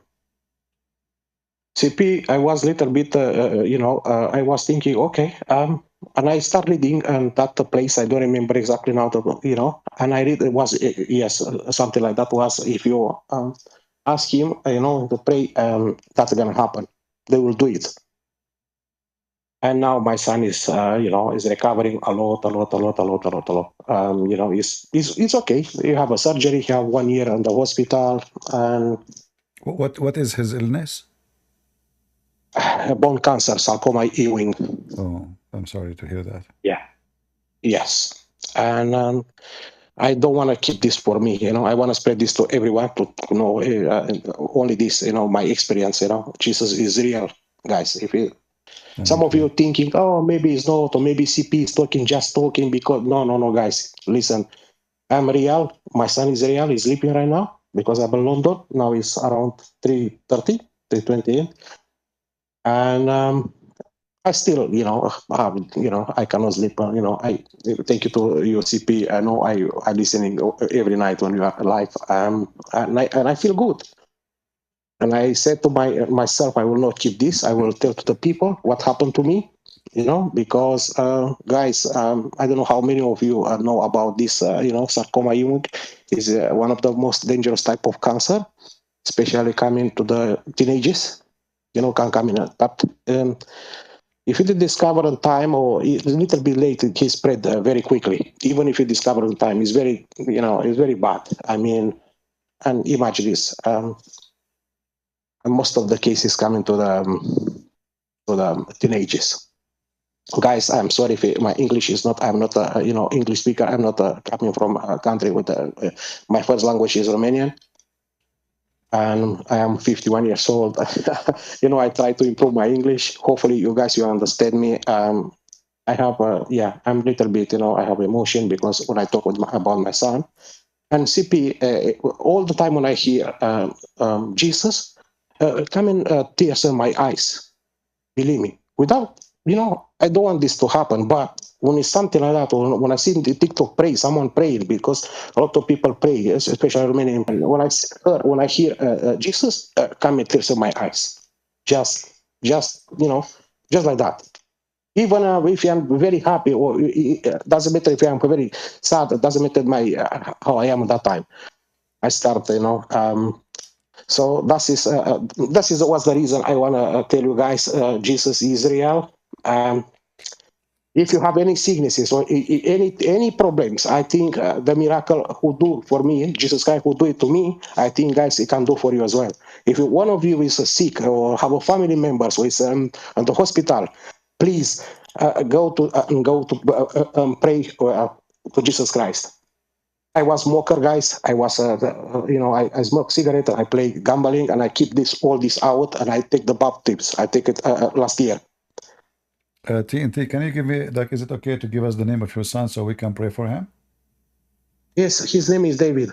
His name is David. Okay, so David, yeah. So guys, we ask you all today before you go to bed, before remember this child is 1 year old. No, he's now he says 8 years. Was 2 years ago. Was 6 years old. Now he's 8. Sorry, I got it wrong, Siri. So 1 year. So 1 year was what? No, I said 2 years ago. 2 years ago happened this, and I was recovering very well. That's what this is one of the miracle Jesus Christ do it to me, to my family. So he's totally recovered now. Yes, he's recovering miraculously. It's a miracle, CP, because because I'm having a little bit difficulty to understand what you are saying. So he's not in the process of recovery. He totally recovered. He's he's recovering. There's a bone cancer. But at the moment everything is fine. All right. Well, still he have still we will pray for David, and I ask everybody to pray for David to be fully healed in the name of Jesus. We pray. And we ask you to remember him today, and whenever you can, remember this child. It's not easy for a child to, like children, they will be playing outside, and a child suddenly he have a cancer. That's not what you expect to have to happen to you when you're a child. But this is telling us that many of us, we are enjoying health all our life. But we don't notice, we don't notice how much we are blessed to be healthy. And then a child who is just a baby, a child, should be playing with toys. He is in cancer, he stay in hospitals days after days, month after month, chemical surgeries. It's not easy.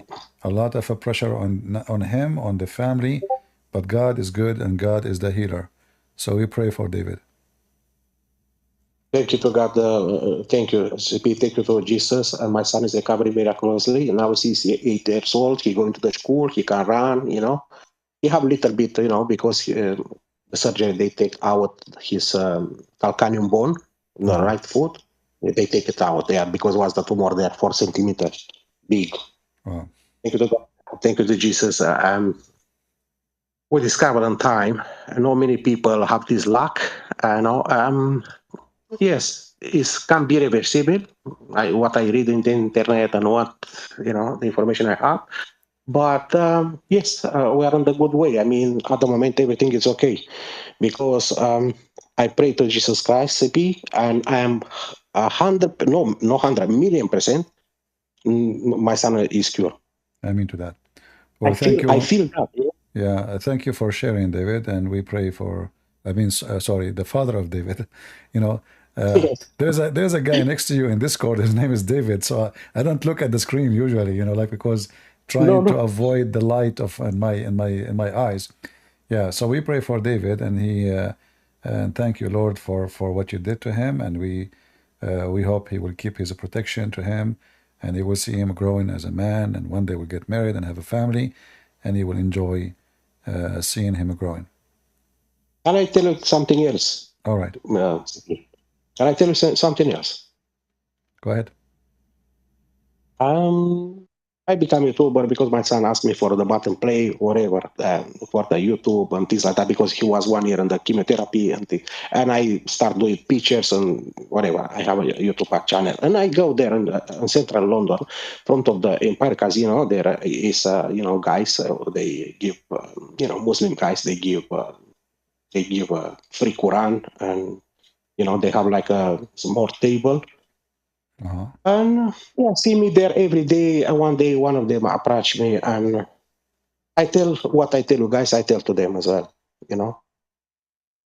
and it was not very agree with me. They said yes, but it's just prophet. It's not a. And I said to him, guys, I don't pray to nobody to do this. Can you tell me which another prophet I can, my son can be cured? Look, my son, I said to him, is cured in the house. Who else do it? What Jesus do it in this world? I tell them, and finally, because they was put me in the video, and the same time I didn't realize someone, have the phone, and, was like a little, interview, but I didn't know. I realized after, 15 minutes. And I tell them, at the end of the day, who gonna come to judge? Everybody gonna see Jesus in the sky. What you gonna say to Jesus? You gonna say, I tell to the guy, do you gonna say to the Jesus in that time when you gonna see him in the sky? Example, if he come in now, you're gonna say, oh no, you are not God. When you're gonna see him with maybe billions of angels in his back coming here to judge, the world, and what you gonna say to I tell him, and he was muting, he was not talking nothing, he just stopped the conversation with me, and that's it. And I say, wow. But in the beginning was very friendly. Hey, man. And when I reject that, I say, Muhammad cannot be Jesus, because look, I have my son, I pray to Jesus, and my son is cured. My son he look like I never was a sick. So you telling me Jesus Christ is just a prophet? You serious? I tell him, And since that time, they don't see me there. Before there was hello, they said to me, but now they don't. Even better. Anyway, who Yeah, cares? they said to me nothing. No, Abdus or Abdus doesn't matter what you do. All right, brother. Thank you for sharing with us, and happy to hear about your son. Thank you. Thank you very much, CP. Thank you for having me, and thank you very much for everyone who listen. And I hope this is gonna be a good example.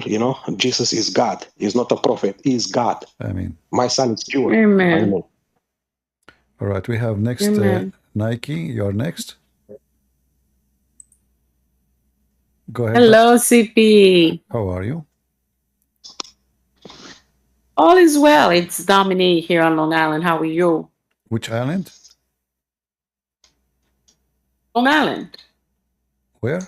Sorry? In New York. In New York. I called you every 2 years or so. I was It's Dominique. I was expecting you to say from Joe Biden Island. I don't know.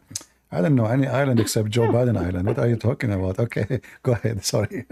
Not all of us here. Not all of us here are Democrat. No. I'm just joking. I'm always. I'm just joking. Don't worry. Yeah, no, I know. But it's so good to hear this series that you do every Sunday. I love it. I really do. I wanted to talk about the young lady who called earlier about fasting. Yeah. I'm a big believer in fasting. I think just a recommendation to that young lady, really do your research around fasting.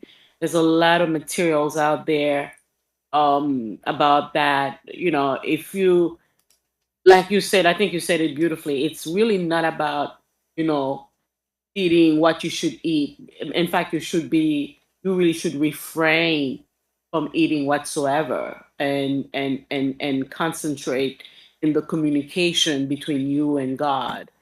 And it's not only skipping a meal.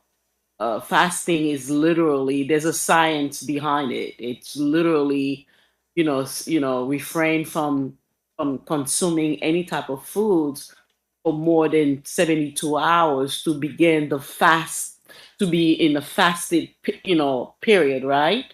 So it's not just skipping a meal and not eating for breakfast or lunch. It's literally refrain from eating for a prolonged period of time. But when you combining it with uh, prayers and communicating with God, it's so powerful. But really, you really need to research uh, from the biblical point of view about fasting. There's a lot of documentation and information out there about fasting, but it's really cool to do that. It's when I say cool, I mean it's really important to do that. Maybe once in a lifetime, it's also important. Yeah, it's in Christianity everything is personal experience, uh, and you might do fast, but then nothing, you don't feel anything because you are not really, let us say, you are just doing something you've been told to do, not because you wanted to do it. So in Christianity, in order to enjoy Right. anything, you have to believe in it, and you have to feel that you need to do it. It's your personal touch, not a command to do. You are not forced to do things. So like it's like staying away from bad things. Fasting is the same thing. Right. I stay from bad things because I'm convinced that it's bad things. Otherwise, many things make it appear to be good. I mean, who hate parties? Nobody. Just say party barbecue, everybody will come. Say cut the grass, no, yeah. Say I wanna cut my grass, nobody come. So there's many things are appealing in life, but they are so appealing, but it can be the trap of death. So sexuality, immorality, fornication, drinking, drunk, all those things, they are very appealing and very easy to come through it. The difficult part is how we can fast. You see, all of Christianity is about fasting, but it's not the food. It's about fasting from sin, number one. So Jesus said, it's not what go inside your mouth, Exactly. what come from your mouth. This is more That important. that will, yeah. Yeah. What comes out of it? That's right. So That's right. we don't want to That's be the right. same as the Muslims. Pigs are dirty, but then they do what pigs don't do. So you can claim that you are cleaner than pigs, but you are acting way. I mean, I never saw a pig kidnapping somebody and raping somebody. 8 pigs, and they are cutting her breast like what Hamas did. So you can claim to be a human, but it's not your look make you human. It's what you do, and it's not the food you eat will make you dirty. It's what your mouth say, what your heart. So Christianity is totally the opposite of those hypocrites who try to make certain practice is making you a person of God. The only practice in Christianity will make you close to God is to be close to God, which means to refrain from what make God be unhappy with you. And that goes for everything. And food is just a way to train yourself how I can do things, how I can resist things, how I can fight my temptation, my weakness. Otherwise, food is food. You eat, you don't eat, what that will do, that's not a big deal. But it's about how I can stay strong even though when I'm weak. Yeah. All right, Nikki. Yeah, so true. Okay. And she also mentioned also a conversation and about taking the Eucharist. I'm Catholic, and I understand. The concern was, do you have to take the Eucharist? But again, you said it so beautifully. You really have to be prepared to go and take that Eucharist, because when you take that Eucharist, it's not just a piece of bread, it's not just a wine. It symbolizes the body of our Lord Jesus Christ. It symbolizes the blood that was really shed for our sin. So you really have to be clean inside. And the way to do that really as a Catholic, and then as a really as a as a child of God, you really have to confess your sin.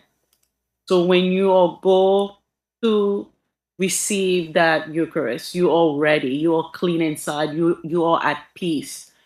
So that's what you really have to think about is, am I at peace to go to that table and receive the body of our Lord, the blood of our Lord?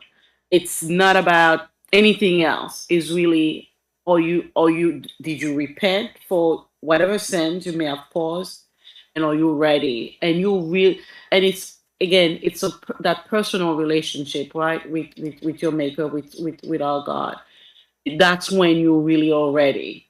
For me, that's what it is. It's, are you ready? Have you confessed your sin? And it's not just go to a priest and confess. It could be confess with another human being, someone that you trust for whatever sin you may have caused, right? But it's to confess your sin, repent, then be prepared to really ready to receive the Eucharist, because it's a huge, huge, huge component in Christian life to receive that, that Eucharist. It's really huge. It's a big step to come in communion with Christ. But I thought that was really, really well said. The way you said it to her, you have to be ready. You cannot just go sit at the table and receive the Eucharist just like that. That was really well said. I thought that was beautiful, CP. Yeah, it's like, in order to get into a place, you have to be qualified, and the house of God is holy, and the meal with God is holy. So when we talk about eating Yeah. the bread, even though it's not literally the flesh of Jesus and not literally a blood, but Jesus said, "Do that to remember me." And he said there, actually, in the same chapter, that the one who isn't qualified, he should Yep. not take it. So That's so true. yeah, you cannot. It's like you give me a title and I feel guilty. I say, you know what, I don't deserve it. Thank you very much. Not because you gave me, you offer me, but because I know within myself that I'm guilty, then I should refrain from accepting the invitation. For this invitation was not meant to me. I'm not ready for it. For me, I believe that confessing your sin is very important, and always you can confess your sin to the Lord Himself. And me myself, I want to confess my sin with the priest. I'm going to stay for 2 years without leaving the church. So, and he might die before I finish. So like we are not proud of our sin, but we are sinners, and we might think, every one of us might think, oh, I'm a good person, I did not do. But in fact, we sin in our mind, we sin in our thought, we sin with our eyes. In our thoughts, yes, in Yeah. what we failed to do. Yeah, What we sin. yes. We sin all the time. We sin all the We time. sin every day. Yeah, and then Yeah. but we can fool ourselves and say, just a thought in my head. I did not do it. It was just But in reality, Christ was so clear about what sin is about. So confessing your sin is very important, even in a scientific way. You take the stress out of you. Sin is a bad, let us say, is a bad weight on your shoulders. It's a stress. It is a guilt. It is a feeling. It is a burden. It is all kind of bad things living inside you. And when you share it, when you confess, when you repent, you are helping yourself. That's what the Bible says. So we pray to the Lord so He might heal you.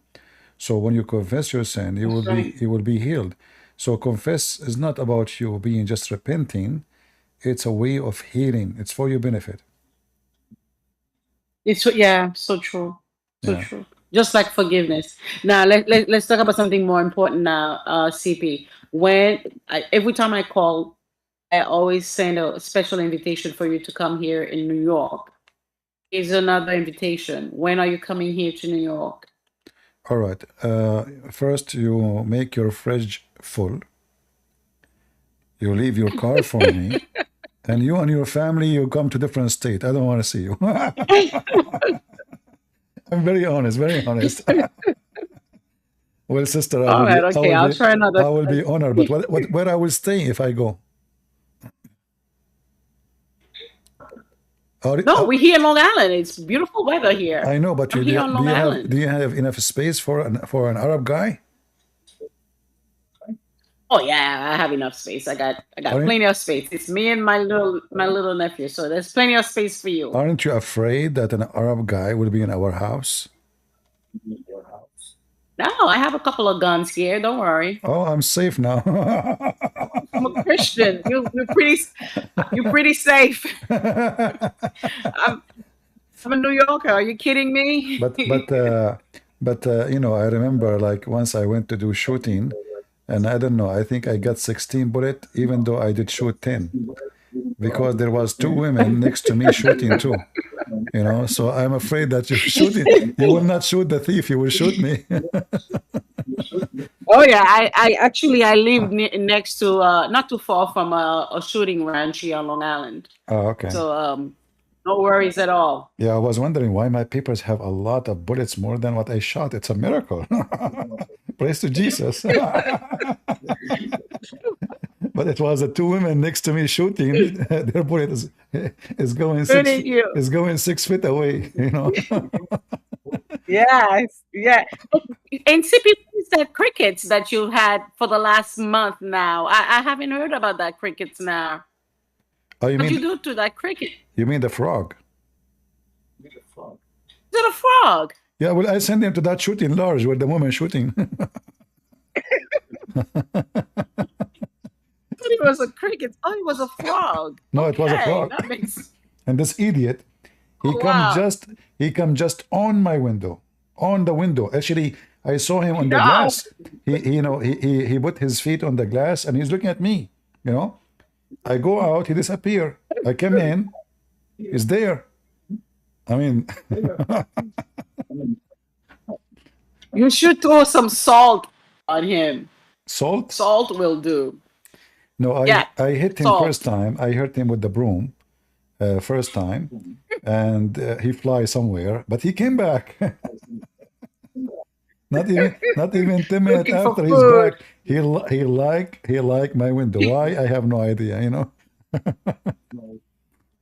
Probably there's some tomatoes there because I know you love tomatoes. So probably some tomatoes and garlic and onions. Well, a lot of food. There's a lot of bugs. It's summertime, so they will enjoy it. But you know, depends. Like when there is too much rain, those frogs they flourish if there is rain. When the rain is gone, they don't see them no more. Yeah. Amazing.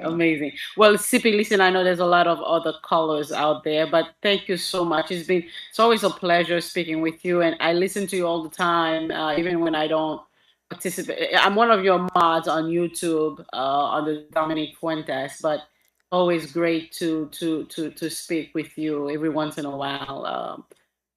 Thank you for all you do. You're a legend. Not to really praise you. You don't need praise. But thank you for all you do. Thank you, sister. God bless you. And thank you for the invitation. Oh, well, I'll see you in 2 years. All right. All right. Take care. Take care. Bye-bye. All right. Who is Daniel? Sorry, CP. Hello? Okay, go ahead. Okay, CP. I have one quick question for now. For who? My question is for you, CP. I have one quick question for now. So I was thinking about this. Just like there are Christians by name, they do go to church, but they just not really practicing Christianity. They just go to church and doing rituals.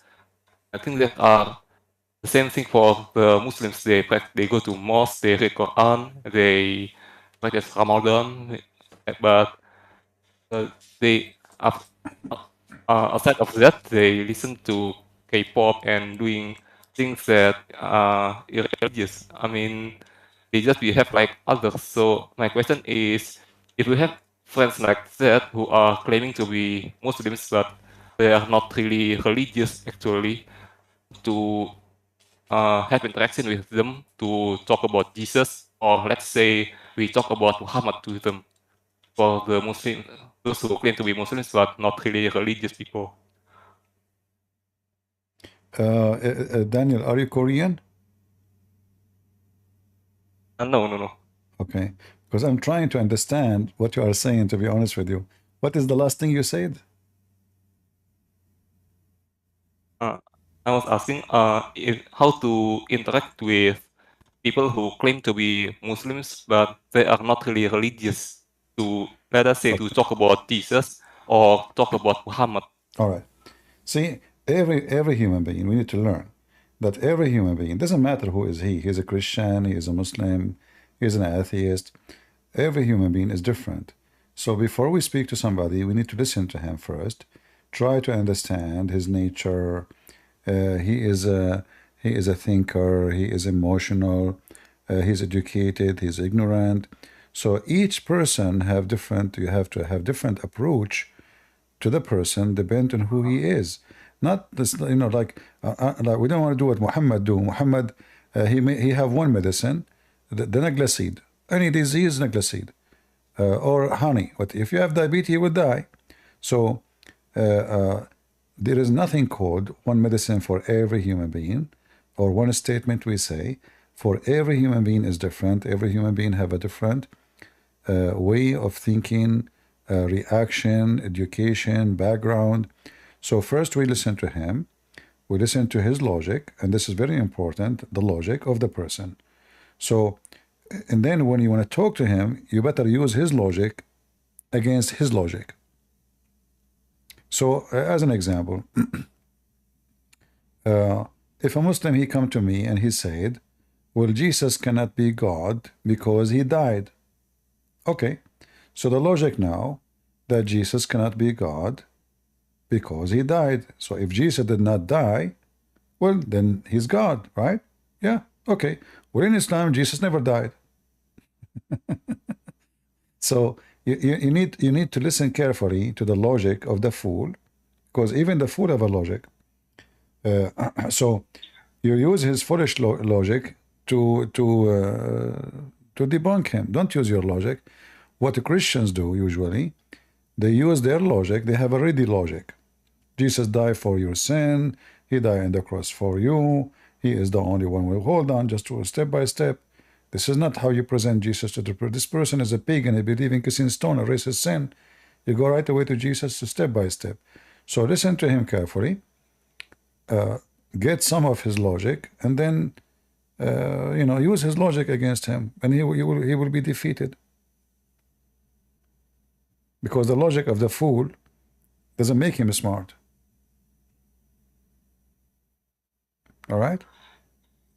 Yeah, that's what I'm learning to practice recently. I mean, to understand people's logic. Yeah, everyone, that you requires need to a lot listen. of practice. You need to learn how to listen.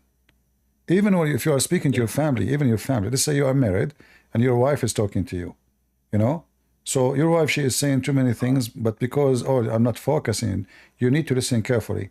Like sometime a man and his wife, they have a fight. They have let us say there's some tension in the relationship.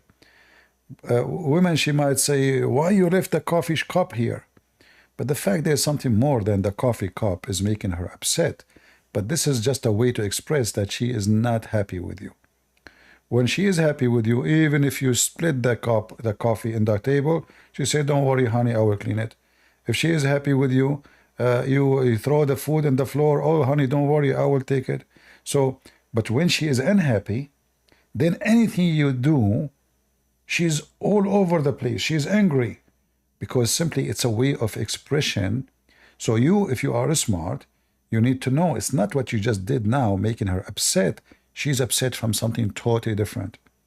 So always when you want to talk to people, you have to listen. You have to try to understand what they are trying to say to you, what the message. Sometimes people, they say to you something, but they mean something else. So very important is to listen, try to understand, observe the logic of the person, what he's trying to say to us, the message, and then we have a brain. It's called, the way, the store of thinking. So there we take this information and we think carefully, and then before we come to a conclusion, we test the conclusion. So you will not be in trouble. So you can like ask a few small questions here and there about what the person just said, and that will make it more clear for your conclusion before you give him back the answer. All right?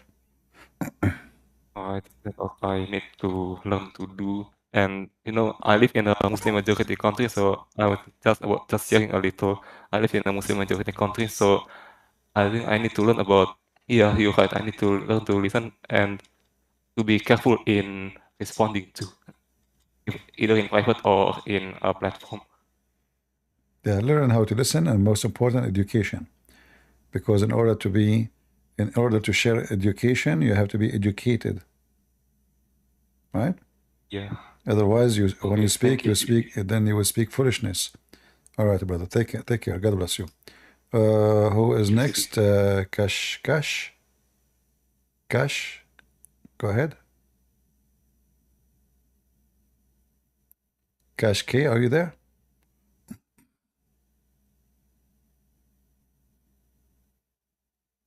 Maybe he's not. Are you there, Cash?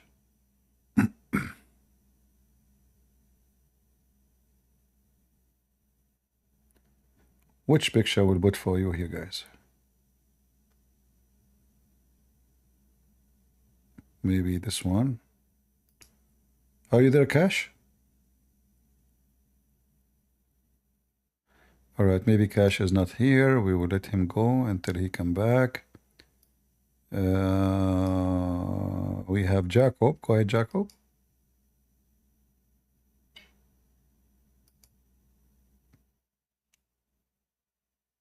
Jacob, are you there? Why nobody is talking? CP, can you hear me? Can you hear me? I hear you. Go ahead. Lovely. Yes. Good to hear from you, CP. How are you? I'm fine. Thank you. Yes. Sorry, CP. Yeah, CP, I've been listening to you for a long time. I'm a very big fan of your work. Honestly, you're very blessed in what you do. I wanted to ask you, what is your thoughts in the role in terms of Christians and money? Because I'm from UK and I'm surprised no one's asked this question yet. But what I'm seeing going on here, I'm seeing it physically with my eyes, is that I don't know. I feel like there's this feel within Christians that, like, of course, we're supposed to be humble, and of course, the meek will inherit the kingdom of God, and all these things. But being a young man as well, is like what I see is that we are kind of we're kind of losing a war out here. And what I mean is that, so even with the Muslims here, they're buying things, and for the most part, whoever controls the economy, for the most part, will control the state religion. And I feel like Christians, we're not doing enough in terms of like building economy, making money, making job roles, everything. Because when you control that, you control everything. Do you understand what I mean? Like, I don't know, I just wanted your thoughts on that or anything. Yeah, but they might be able to control, to have jobs, to have ministers, to have prime ministers, to change law. I agree with you. They are using their money for their evil. But Islam collapse. Islam at the end collapse. Doesn't matter where. Just to make it simple. Do you expect Muslims in England, they will have an Islamic state? Never. Because they are the last one who really support Islam. So you might find some hypocrite who they are businessmen, rich, just to be praised in the community. They do buy a big building and make it a mosque. So everybody will praise them. It's just a way, it's just a way of hypocrisy. CP, that this is what, here's the thing though. I'm a young man. I have Muslim friends which I speak to, I try to communicate with. They have a very silly, false sense of confidence. And the confidence they're getting in is in all these things right now that is going on around the world. Because honestly, Islam maybe on the outside to them it looks great, but on the inside is nothing. But these things are giving them full sense of confidence, like our new mosque here, everyone in their Islamic clothing. This is what's happening in the minds of people right now, because society right now is very stupid. CP, I don't know if you're on social media, if you take time, everyone is very stupid and they're converting for stupid reasons. You get what I mean? You see, let's say for the sake of argument, England become 99% Muslim country. Still, there is no Islam. There will be no Islam in England. Yeah, because all of those are hypocrite liars, cowards. They speak about jihad, but nobody want to go and do jihad. They speak about doing the right thing, but look, you know, they have a million sect. They are spitting at each other, even the Muslim Sunni. Mimi Hijab believe Allah don't have hands. Fifi believe Allah have hands. So what Islam we are talking about? Those are just, you know, they are seeking to take over in government. But at the end of the day, they are going to face a big failure because their own children's, the young ones, they are just out of Islam. The fastest defect, maybe in Europe, is the Muslims, the young Muslims, yeah. So maybe the first generation, second generation, they still claim to be Muslims. But if you look at their children's, I mean, you know, I've been in England. The Moroccan people, they give me card in the street, and the card is a pimp card. You know, this guy you want to meet my sister? So they are Moroccan. He grow a beard, and his sister is a whore. So we know what's going on. We know the thieves are from them, the drug dealers, the etc. So what Islam and what Muslims and what they are talking about? If they could not establish Islam in Egypt or in Dubai or even in Saudi Arabia, how they can establish Islam in Europe? You know? But CP, that is a great point. But see, this is the confusing thing to me. Okay, I have a friend that she said they lived in an Islamic country, and she was like, oh, it's funny, since since my family has come here in UK, it's like they're becoming more Islamic. So I know what you mean about Saudi. It's like there's a decline in Saudi Arabia, Muslim countries. There's actually a decline, but here in the West, for some strange reason, they want to up the ante and they want to be even more Muslim. Do you get what I mean? Yeah, but this is normal because it's like when you take a fish out of its water, she feels she is a stranger, you know. So she want to keep the water around her because the other water is not healthy for her, you know. Yeah. So they become more close on their doors, but that will not survive. That will not survive for long. And in fact, you know, there's a lot of Muslims leaving Islam in England, and you know, things is going down for them. It's not in the appearance they are trying to make themselves they are growing, but in fact, in reality, the numbers is different. You know, they try to show like, you know, it's a show time. So I can, you know, if I want to show now how many Christians in England, what about we take 30 million Christians and pray in the speaker corner? You know, that's stupid. But Muslims, they do it. They will bring 1,000 and that will make them look like they are majority.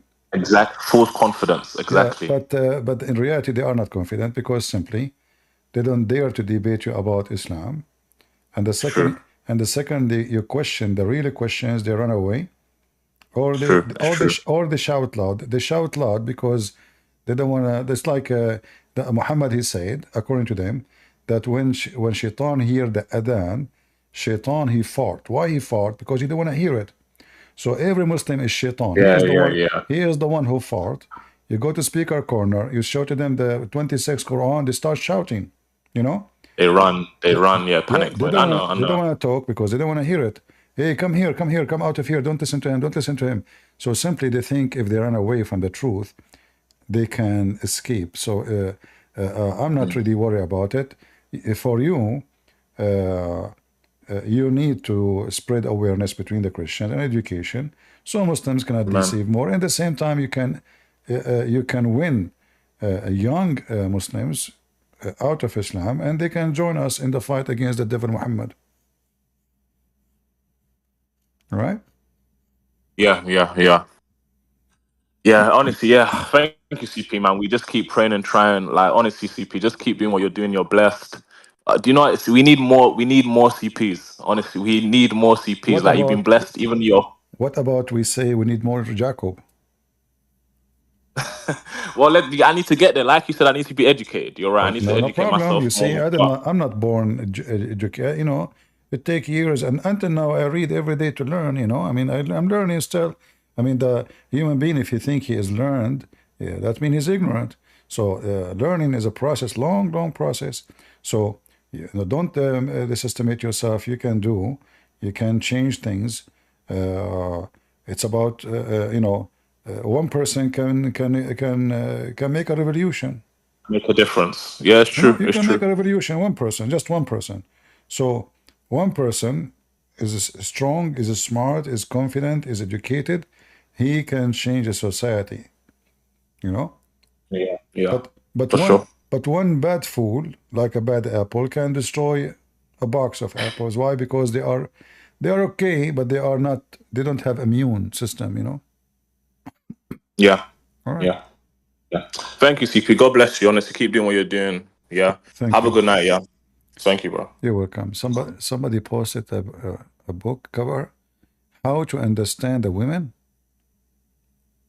Oh boy.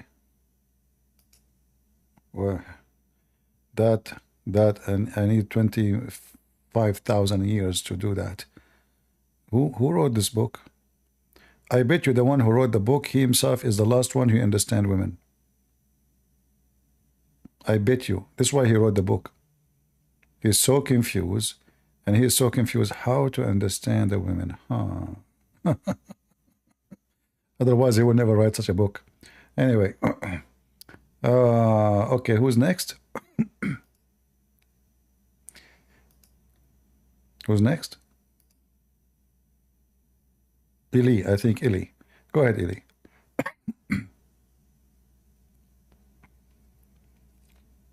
Eli, are you there?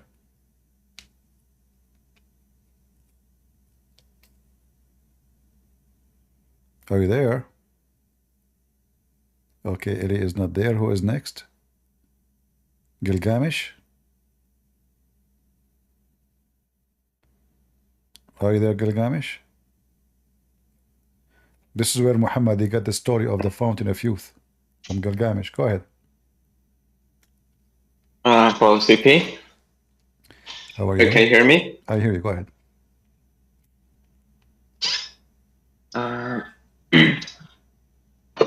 I'm. Can you wait for a sec? I want to fix my headphones. All right.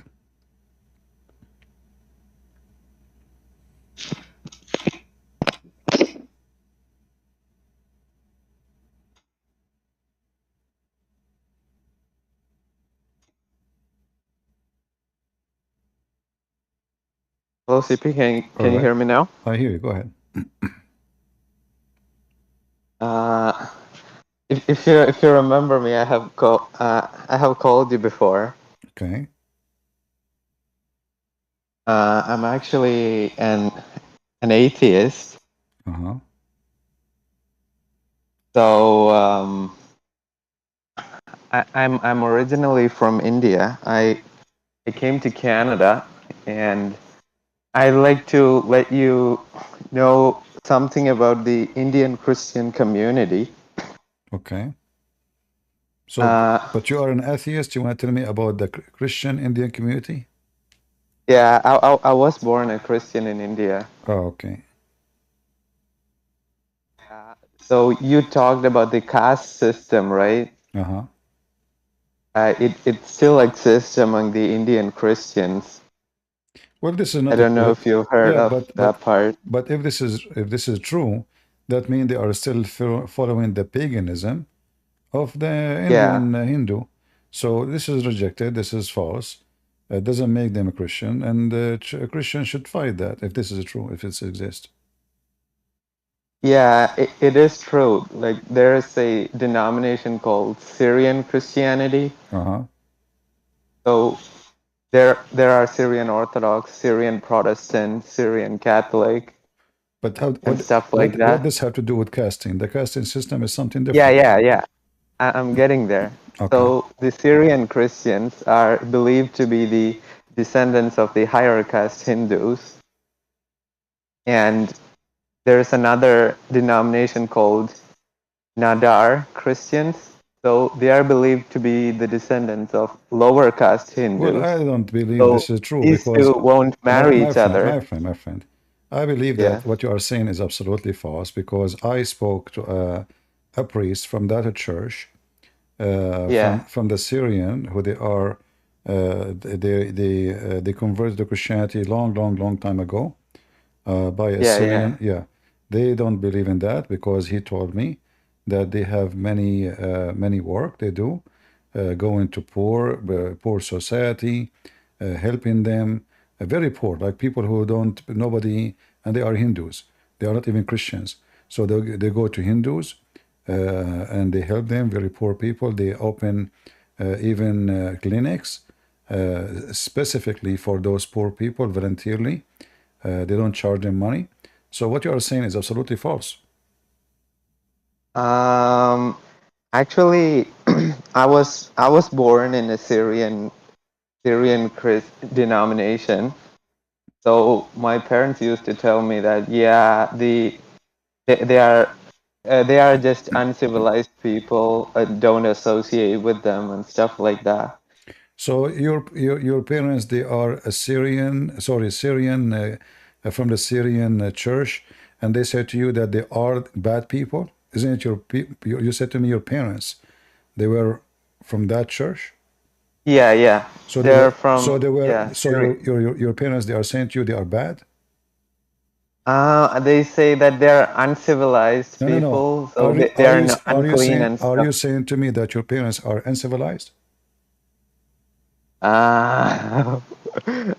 This what you just said. You just said that you are born of this church, and your parents are Yeah. member of this church, and those church members are uncivilized. So your parents and No. your mom and your dad, they are uncivilized. No, my mom and dad said that the other denomination, they are uncivilized people, so don't associate with them. Well, I don't know who is your parents, but obviously your parents are kind of potatoes, not kind of Christians. I mean, it wasn't just our parents. It was this thing was going around in the community, and in my church as well as another Catholic church, Syrian Catholic. So it is predominant in the Syrian community. My friend, talk is cheap, and spreading lies and rumors is very, We have a woman. Her name is Mother Teresa. She is a Catholic. She spent her life between the poor. So don't tell me that the Catholic Church, they practice casting system and this garbage. I don't have time for this. You are just a fool. And thank you for being fooling around. All right. Ili, are you there?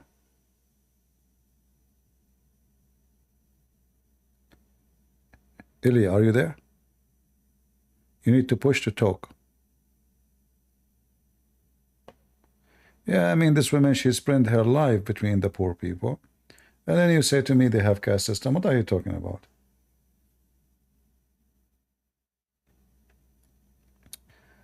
Yabi, are you there? Hey, CB, can you hear me? I hear you. Go ahead. First, I want to say, thank you for bringing me up. And I had a question because about maybe a month ago, I met this one guy, and he turned out to be a Christian, and we started having conversations about Christ.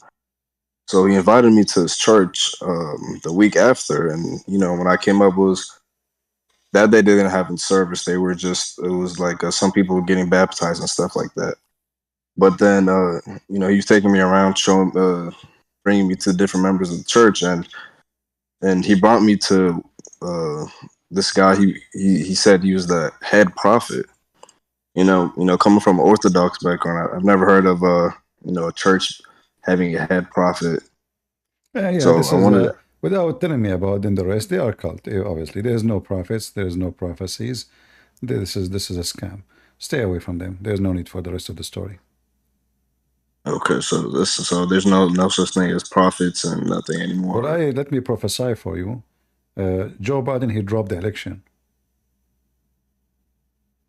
How I know that? You know, they just say that in the morning. How I know that? I must be a prophet. So I'm not a prophet. I mean, Jesus, he came, the disciple, the Bible says, let him be accursed, the one who bring other than these scriptures. So if somebody claim that he is a prophet, that means he is receiving scriptures. But the Bible says clearly, there's no other scriptures. That's it.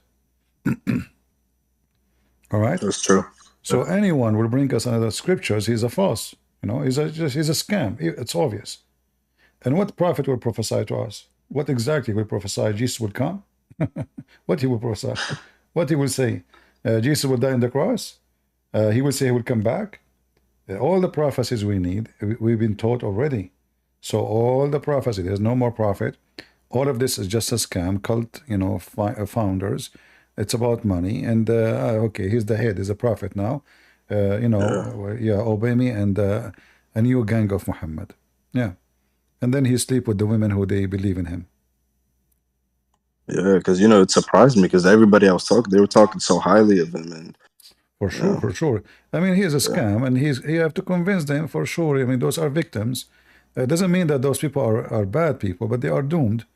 They are victims. They are not the bad ones. Is the one who claimed to be the prophet, not the one who believe in this filthy liar. You know. Yeah, that's true. You're right. See. Like 99.9% of those who take drugs, they are victims of the drug dealer. You know? All right. Who is next? Thank you. Yeah, thank you, CP. Have a good night. Thank you, baby. Bye-bye. Eli is still there? Yes. Hello? Go ahead. Right. You hear me now? I hear you. I'm sorry about that. I'm new to this program, trying to learn how to engage. My name is Eli, and I wanted to ask you, CP. It's a pleasure speaking with you and joining the conversation. I've been following you for a good while now, and I love what you're doing, and I'm gonna join in on the action. My question is, I would like to. A while ago, I ran into a Russian-speaking Muslim. And I wanted to speak to him about Jesus, and we talked a little bit about it, but that's before I actually learned what Islam is. And you and Sam Shimon and God Logic taught me a lot about Islam, and I would like to use the videos that you guys have translated to Russian and spread the gospel that way to Russian-speaking Muslims. I know the other countries like Russia, Ukraine, and things. There's a lot of Russian-speaking Muslims that I know of that could use this. Sure, you can use. Feel free to use all my videos, and I have my books translated into Russian. Feel free to use them and post them wherever you want. Yeah, I've tried on my channel. I've tried to find a download or something like that of your video. Lisa, she can give you the link. She will post it for you, so you can download the book, you know, in Russian language. Awesome. I would like to post, take your videos, even the ones that are like 3 hours long, and cut them. Feel free. You can download all my videos, all for free for everybody to use them. Add subtitle, do as you wish, and no problem. Yeah, you're welcome. I have a program that translates the videos into Russian completely, and I would like to try to use that. Wonderful. Well, when you start doing this, give me the link. We will post it for people so they can join you. All right? That would be great. So we can help you to promote the channel. Awesome. Thank you. Thank you so much. All right. And I don't know if Lisa is here. She can post the link for you with the Russian books. Is Lisa here? On the videos on the YouTube side, for some reason, it's not giving me the like on the bottom of the video. it's not giving me the download option. I'm trying to figure that out. How to download it into my computer. Put it in You can watch some videos on YouTube about how to download. There's many ways. I've tried, and on their videos it's showing the download option. On my Mac, it doesn't show me the download option. I'm trying to figure that out. I think this option will show only if you have a Prime member. However, there's some browser you can add, like there is some, they call it ads on, whatever I call it. It's like a block, you put it to your browser, and then you can download. I have that Prime option. I have set up and everything. I'm Prime member, and it's still not giving me the option to download your videos. I'm wondering, curious, why would that be? Well, it's not from my side for sure, because it's just a YouTube, like any channel. Yeah. But I believe that YouTube will give you that option only if you have a Prime membership. Sorry, lost you for a minute. I'm saying YouTube will give you that option from YouTube page right away if you are a Prime member, which means you pay. If you are paying for YouTube. Otherwise, you have to use a browser which allow you. There's many videos there's many videos teaching you how to do it.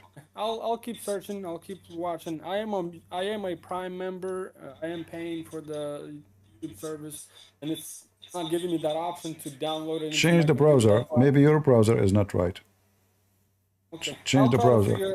Are you using Google browser? I'm using my MacBook. No, I think you need to use Google browser. So I have to use through a Google. Yeah, you have to use their app. They are like many things that will not work if you don't use their app. Like translation will not work, and yeah, this is how they force you to use their product. I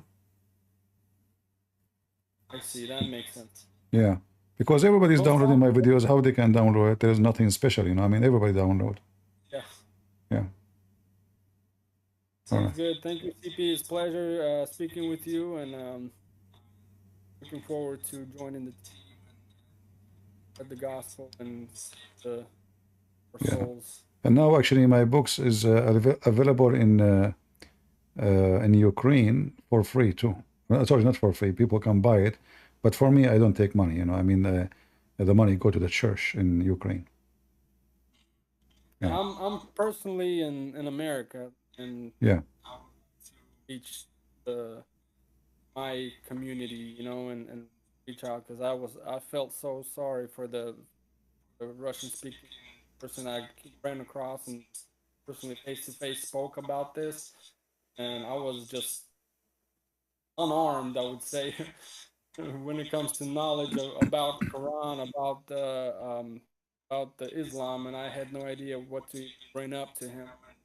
Then I wanted to learn more, and I ran across you. Islam is a very easy to defeat. Islam is so easy to defeat. Yeah. It's not really hard. Yeah, there is many things, always Muslims, they don't even dare to debate about it. The nature of Allah have hands, Allah have feet, Allah have body. They make fun of Christians worshiping a man, but their God is not even an octopus. So always use their stupid logic against them. Yeah, I've learned that from you a lot. Use their. I gotta take notes, and I'm feel it on my heart that God wants me to take it more step on and actually study, weaponize myself with the scripture and their Quran and all these little underlined sections where it makes their faith so stupid. Yeah, Eli, if you ever have a Muslim who speak Russian, if he speak English, he's welcome to call me right away to debate me. If not, you can invite anyone who is supposedly a sheikh or he claim he have knowledge, and you can translate, even though he can use Russian, and we will give them what they deserve. Yeah, I'm not known yet, and I want to stir the beehive on the Russian side, and all the all the people I come across that are Muslim, they're Russian speaking only, and in their language too. But I don't think they know any English. But my goal is to stir the hive and save some souls, and that's my goal so far. Yeah, that's a good thing. That we need more people like you doing that work. The more we have, the more things is better. The problem is many Christians, they are just watching, they don't do anything. We need more, and we support them. We support them, we aid them, and we will aid you. Actually, here we go. I just found the picture of my book in the Ukrainian language. I'm going to post it in Patreon so people they can see. So those who they are. This is now in the bookstores of Ukraine. It's for sale, but I don't get the money. Just to let you know, it's for me. I give the book for them for free. They sell it, and they support what they do. Let me post the picture. And Lisa, you said will send me a link. Yeah, they are saying to me, Lisa is not here. Anyone have the link for my books, guys? I don't know. If not, maybe later, watch the video. Later, they will post it for you in YouTube. All right? Appreciate it. It's an honor. You're welcome, my friend.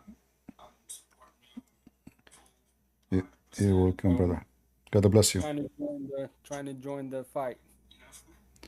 Yeah, we need more people, and I support always we need warriors, and we always appreciate the warriors, not the Christians by name. God bless you. God bless you.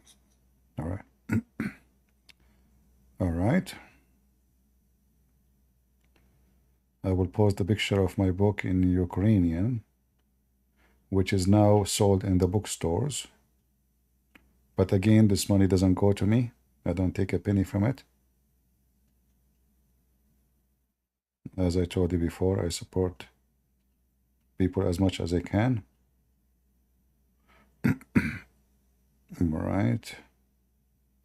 I just posted a picture of the book. All right. Who is next? War or First Christian? War. Go ahead, War. Okay, so I have joined before him. It's nice to meet you again, brother. You're welcome. What is your inspiration to start Christian Springs content? Say again? Who inspired you to start this debate content? The Abduls. Oh, Abduls. The Abduls, yeah, the Abduls.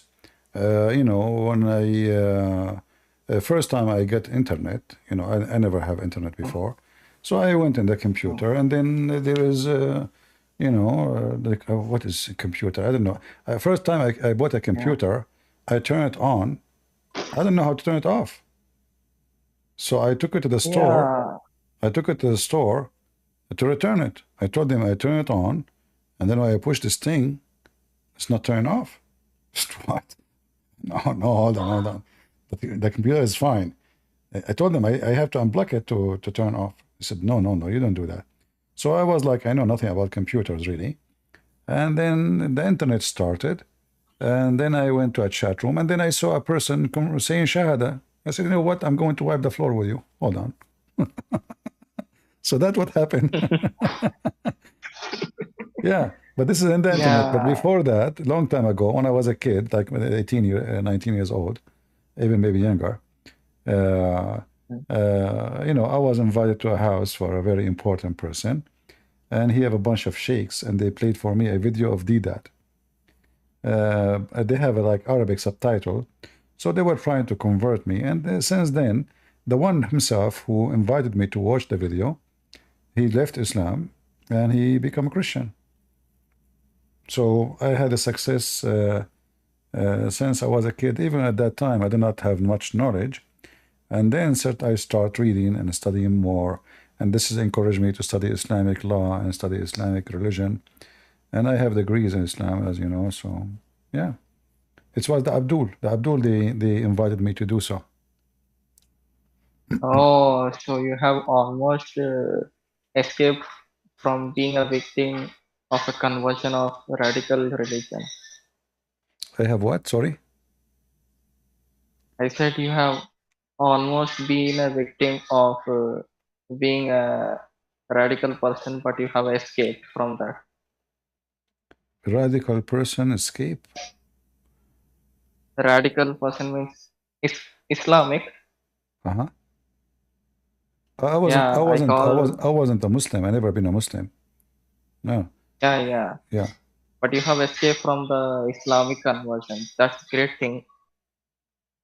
I have difficulty to understand what you are saying, brother.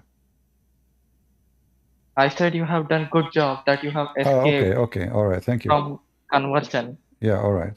Yeah. Well, this is my first experience. They brought me a bunch of sheikhs. They are wearing those short jalabiya, like Zakir Naik, and they have a tape of Didat, and they thought by the end of the tape I will surrender to the devil Allah. But by the end of the tape, I told them this tape cannot be true, because obviously the subtitle doesn't make sense with the guy he asked question, the answer of it doesn't make sense. You know, there's no answer for the question. It's something totally different. Yeah. So I told them they are praying with the tape, and then the guy, he's a Saudi, he agreed with me. He said, yeah, you are right. I think I did not notice that. Anyway, and then I start sharing with him there is a radio station. It's called Monte Carlo. It exists. The radio station is still in Arabic. It exists. They have a broadcast after 10 p.m. Saudi Arabia time. They broadcast for 2 hours the gospel. So they are Christians. The same radio station, they close for 15 minutes, and then the station will turn and become a Christian station. So he started listening to it, and he, keep calling me, asking me questions, and it took it a few months after the guy decided to leave Islam. So he called me to leave Islam. He left Islam himself. Yeah, the one who asked for the book. Here we go. Lisa, she just posted in Russian. Are you there, brother? Eli, are you there? Is Eli in the chat? I don't know if he is still there. Okay, so she just posted. Yeah, Thank you, Lisa. All right. Anything else, War? Anything else? If there is anything else, then same thing. Good going, and keep going with your content. And one more thing, what should I say that? Since even same thing happened with me, I was not familiar with this stupid faith. When I've started being familiar with this terrorist faith, then I have also I was like, if for example, I'm walking on street, if I see 4 Muslims, then I be with them very manipulative way. You know what I mean? You will be with him what? Manipulative way. I apologize. I have difficulty to understand your accent. I said manipulate. Manipulate. Manipulate. Okay, I see. Yeah. Don't be angry from me. Hey, don't be angry from me if I don't understand. Okay, sorry. By the way, in which country you live? Sorry? Which country? I'm black, blonde, African American from Japan. Oh, so that's why you're having problem to understand. Exactly. My accent. Yeah, exactly. But sometimes I speak a lot of orang Indonesian. Depend. All right. Well, thank you very much, my brother. Who is next? First. Thank you. God bless you. First Christian. Go ahead.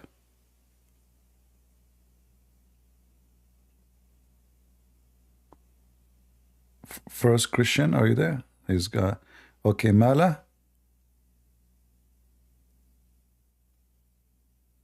First Christian is back. Go ahead, First Christian.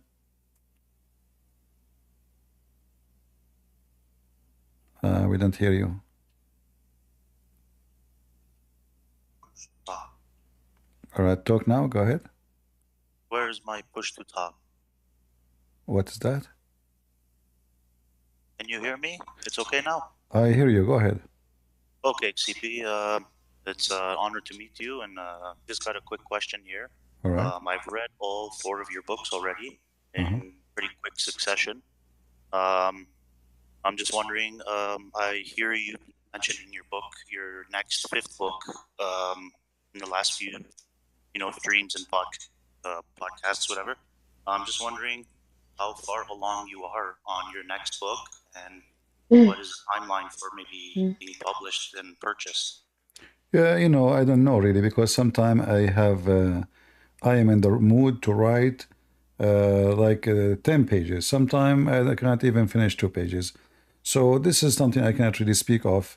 In order to finish fast, I need to stop coming from the internet, because as you see, everybody is coming here, staying many, many hours, not like 15 minutes. And that will take a lot, like, I will be done. Now my voice will be tired, my brain, I mean, you are not going to be able to start writing again. So it need time, and this is what I am short of. However, maybe in the future, if I travel, because I will not be able to go live as before, I will not have the same hours and the same timing. Maybe then I will be able to give it more time for writing. Okay. Yeah. Awesome. Thank you for. I just have one more comment here.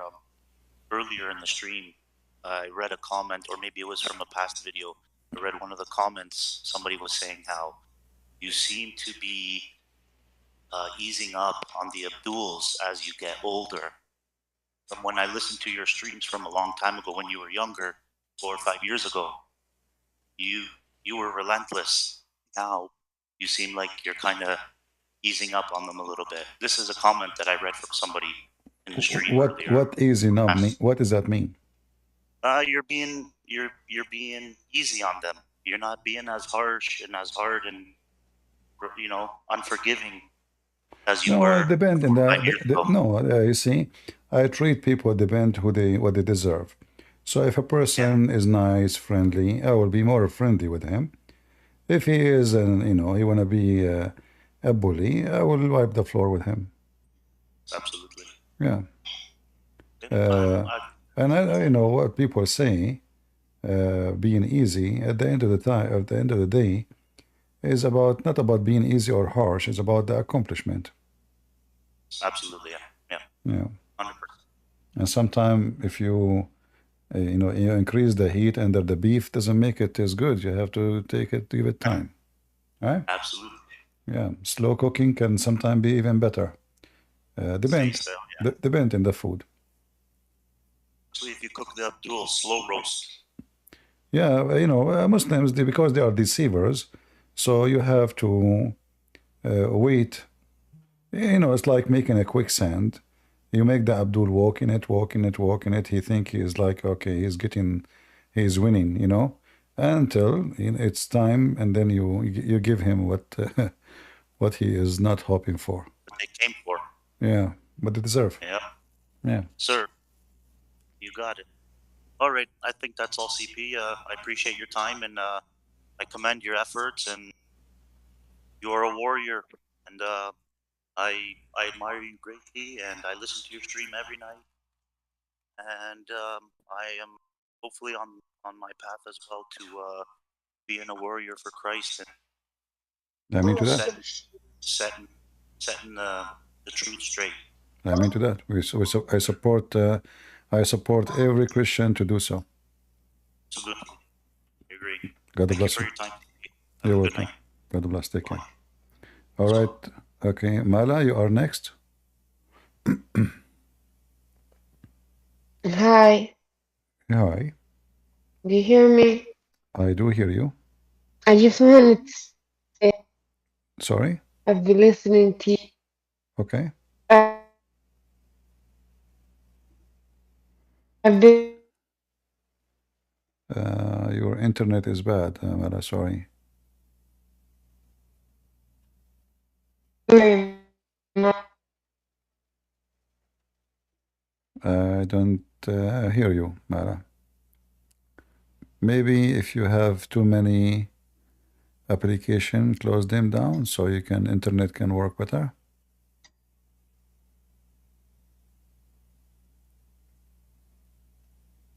All right, maybe I think she have a bad internet. Maybe she is like in maybe Indonesia or something. Because when I used to live in Indonesia, the internet was not good. So I used to go to the president house. You know, I told the president, "What is your internet?" He said, "I don't share my internet, you idiot." I told him, "Not for me. This is for Joe Biden." So, oh, okay. So because I said to him, he is here running for election, you know, in the kitchen. So he gave me the Wi-Fi, and I start using the Indonesian. I gave it to Joe Biden, and since then, Joe Biden, he lost his internet, and he dropped. He keep dropping. And today he dropped finally. Thanks to the orang fastest speed in the internet of Indonesia. Mala, are you there? I guess she have a problem. All right, who's next after Mala? Mala, we will take you later. Don't worry. Fix your internet, sister. Who is next after Mala? Hello. Hello, hello. Hello, I'm a caller recently from India. Yeah, but David, you know, we said if there's nobody, why you came back? Oh, sorry, brother. Don't you see how many people are? I mean, come on. Okay. Sorry, brother, bro. Sorry, it was my mistake. You're welcome. All right, who is next? Bro, I'm Abai. Okay, Abai, go ahead. Bro, brother CP, I'm from India. All right. And I'm especially from here, southern part of India, which is called as Kanyakumari. All right. And in our place, you know, before 200 years, it's a most vulgar place due to caste discrimination. And after the Protestant missionaries came here, this place become like more prosperous and more comfortable. And today our place is like top literacy rate in our particular state in India. All right. And I just want to share you. Before some time, another person came from India, and he shared about some caste systems in India. Like he shared about some caste problem, but actual thing is there is no caste untouchability among Christians nowadays. But Christians will see caste for their for their marriage, like for in their matrimonial advices also. They used to share their particular caste in some places. I think more than 30% of the Christians were completely turned into Christians, but 70% like they still refer their caste just for marriage purposes. Yeah, you know, in marriage, what happened? That this is something we have in the Middle East because, you know, like if I wanna go and marry a girl, she is from a poor family, and my family they are very powerful. They will say you cannot do that. This is a different story. It's wrong, but this is not have nothing to do with the Christianity. This is mostly it's a culture thing. It's happened everywhere. Like now in America. The son of Joe Biden, he have sex with a porn worker. He have a child from her. Joe Biden refused to accept the daughter of his son. So this is not only in even those who claim to be very liberal, they don't accept such a person. For that will bring a shame to the family. But Christianity have nothing to do with such a tradition. It's easy,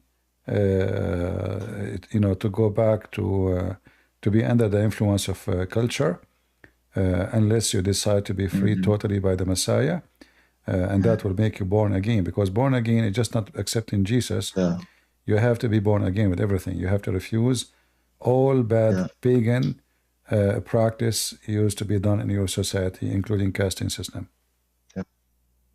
Yes, bro. And I have another doubt for you because I have other question, and you want to give a kind suggestion because in Kanyakumari, here Christians mostly, most of the Christians, even priest, our priest and our peoples also, they have a friendly relationship with Muslims.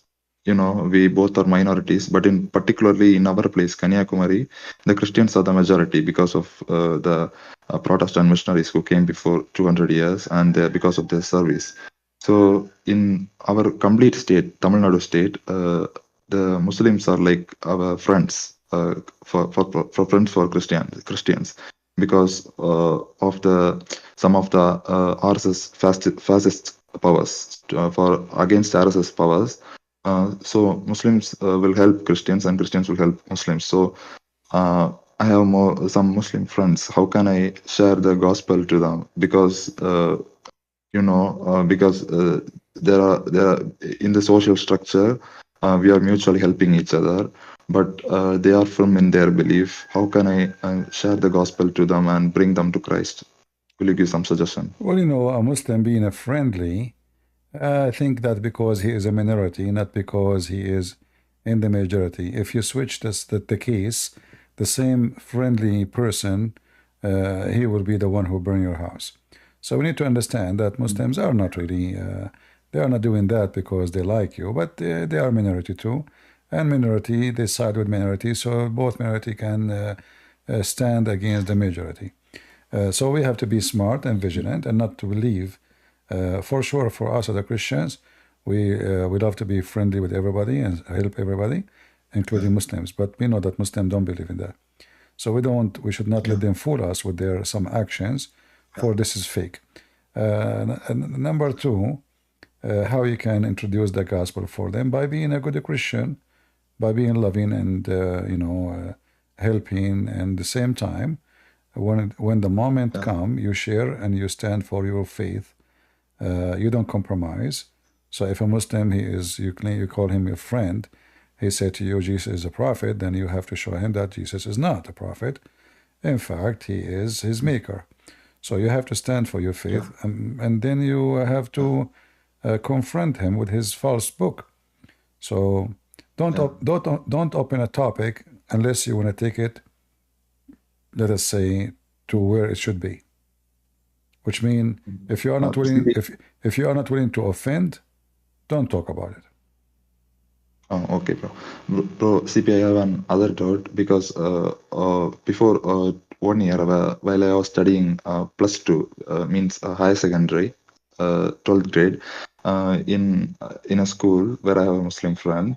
It's a Christian school, so during the lunch interval, before the lunch interval, we used to say our Lord's Prayer. So after the Lord's Prayer, he said, we worship at the end of the Lord's Prayer, we used to say, in the name of the Father and of the Son and of the Holy Spirit, Amen. So the Muslim friend says me, we worship the Father who is here. What they're talking about, because on a particular day you said, there is no evidence that Allah is the Yahweh, right? Allah is Yahweh? Allah is not Yahweh. No, it's not, for sure, yeah. Our God have nothing to do with their God, no, yeah. We have nothing to share with the God of Islam. Islam is a deceiving cult. They use certain names just to deceive you. But we know that Muslims don't believe in our God. Our God first have different nature, have different name, and he is a spirit. Their God is not a spirit, so we don't have the same God. CP, do they have any reliable, do Muslims have any reliable sources to prove that Muhammad is a descender from Ismail? Because they often claim that they are also an Abrahamic religion, and their prophet Muhammad is from a descender of Ismail, who is the son of Abraham. Yeah, they have fictions like a tree of Muhammad family, but it's full of contradiction and it's against history. So your point is they don't have any reliable resources, like No, right? you know, the Ishmael, his mother, she took him to Egypt. She married him from Egyptian women. This is in you know, Genesis 21:21. Genesis. It's very simple, yeah. So the Muslim, they fabricated a tree about Muhammad being from. But if you go to the Quran, nowhere in the Quran it says who is even Muhammad, who is his father. Nobody knows. Where he is born, nobody knows. The name Muhammad is not even to be considered, because the same Quran have many names for Muhammad. So which one is them? So obviously Muhammad never was a name, it's a title. It's a title of unknown person. Okay. Okay, CP. Thank you so much. You're welcome. All right. Thank you for. You're welcome. Thank you. You're welcome. All right. Who is next? CP, can you hear me? I hear you, Blazart. Boker Tov from Israel. Good morning from Israel. Welcome. Good morning. How is Israel doing? Israel is doing well. Doing well. I want to say congratulations for doing barbecue for Al Houthi. Yeah, actually, we are Jewish from Yemen. So for us, yeah. It's a double that's even make it more better. yeah.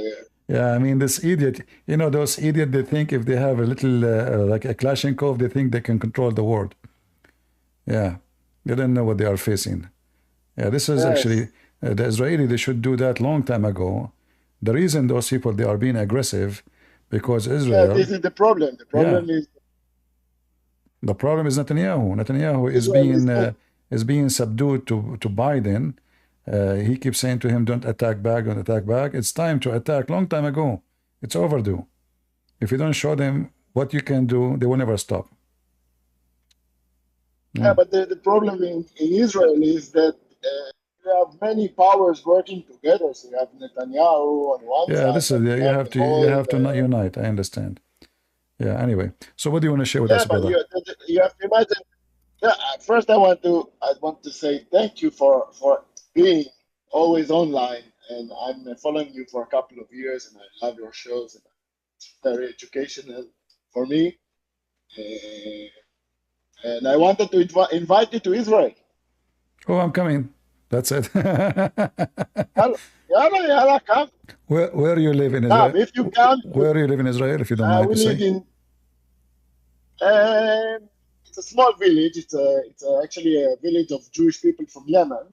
Okay. Whole area is people from Yemen and from Morocco. So you guys, you speak Arabic? You speak Arabic? No, a little bit. Okay. The older people, my parents, they speak Arabic. Yeah. Okay, I understand. Well, my friend, if I come although Yemeni. Yeah. If I get a chance to go to Israel, I will be happy to stop by and visit you. You're invited. You can stay by us. I'll take the time to make you a tour. I will go there if you can take me to Gaza. Really, if nobody, I can take you to the border, and then we can try and find a way for you to go inside. No, I want to be inside. But I think soon they will finish with Gaza. I want to go with the soldiers. I don't want to go just to take selfie. You know? I want to shake hands with Hamas. I want to say to Hamas, congratulations.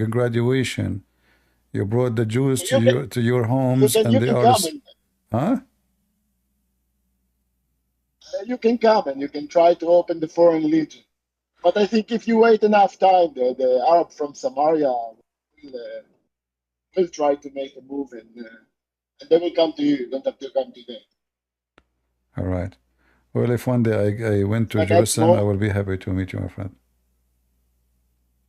Yeah, that would be really, really great. That would be really cool. Yeah, maybe one day. God is willing.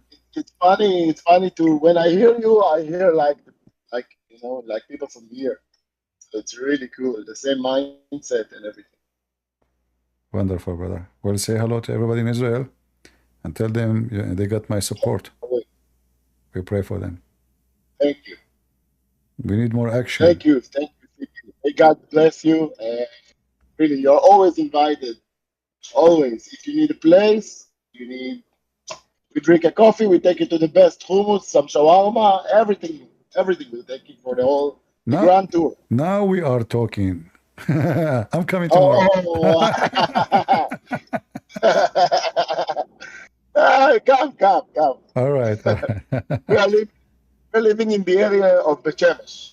Bet Shemesh, Abu Ghosh, it's this area. All right. Tel Aviv and Jerusalem. Well, brother, I'm honored to be invited, and I will be happy to be. We will see. Maybe I can do it this year. I don't know. We will see. If I can do it, I will be happy to do it.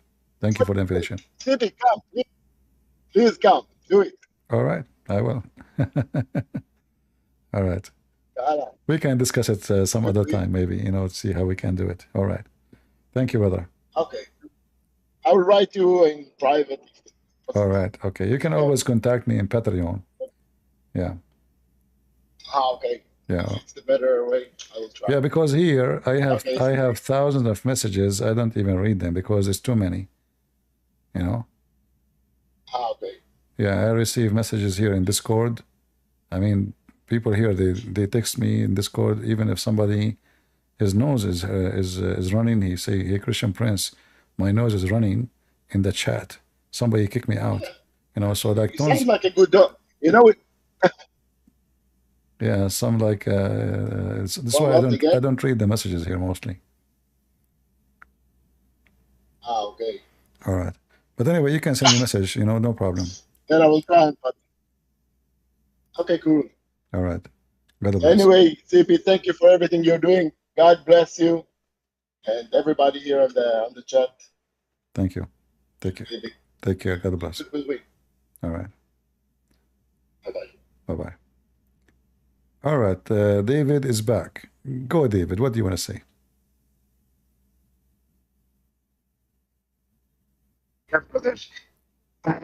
So I was just putting my side topic, and the main topic I wanted to talk to you was about my marriage. So I want to be. I am now marrying a girl. Until now, I have not married her, but within a few months we will be married.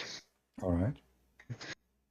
So you just previously you said that marriage is a very important relationship between male and female, and we need to be mature for our marriage. And it's just not like you have a big age and you are older. That doesn't mean that doesn't make you to be a qualified person for marriage or to be a man. Correct. So, yeah, so I want to say, brother, that it is a very big decision, and I want to stay whole my life as a Christian, and I don't want to hurt my God, my Lord, and so I need to. And I know that I am not a perfect guy, and I will not be able to handle my marriage. I will not be able to teach my coming children that will come after my marriage to be a good person who perfectly follow God, but I will live upon the grace of God. I will live on grace of God, and prayerfully I will spend my life to be a good person, a good husband, a good father. So this is my approach to my marriage. Am I should I marry or not? What you think about me, about my marriage, and what is your perspective? I want to hear from you. Is your wife? She is a believer. Yeah, she is believer. Yeah, you see, maturity, maturity is not really about words. I say that I will be willing to do this and that. It's about doing them, and sometimes many of us we say things, but we don't do it, and we cannot do it. Why? Because simply those things can be hard on us. To be a good father is not just by buying food and your daughter or your son need to go to school, you take them to school, bring them back from school. Being a good father is about, understanding how our Father in heaven, He acts with us. So you need to learn from our Father who sent His begotten Son to save us because He loves us. So to be a father, it's mean being willing to give your life for your family, not just food, not just bread, not just a company. You are willing to give all your life for this family you will establish, which means your family should be established based on love, not based on sex or based on I like her, she like me. So you have both of you, you have to love each other, and you become a unity of love, and then the babies will be born of this unity. There will be a beautiful, miracles of God, and love is their shield. So in order to accomplish that, both of you have to understand that this is just not a company. I agree to live together and you are my wife now. It's way more than this. We agree that I will be with you, you will be with me. I will give my life to you, you will give life to me. And nobody here is abusing anyone. We love each other. So the same as the Bible says, as the Christ, He gave His life to the church. The man, love your wives and give your life to them, which mean be the protective, be the loving, be the giving, be Christ to the family. So you are the head of the house, yes, but this is a big responsibility because you are the first one to sacrifice, not the last ones. I remember Jesus said, you cannot be a master unless you are being a servant. So in your family, in order to make your family love you, you have to act as a servant. Doesn't mean that you have to be not the man of the house, no, but you have to be serving with love and treat your children, your wife with all kind of care, which is accompanied with wisdom. Because care without wisdom is just a foolishness. Because you don't want to spoil neither your wife, neither your children's. So the care have to have a wisdom accompanied with it, and then you will have a successful life. However, at the end of the day, we have to depend on the agreement that we are children of God, and we are going, both of us, you and the wife, to obey God. So there's no lying, no cheating, no satanic act. Unity of love, pure of all sin. And then, we pray to the Lord, He will guide you and give you better success. Yeah. I sometimes I think that I lack wisdom and I need wisdom from God, and because of that lacking of wisdom, I will not be able to completely play my role as a husband, as a father. And if that will happen, what I would do, I think sometimes so. I think so, like that, that I am not be able to, but The still wisdom, I believe. the wisdom is not yours. The wisdom is going to be the wisdom of God. So the Bible says to us what exactly is good for us to do. So the second you find yourself, let's say confused about what you should do, there is always a story in the Bible fit with your story. Everything Jesus said, anything He said, fit with our life today. So always you can find your story in the Bible and you can find an answer for it. So the wisdom I'm talking about is not your wisdom really. It is the only wisdom you need to have is to understand that the Lord is your wisdom, and you learn from Him how to deal with family matter. And that's why I'm quoting for you the Bible, not because people get married, for thousands of years, and they can have children. They're all kind of religion. So doing the act of animal is easy, sex, babies, the baby come, here we go, we have a wife, we have children. But the wisdom we are talking about is to be always not depending on ourselves. That's why I said to you, no cheating, no lying, no. Yeah. Because Never all of cheat this, my. yeah, because this is all the wisdom of God. The wisdom of God saying, Yeah. if you want to be happy, both of you, Yes. then Yeah. he will not get anything if you cheat or not. You are not cheating on him. You are not killing him. You are not lying. Nobody can lie to God. Nobody can cheat to God. So all of this is for your benefit and for your success and for your happiness. So when we say a family of love, that means both of us, we understand the Bible, we agree that any problem we face is going to be solved based on what the Bible says, not based on my private opinion or her private opinion. So if we can come, both of us, into that agreement, then I believe there's no problem will be, and you have a lack of wisdom or she have a lack of wisdom, is not going to be a problem, because already your wisdom is depending in the Bible, which is going to give you the all the answer. And very important, same time, we don't want to be like, okay, the Bible is our wisdom. You need to be sure that this is the woman you want to be with, so you like the way she think, the way she talk, the way she look. Brother, it is arranged marriage, brother. It's what? So I never met. It is arranged marriage. I never met her before. Any time I never met her. I just it was arranged marriage. You know arranged marriage. What is arranged marriage? But why you want to do that? I mean, okay, do you never met her? You want to marry her? Yeah, it is like in India we Christian go to other family, other Christian family. But you see, I advise you not to do that. First, you have to talk. Do you talk to her like every day? Yeah. You just what you said. I knew it is very important. And before I never talked her. You don't go to marriage. Onward. I advise you not to rush to something. You don't because she don't know you. You don't know her. Maybe when you see her in person, maybe you will not like her. Maybe she will not like you. Like most of people, they like Christian Prince until they meet Christian Prince. The second I say hello, they run. It looks scary. So, meeting a person in person is totally different from speaking to a person in the internet, because I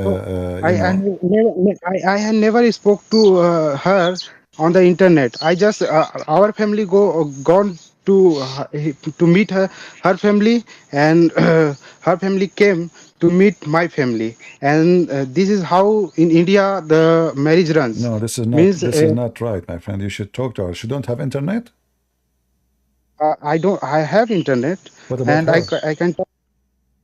I can talk to I can talk her, but just before this relationship, our family went to another family to get the marriage and to get girl, and we talked. Their family come to my family. Their family came in my family, and we talked about girl and me, and we both talked about each other. But what happened, that seagull was the girl was not confirmed about the marriage. He just he means she was just playing with me. Why how I knew that she was playing with me? I told her, if you are truly convinced that you are being married with a person like me, means if you want, if you are truly sure that you want to marry me, then I will talk. If you are not sure, then I will not talk. And she said that I am sure that I will marry you. And after that, after some conversation, she said that she will be my wife. And after some time, she depend herself to her family's decision. And because she told me that she is my wife, I acted like she is my wife. Okay, I told something like that is a that topic was only talked about wife, or only talked to wife, and I had nothing to do with the marriage. This was. Are you getting me, brother? I'm not. My friend, I know. This is a culture and tradition. This is not marriage. No, brother. My language is my barrier, but I'm not being able to communicate what is my situation was, and That's why you are Okay, not getting me. tell me, like, I will tell you what I understand and correct me. So Okay, okay. it's an arranged marriage. Your family went to her family and asked for her hand, correct? Yeah, yeah. All right. And you said to me you can talk to her, but you think she is playing games with you. No, no. I was, as a Christian, I was thinking that I cannot talk to any girl before marriage. No, That was my concept. who said that? Why you cannot? Why you cannot? Talk. We're not talking about sex. We're talking about talk. You need to talk to her. What if she is Yeah. stupid? What if you're stupid? What if So, you so, what if so, you don't yeah, like yeah, her? brother. No, you have to talk to her. So when we started talking about each other, No, and she talked. immediately now. If you are going to marry her in a few months, well, you have to talk to her every day. Now, every day.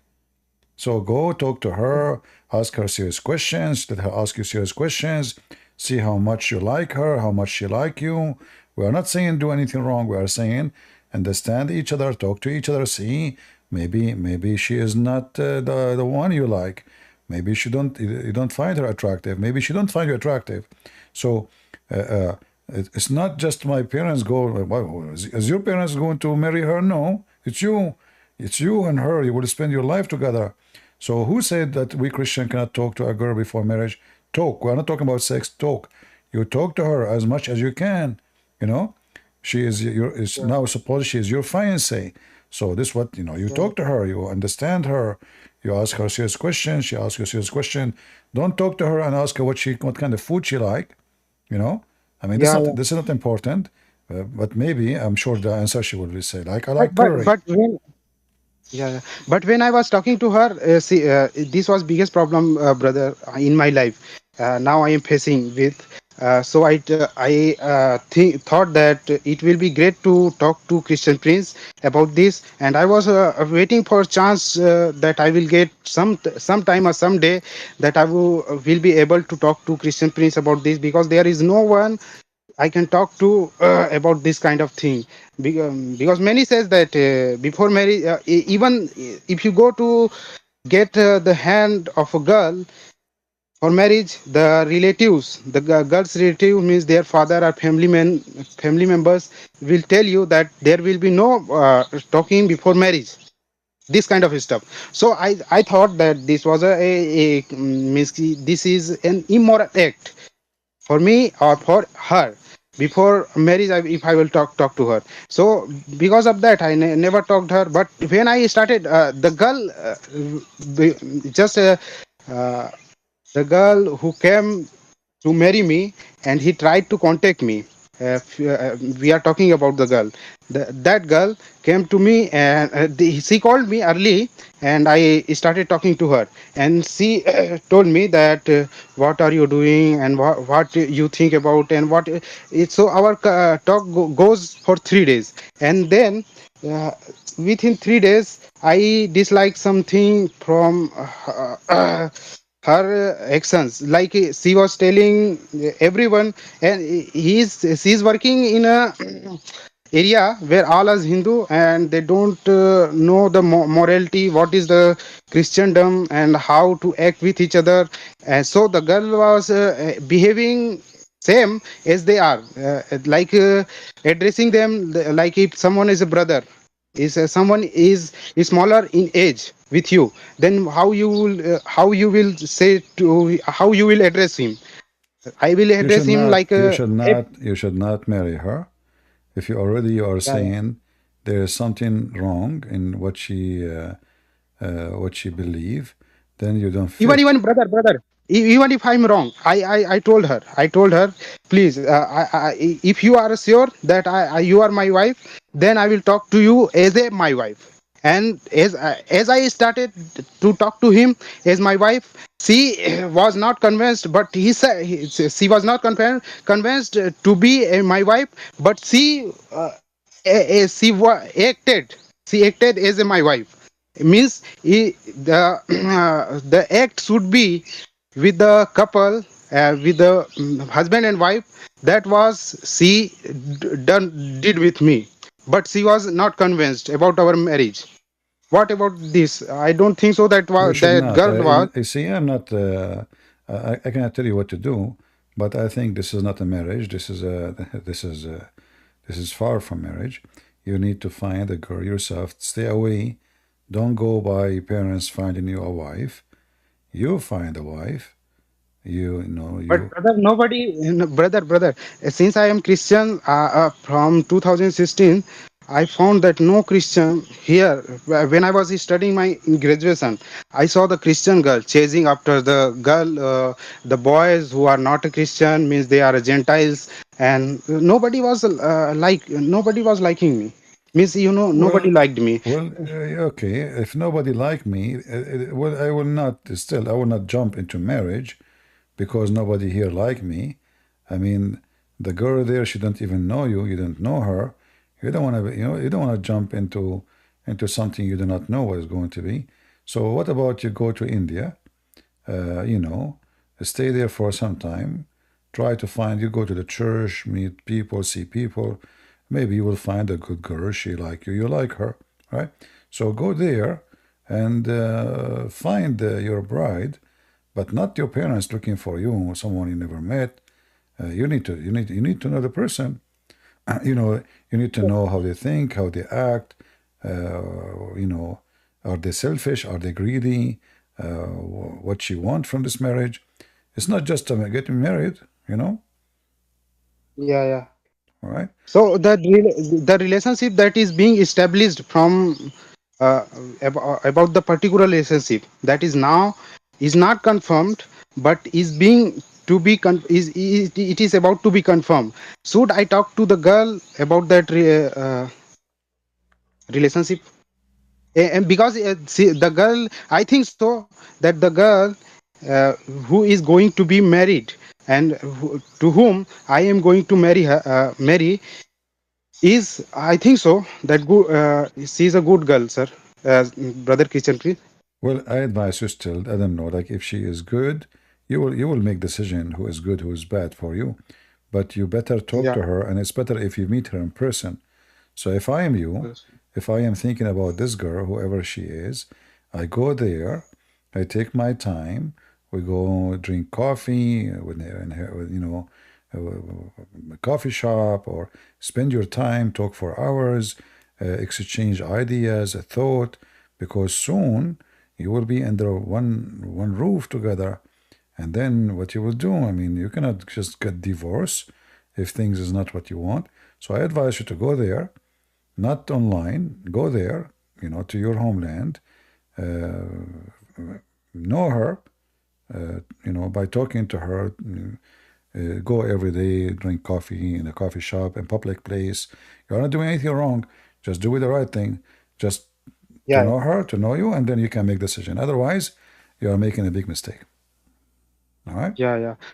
So I have to first check my life partner that is going to be for whole of my life, and then I should decide that I should marry or not. Yeah, That you have to talk to each other, and then you can make decision. Not someone else making decision for you. okay. All right. But with this perspective, if I go to if I go through with this perspective, then there will be, I think so, very less chances of my being married in India, sir. Because I prefer not to be married than marrying a woman. She will give me hell. You know, it's not just getting yeah, married. It's sometimes being single better than being married to a woman will drive you crazy. Right? yeah, yeah, Yeah. yeah, yeah. But Just be careful. You have to be careful. Otherwise, what you are seeking will end upside down. outside, yeah, Because yeah, if you are not going to be happy, then what's the point of this marriage? There's no point. brother, and the Paul means the Paul, Apostle Paul, who said that if any man is not able to uh, means it means supposing I am that he is saying about sexual immorality. If any man is not being able to control his impulses, so he should marry. I think so. Yeah. What about?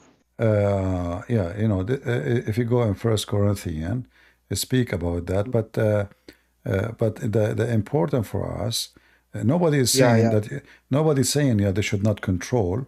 I mean, we are not animals, right? We are a human, and a human being always have control over his sexual needs. Otherwise, Needs. we Yeah, will do what animals do. Any woman she folk in front of us in the street would jump onto her. So this is not no. Control is not an excuse because always you should take control. And you are a Christian now, so you used to be a yeah, Muslim. You are a Christian now, and you always have control of yourself. And the one who waited for all his life to be single, he can wait a little bit more and find the right women. All right. So get married. I'm not saying to you don't get married. I'm not saying to you stay yeah, single. I'm just saying be careful, make a right choice. Otherwise, the happiness you are seeking is going to turn to drama.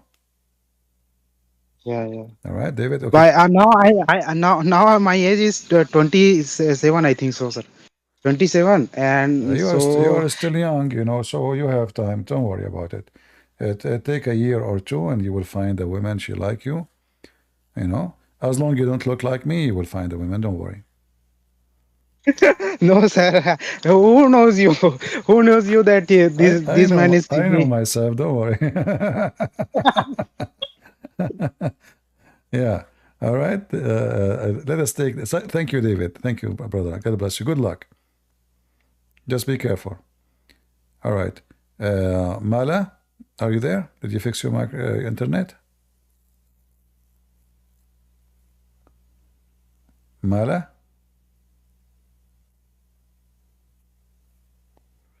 Do you hear me, Mala?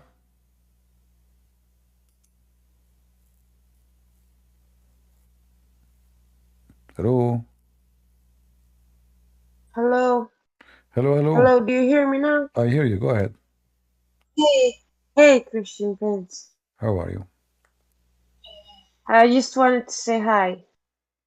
Hello and hi. You're welcome. I had a question. I was thinking about it yesterday, but now I forgot because it's the middle. It's Okay. almost 7 o'clock in the morning All here. right. When you So remember it next I time, just you can join us. No problem. No problem. Thank you very much. it was a pleasure talking to you. God bless you. God bless And you. the work you Take do. care. Bye bye. All right. Preacher, go ahead, preacher. Butcher. Oh, my brother, how are you? I'm fine. I'm from New Zealand. Have you heard of that country? Sure. Beautiful country. I've been listening to you for I think 5 years now. All right. And it's an honor. It's an honor to be able to talk to you. I just want to encourage you to keep going, brother. I'm praying for you always, and I used to listen to radio in the morning on my way to work. But now my form of entertainment is when you dismantle the Abdul. It's the funniest thing. It makes my day. Sometimes I have to show my colleagues who are of no faith at all, and they wonder too, why do these Abduls follow such a sexual satanic cult? But I appreciate your work, brother, and it's an honor. I think you're Muhammad's biggest fear, and you're the sword to the caliphate's neck. I was gonna, I was gonna think of something else to say. What else? What else are you? You're what Abduls are scared of when they have a nightmare. They hear your voice. All right, brother. Thank you very much for the kind words. Hey, if you come to New Zealand ever, I know you're not much of showing your identity, but you give me a message, mate, and I'll put you in a house of mine and show you around the country. You're more than welcome here. Thank you. Come here before the Abdul come here. I don't like them here. Don't worry. I go there, they will leave. Don't worry. Oh, that's right. They hear your voice, they gone. All right. Yeah. Thank you, brother. Thank you. God bless. Thank you for the invitation. CP. All right, Eli. Yes, sir. I have another question. Have you heard of a guy named Jay Patterson, Petron, Jay Petron. No. No, he's I found him on YouTube. He's a historian, and he focuses also on destroying Islam and Quran and all that. And he actually studies the manuscripts of their Quran in detail, and he shows on his videos how they erase words out of their Qurans, how there's 32 Qurans that are different from each other, and Okay. just in detail he explains about the history of Muhammad and You mean Jay Smith? no, Jay Patterson, Patron. Ah. Jay Patron. His Yeah. Anyway, each one, you yourself, you can learn. Anyone can give you an information which will help to educate you, to arm you against the cult of Muhammad. Learn it.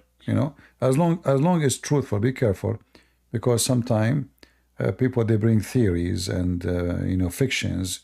You have to be careful. So if the person who you are speaking of is giving evidence, showing you, and it's convincing, then you can use it. Why not? He does. He shows pictures of their Qurans, of different Qurans, and how they erase and add things into their Qurans and Wonderful. For me, I don't take this approach because I find there is way easier to defeat Islam because if his Quran changed or not, it's just additional stupid thing about Islam.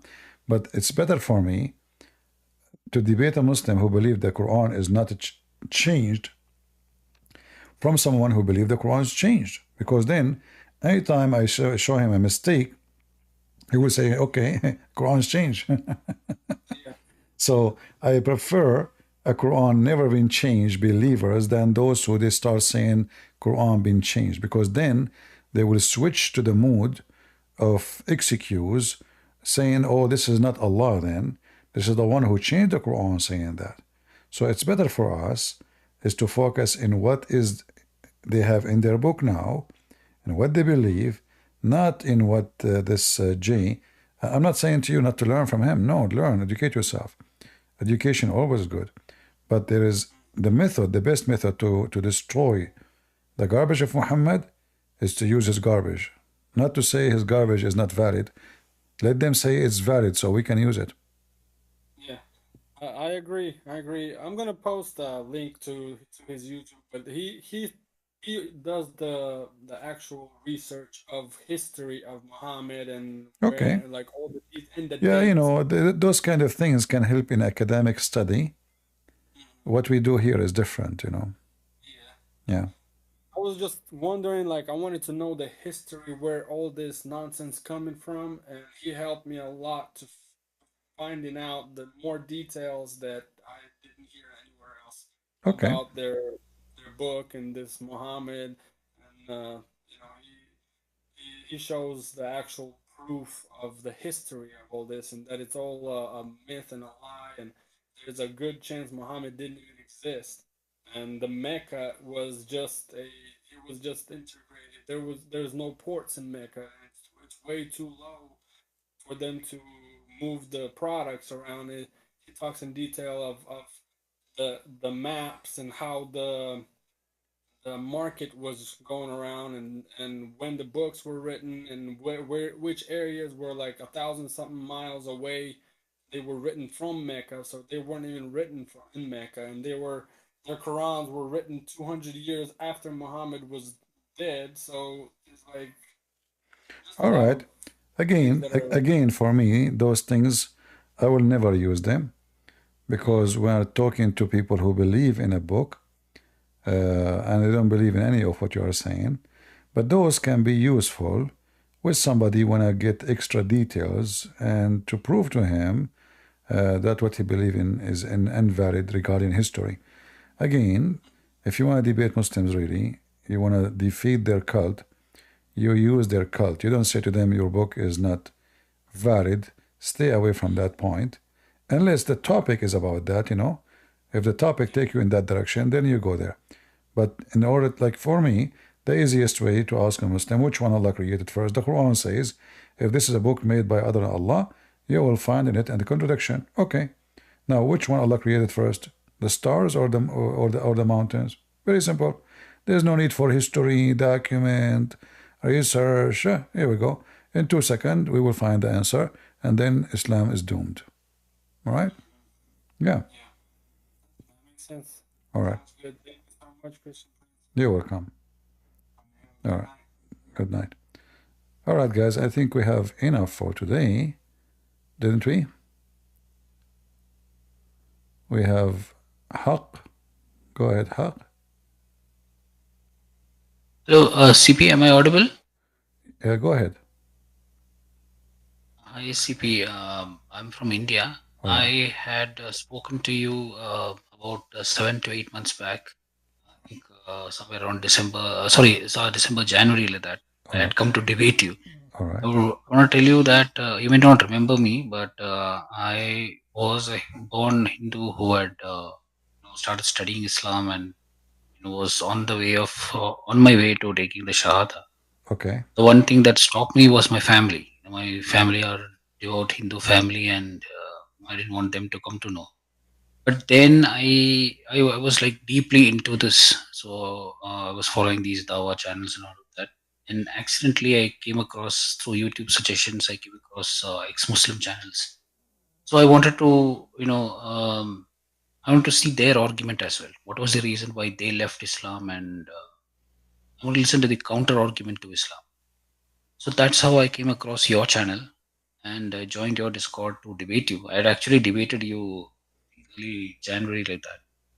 But today I just called you to let you know I've been following you, and I've been following other sources as well. I've been studying Islam, Islam in detail, not from the Islamic sources. Not trying to take the references given by ex-Muslims and Christian debates and all of that.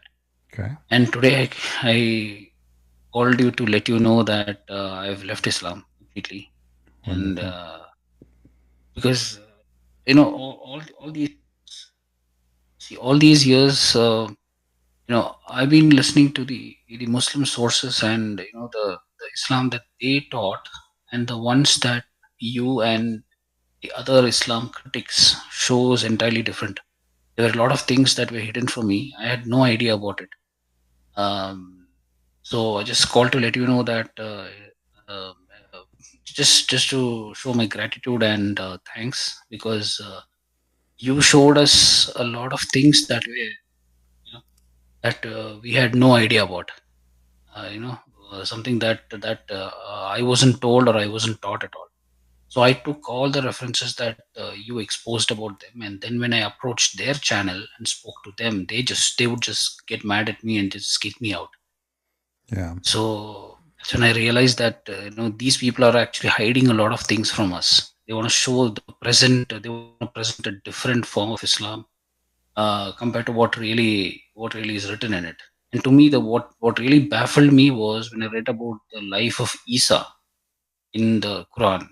But I had no idea about Christianity either. So through studying Quran, I realized that you cannot fully understand Islam or Quran without actually reading the Old Testament, the Bible, because there's nothing written in the Quran and even the Tafsir, especially about the previous prophets, about the life of Abraham, life of Job, the life of Enoch, and all of that. There's hardly one or two verses, a couple of verses that's mentioned in it, not much. So to understand that, I had to go open Wikipedia and check the sources. For that, and most of the sources about these previous prophets and their life history is taken from the Bible. So that's when I realized that this Quran is to fully understand Quran, one needs prior knowledge about the whole history of prophethood and starting from Adam and Eve and all of that. So then I started reading the Bible, and I've started following a lot of Christian channels as well, because you see, I come from a Hindu background, so I had absolutely no idea about we have zero knowledge about the history of the creation of Adam, because Hinduism has an entirely different concept about the creation of mankind and all of that. Mhm. So I've decided to study in detail. Started studying. I've started following some of them. So on a call to thank you, because I've been listening to your stream for past 7 to 8 months, and whenever I listen to you, I do note down some of the verses and the references that you give. So I would go home and then I would do my homework, go search and study and fully understand and realize that you were actually right. And Yeah. when I take these sources and go to them and ask them, and they would get angry and they would get into personal abuse, because I come from India and they call me, I mean, you people are deliberately trying to defame Islam. But I was just asking genuine questions. Yeah, So because I've given up on it. when you hit the nerve, they will be upset, you know. Yeah. I remember you called me many times before, and actually you asked many. Actually, you were a little bit aggressive with me in your questions, like you were questioning me as if you are a detective, you know. But I like that, you know. You are a smart person, and obviously you don't want. You are not the kind who take things people say as it is, which we encourage people to do. We always have to investigate what people say, including me, because what if I'm wrong, you know? You take what people say to you blindly, you might end blind too. So you have to investigate, you have to read, you have to do research. If they are telling the truth, then you will find out. If they are liars, they will lose respect. So always you have to search and find. And I'm happy for you that you decide to leave this garbage. That's actually because I was very aggressive with you. That's why I called you to apologize to you as well. Because I No, had it's okay. see I had just embraced Islam and I was very passionate about it. I'm really searching. I'm seeking the truth and I want to follow. I know that there is God and God must have communicated with us humans. He must have given us some guidelines. I've lived as an agnostic for many years, and I felt very empty inside.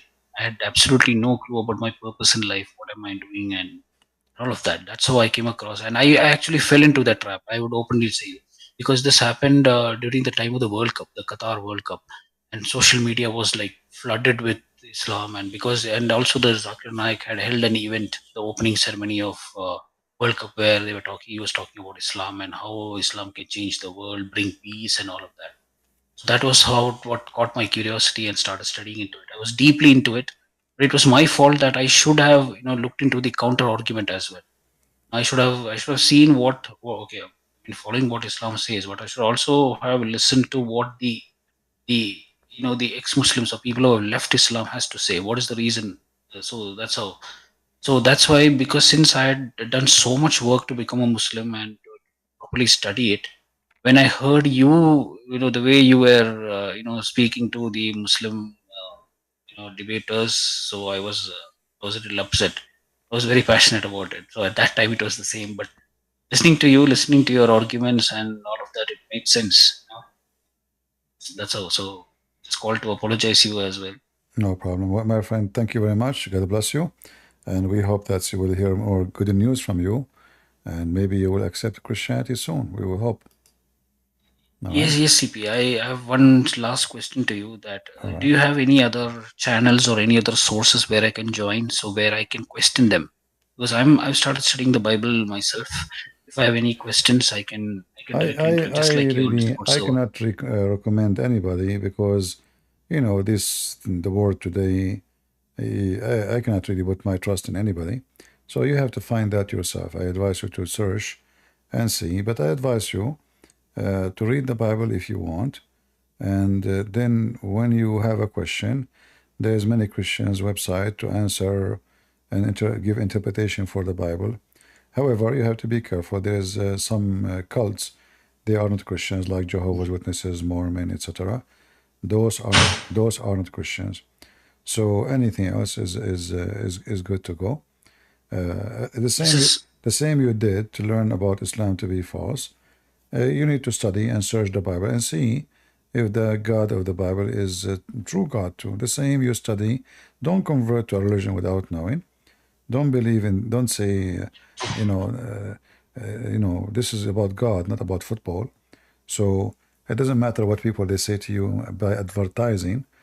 First of all, actually, the one who advertised for religion obviously is bankrupt, you know, because God do not need advertising. I mean, the whole world is his act, his art. So the whole world witness for him. So what advertising? But because the world today is about deception, and people they take their religion from TikTok, not from the Bible. TikTok is their God. TikTok is their where they can hear stories. So you need to be smart, vigilant, read, educate yourself, and when you have a question, feel free. I will be happy to talk to you. All right? But I don't recommend anybody. Thank you so much, CP. You're And welcome. that's why I called to apologize to you. And thank you so much for the work you're doing. That a lot of people like me who we got to know the truth. We are getting to know the truth from you and the other brothers as well. So thank you so much. I'll continue to listen to you. If I Yeah. got some questions, I'll join you. And can you tell me, is there any specific days when you accept calls from non-Muslims? Yeah, It's like, is usually, it today? like today, Sunday, we make this day to call from Christians. Today, every Sunday. Now, Sunday in my day, I don't know what it is in your day. Maybe it's Monday in your time. It's Monday here. Yeah. So it is Sunday for us here. And yeah, like you, I went early. I was here 6 hours ago. Yeah. Yeah. I will try to go earlier actually in Sunday, but today my internet was not good. So we could not make it. All right, brother. Thank you very much for joining us. Thank you, CP. Thank you All so right. much. God bless you. Thank you. God bless. Christian Angel, go ahead. Yeah, hello CP. How are you? I'm good. I'm a Nigerian. All right. In fact, really want to appreciate you for what you're doing. You are a God sent to this generation. Honestly, you are a God sent. I am far from that word, my friend. I'm nowhere close to No, that. I mean, you won't know what you're doing. You understand? You won't know what you're doing. You're Yeah, doing but a lot. that title I don't deserve, so we stay away from Yeah, it. but yeah, God puts people. You understand? He brings people when the needs arises, and he always meet people at their point of need. You came at a time whereby a lot of things are happening to Christians. You understand? People are doubting,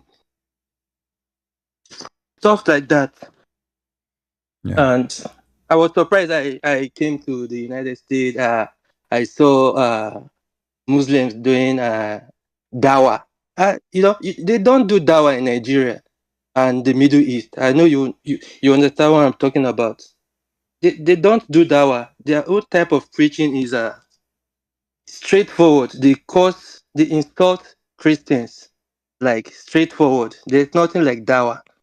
That was where I grew up from. There's nothing like dawah. They believe they can subdue you. You understand? Mm-hmm. So I was shocked. They're doing dawah in America. You understand? They change tactics and stuff like that. But it's so unfortunate. And thank God for people like you. We almost fell into their traps, but Well, we we hope that all of us as a Christians we will be warrior for Jesus, and not only one or two. And we invite everybody, every man, every lady, to join the force, so they can be real Christians, not Christians by name. Thank you, Christian Angel, brother. Thank you. God bless you. God bless you too. Thank All you right. so much. You're welcome. So, guys, I'm not going to take any more calls. We are here for many hours, if you don't mind. And next Sunday, we'll try to be here again. Do you enjoy it? Do you enjoy this session? Even though like the topic is many topic, like everyone have his own issues in life, but this is how it is. Every one of us have his own problems, interest, age, you know. Every one of us have different weather too, different timing. But all of us, we, you know, like we struggle. We struggle when we are teenage. We struggle when we are older. We struggle when we are mature. We struggle more when we are very mature. Then when we get so old, we become like children, you know. So we struggle again. We act like little children. We act like a teenage. So life is a series of a struggle, and the wise person is the one who accompany himself with the wisdom of God. Because if you trust your own wisdom, trust me, always you will make a foolish mistakes, and you will be so sorry.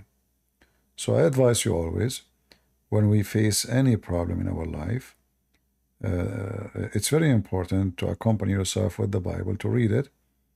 And the Bible have a personal message. It's not a black or white pages with some ink in it. It is a message to you and speak to you in a very personal way. So if you go right now and open the Bible, any page, without random, I assure you, and this is something I do myself from time to time, I open the Bible and I'll find a message for me. I encourage you, like all of you, maybe every day, let us say you are trying to have some good time. So you say to yourself, let me see what the Lord want to say to me today. So put the book in front of you and grab the book and open it. It doesn't matter which page, the right one, the left one, and start reading. And let us see what the Lord He gave you for that day. And I assure you, there is something good for you in that page. Fit perfectly with your needs.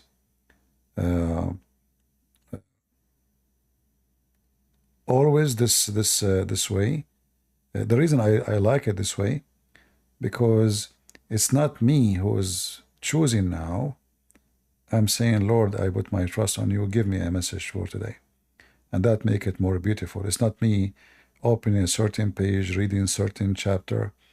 It is the Lord gift. So use His gift.